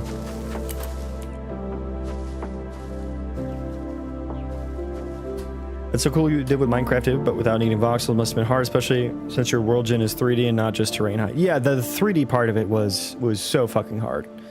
And honestly, it's created, like, it just makes all of the game development harder, because, like, you know, for specifying... Oh, I'm broken, never mind, I can't do it. But for specifying, like, an area that you want the colonists to do in, I had to create, like, a voxel algorithm that walks the terrain, so that you don't accidentally just... Because you could just use, like, a box, right? But then, if you did that on a high enough slope, the box might select some cave that's underground that the player doesn't know about.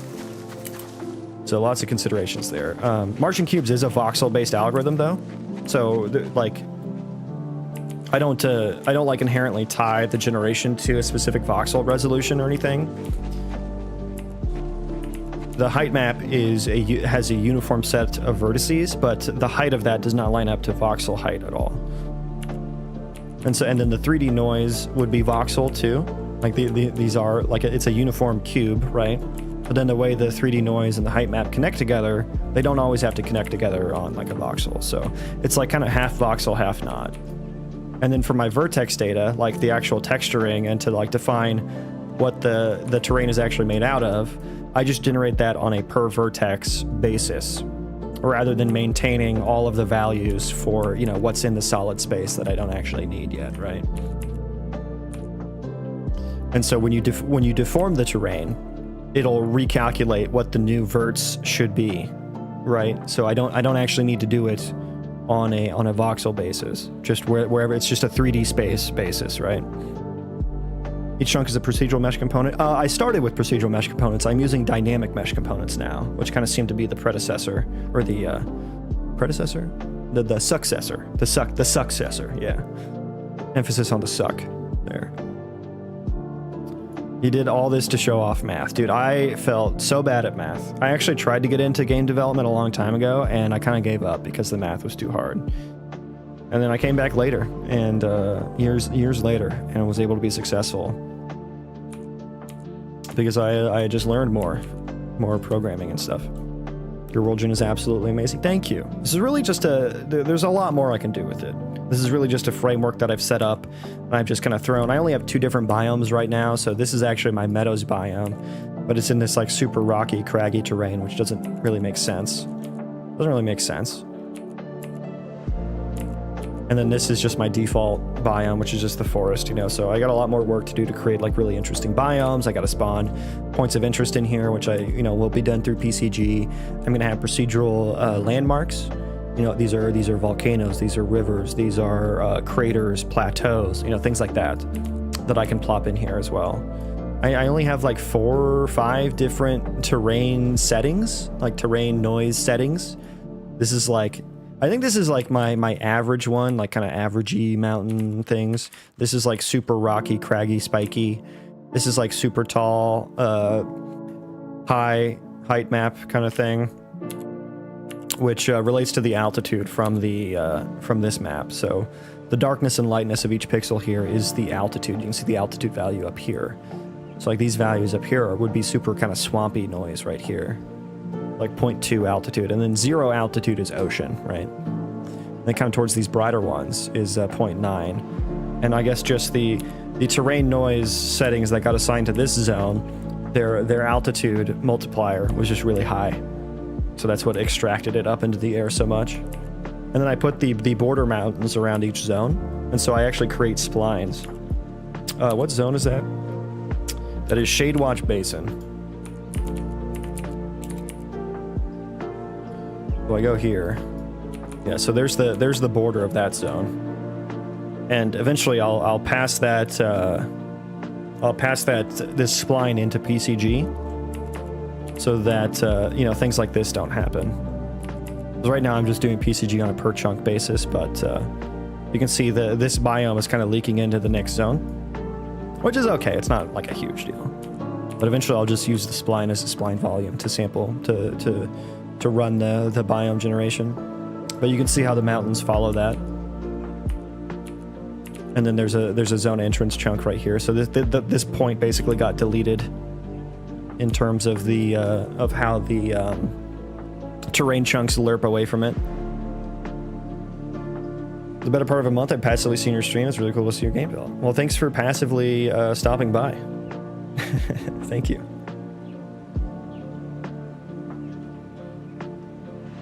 So yeah, I do have to get off soon here. I gotta do some work. And I'm kind of at a good stopping point, so I just want to run over here to this mountain.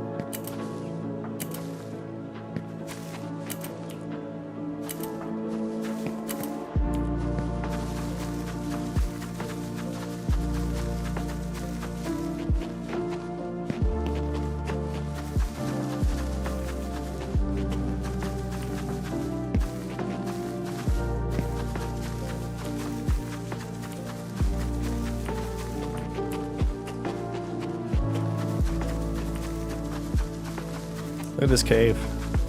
Look at that cave.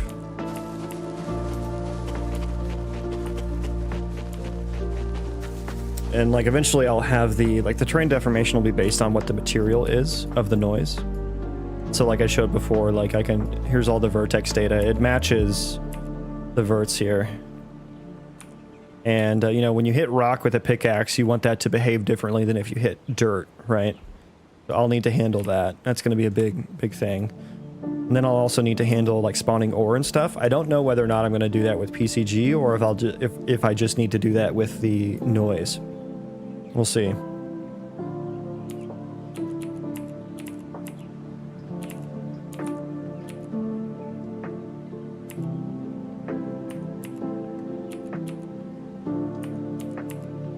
I want to go up there. Can I go up there, please? Oh god. We good? Oh no. I fell. We fell. Can we even get up from here? I don't think so.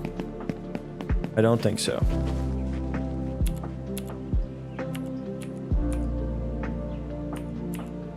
I wanted to see this cave. Okay, let me try that. Let me try again here.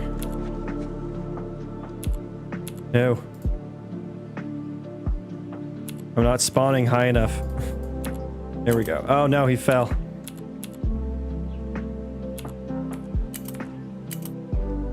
Oh dear. Oh dear. Oh, I see the light. Oh no. It was a lie. Oh, there is light. I can't get out of here then. Oh no. It's a tease. I can't even get out of here. Well, I might be able to build up out of here actually. Let me see. Oh, I can't. My building button is broken because I respawned.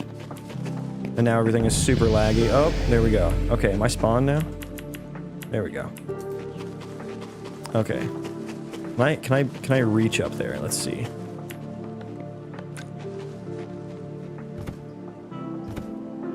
I think I can. Okay.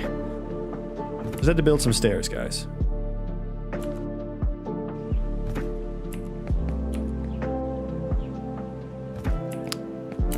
Yay, I'm free!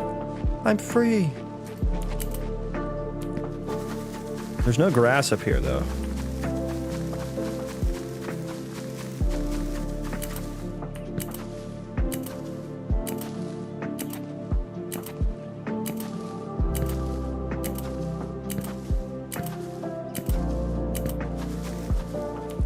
Yeah, my PCG generation seemed to have broken with all those respawns.